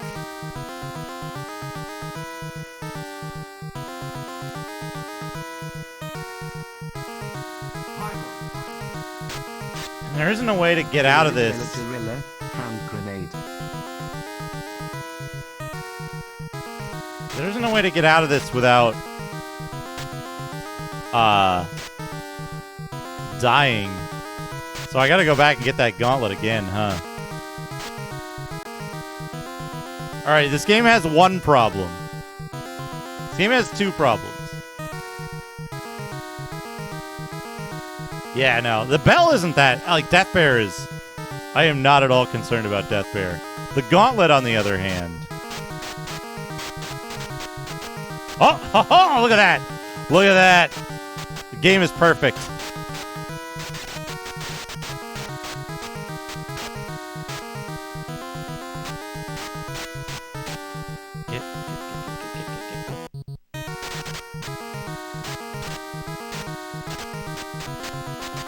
Yeah, mashing the shoot button, I guess, made me go through. Game's perfect.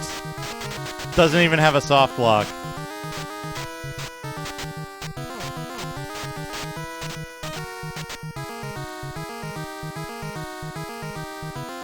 Yeah, I might do.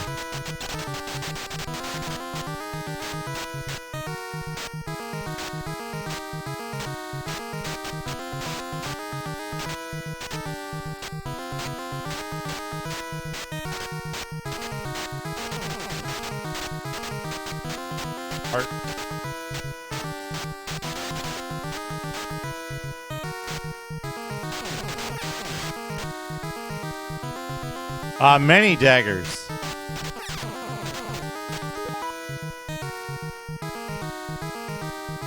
Yeah, if there is still evil in the world, the answer is not enough.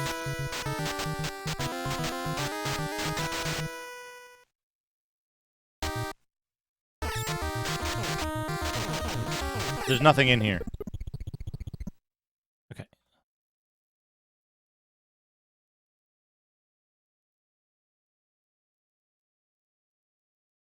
This?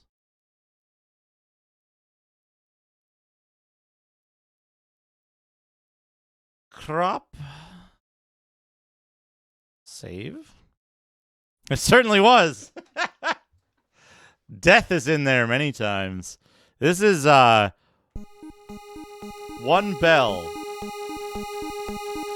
Gold. Gauntlet. Shield of King.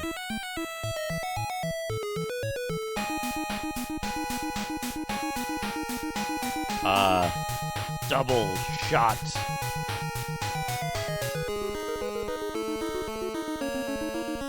And some other shit I don't care about.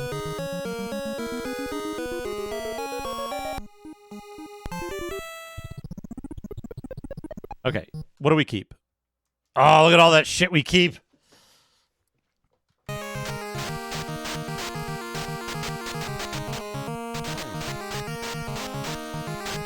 Friendly towers. You just shoot hearts at everything.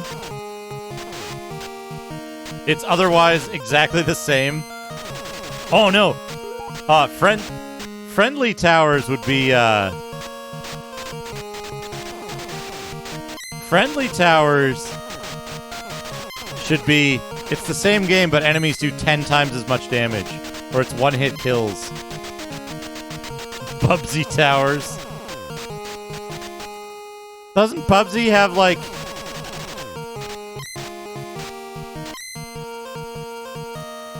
Doesn't Bubsy have a stage name that's like Pauly T Towers or something?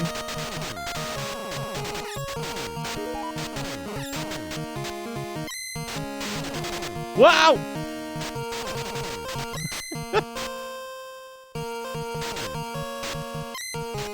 Okay, this game is significantly easier now that I have 2 swords on fucking high speed.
Oh yeah, the composition of the music. I was going to talk about that a little bit. The composition of the music is actually technical care was taken such that your shot and enemy damage sounds don't interrupt the music. Only picking up items interrupts the music. Hey, Swizzlefish. Welcome.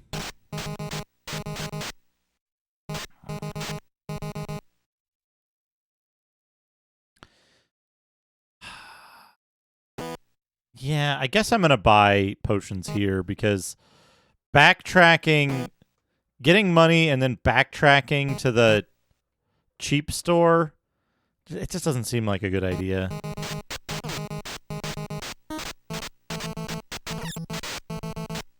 Oop.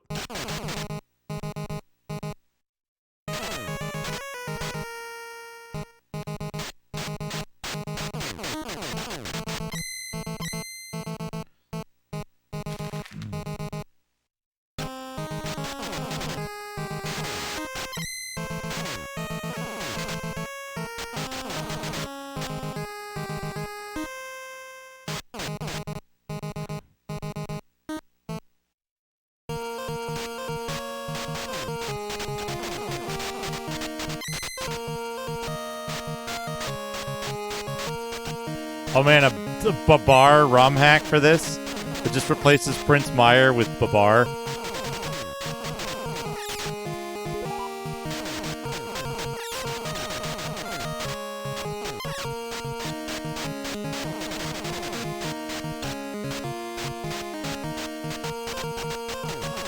Everything else is the same.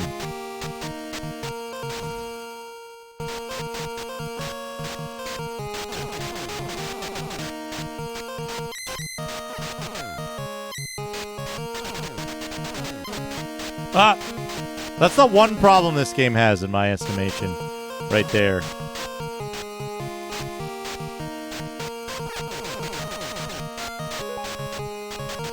The game is a bit strong in the audio department.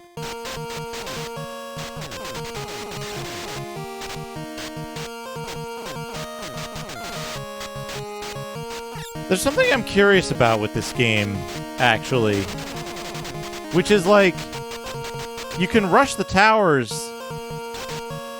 to get... You can rush the towers to get very good equipment, the best equipment, in fact, quite early on. But I haven't seen other stuff in the dungeons, like the mid-tier equipment. I haven't seen the mid-tier equipment in the dungeons.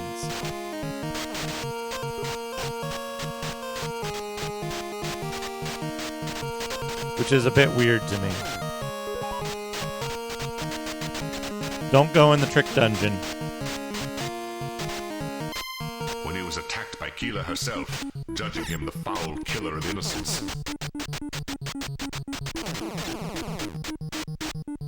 I went there. I went to the lower one. I want to go on the upper path here, though. Al. Because that was a dungeon down there.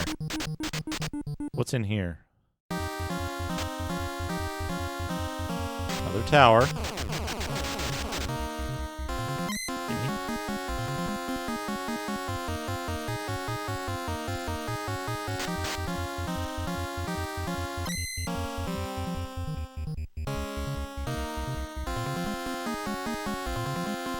I think that allowing you to, like, leapfrog the equipment like that is a good design feature.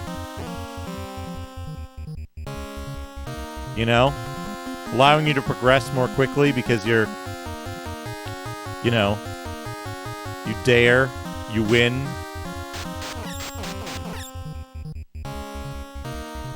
Big ghost.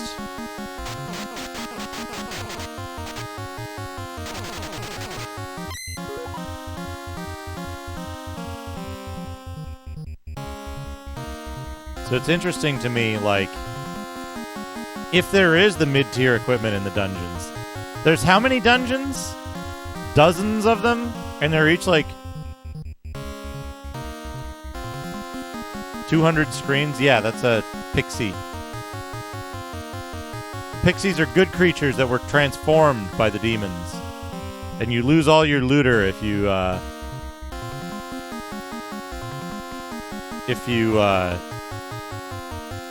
kill them.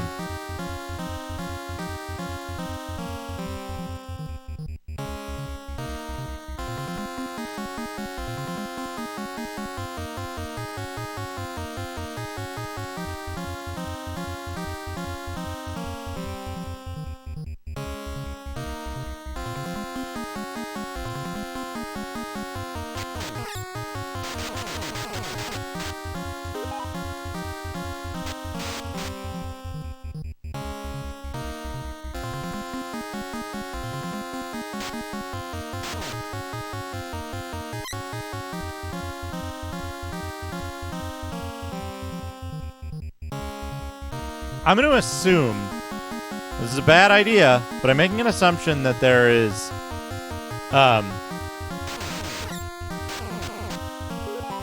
one secret room or parallel world with an item per tower.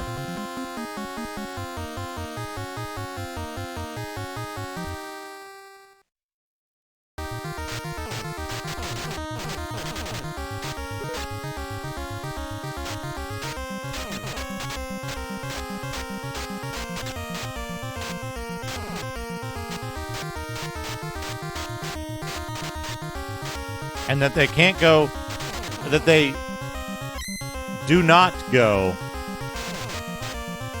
2 layers deep. Do I want this? I don't think I want this. That's 2 swords side by side, right?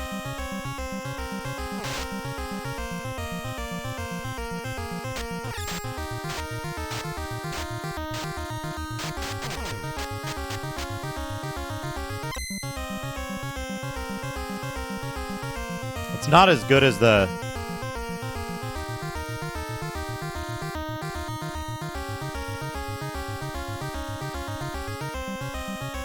It's not as good as the double shot in my IMO. We gotta find our way out, which puts us back down at the bottom of the tower. Well, no. Okay, maybe there's a secret room in this tower, too, though. Because I forgot there's, like... I don't think they do, right? I do not think they stack. Because look how it's set up, right? Attack has the two swords thing. See what I mean?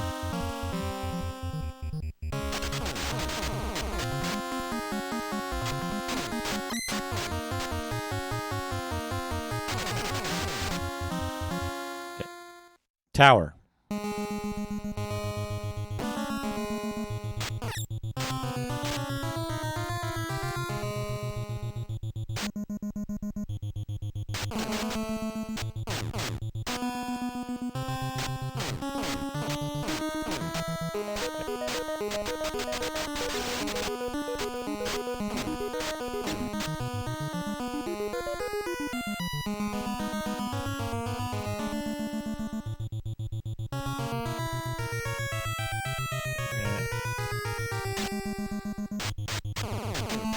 Search for secrets here.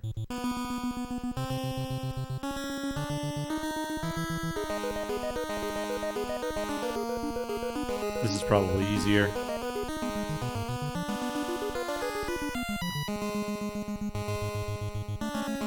Than the other method.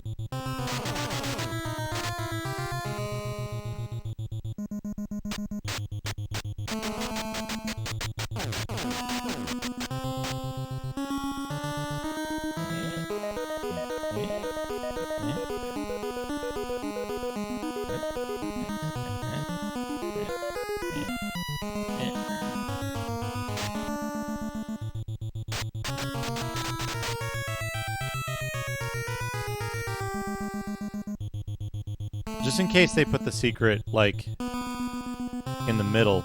Oh no, I just thought of something. If parallel zones can have secret doors, can have secret rooms, then you could have, like...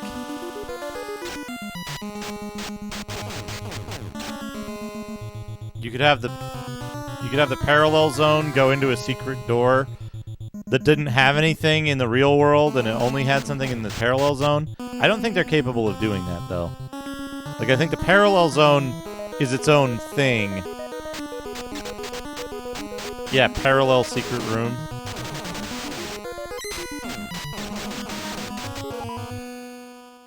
Secret room. Yes! Oh, the magic mace. 62x2 ghosts in it, yeah. The magic mace is a one-time deal, right? It's a consumable.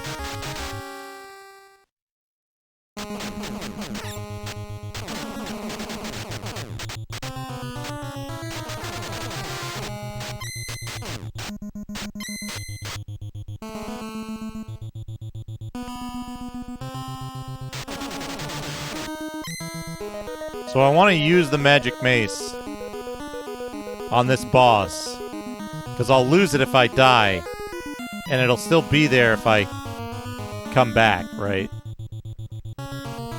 Like, it'll return, hopefully.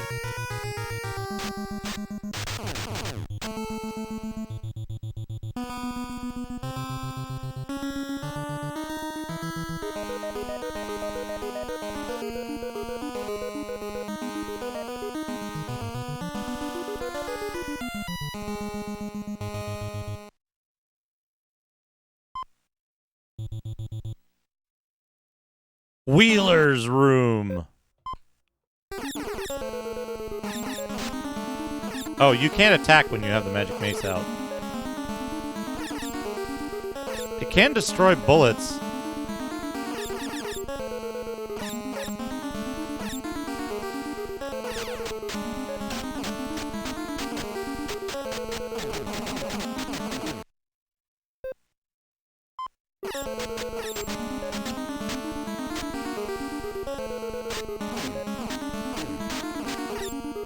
Got him.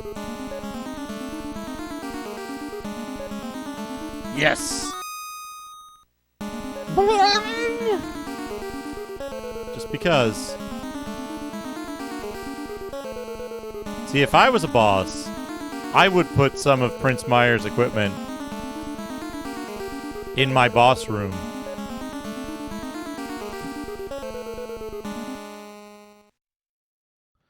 There we go. We're already 2 bells deep. Bells deep. Bells deep in this game.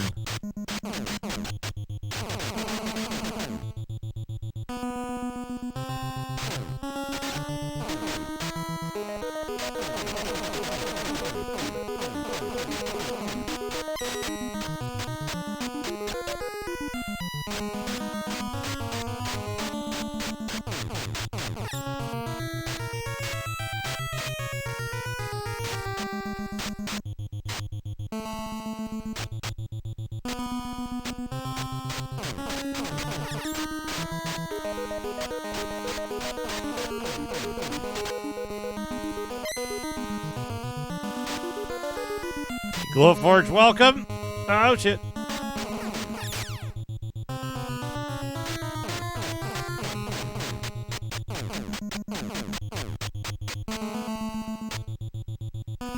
I got the double shot power up.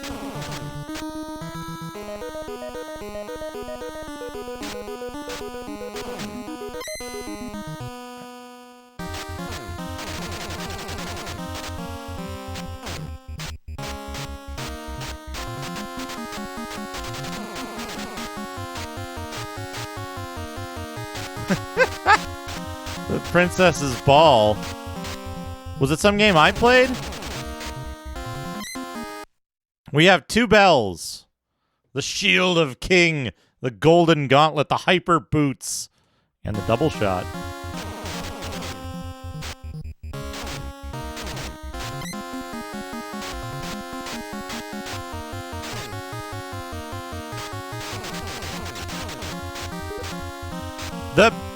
It doesn't seem like it, but the Gold Gauntlet is even more of a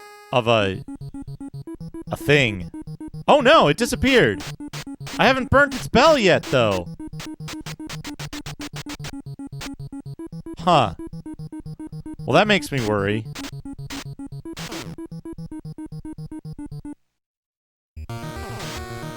Oh, this is good music.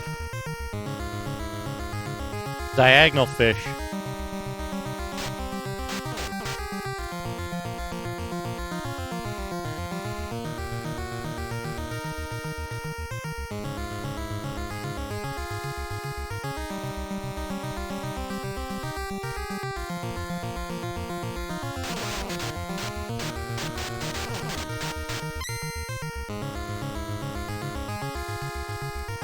Wish I could bring this letter back to the beginning.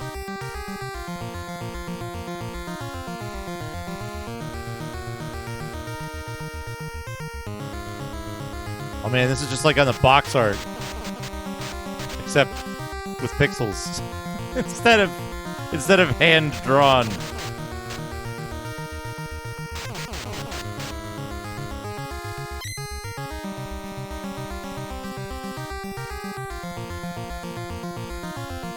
Yeah, walking directions, 100, 200 room dungeons.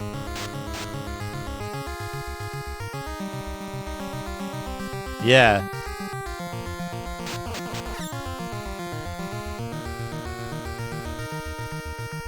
And this is big sprites.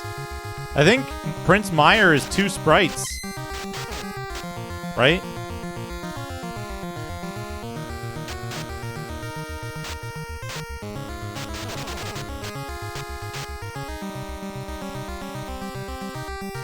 It also manages a large number. Whoa! A large, very large number of bats on screen all at once. With flickering still, but, you know, still pretty impressive.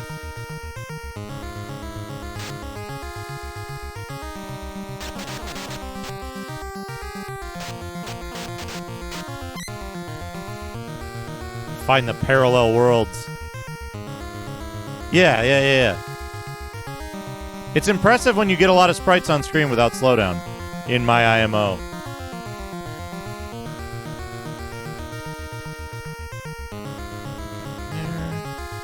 This will probably be the last tower that I do tonight. When I die and get my password, I'll probably wrap up.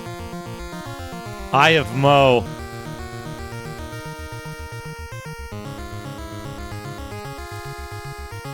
Ah, you fucker!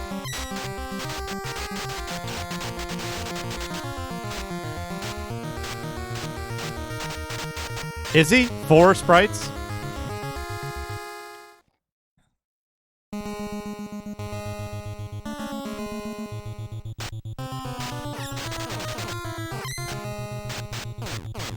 I'm worried that there wasn't...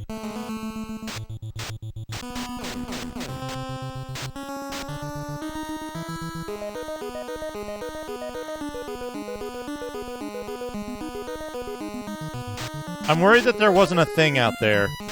I'm worried I missed it.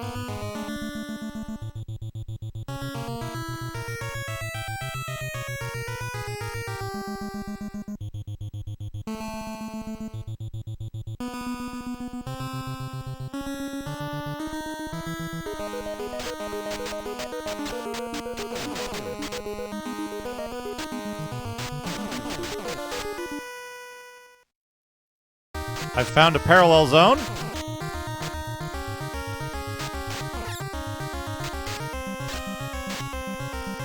There are 2 types of ghosts. Regular ghosts and fast ghosts. I don't have any fucking potions. He got me. Alright. This is a good password.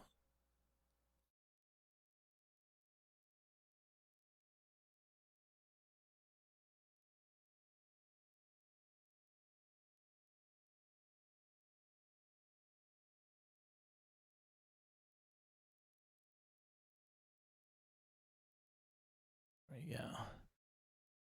Okay, there we go.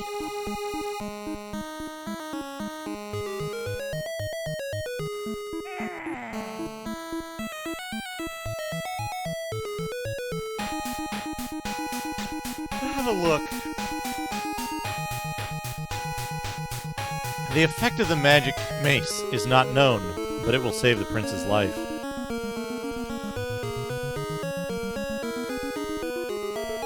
You want to get certain items, but you don't have any money.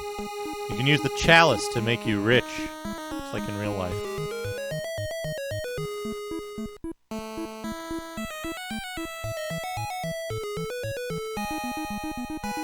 Hyper boots, the figure, the mysterious figure. The magic key, which I haven't found yet. I'm excited. I'll be playing Arena. Not yet Daggerfall. Not yet Daggerfall.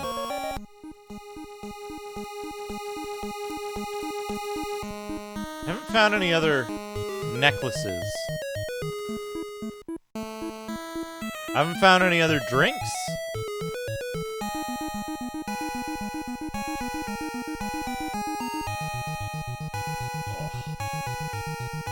It's, I think it's a capital S, capital P. How's it done? Somebody knows. I don't remember what it is. There's one that works. Yes, yes, Healthy Golem. There you go. There you go. There it is. Evil Bell. The Evil Shield. So yeah, we didn't find the Lion Shield or the normal gray glove.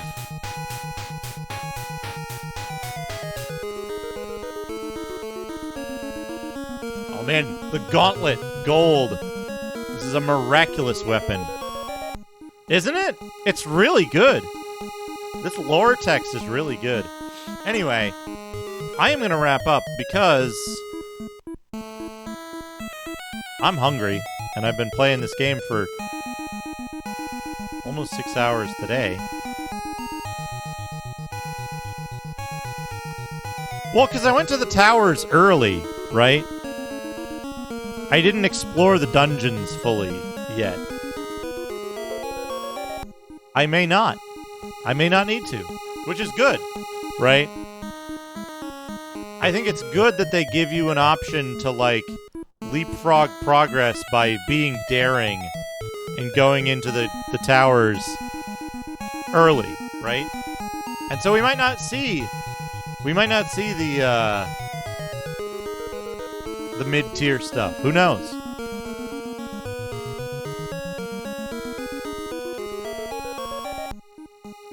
There is one thing that they... Ugh.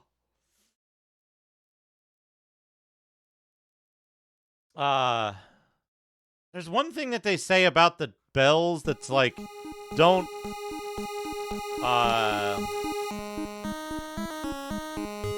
Oh, before you leave a tower with the bell.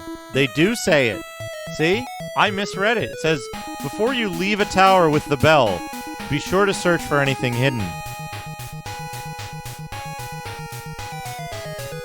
Interesting. Interesting. So if we missed stuff, we might have to settle for mid-tier equipment. If we didn't...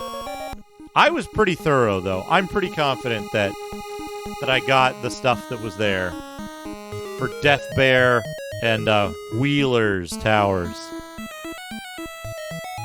No, there was some fucking English language fantasy lord at Irem. Some fantasy lord.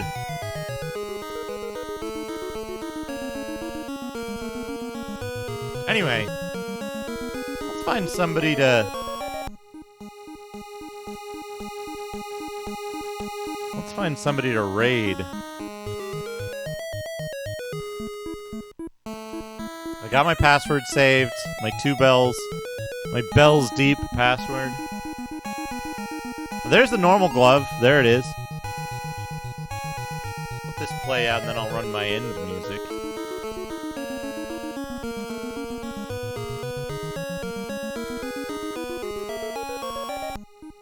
Ooh.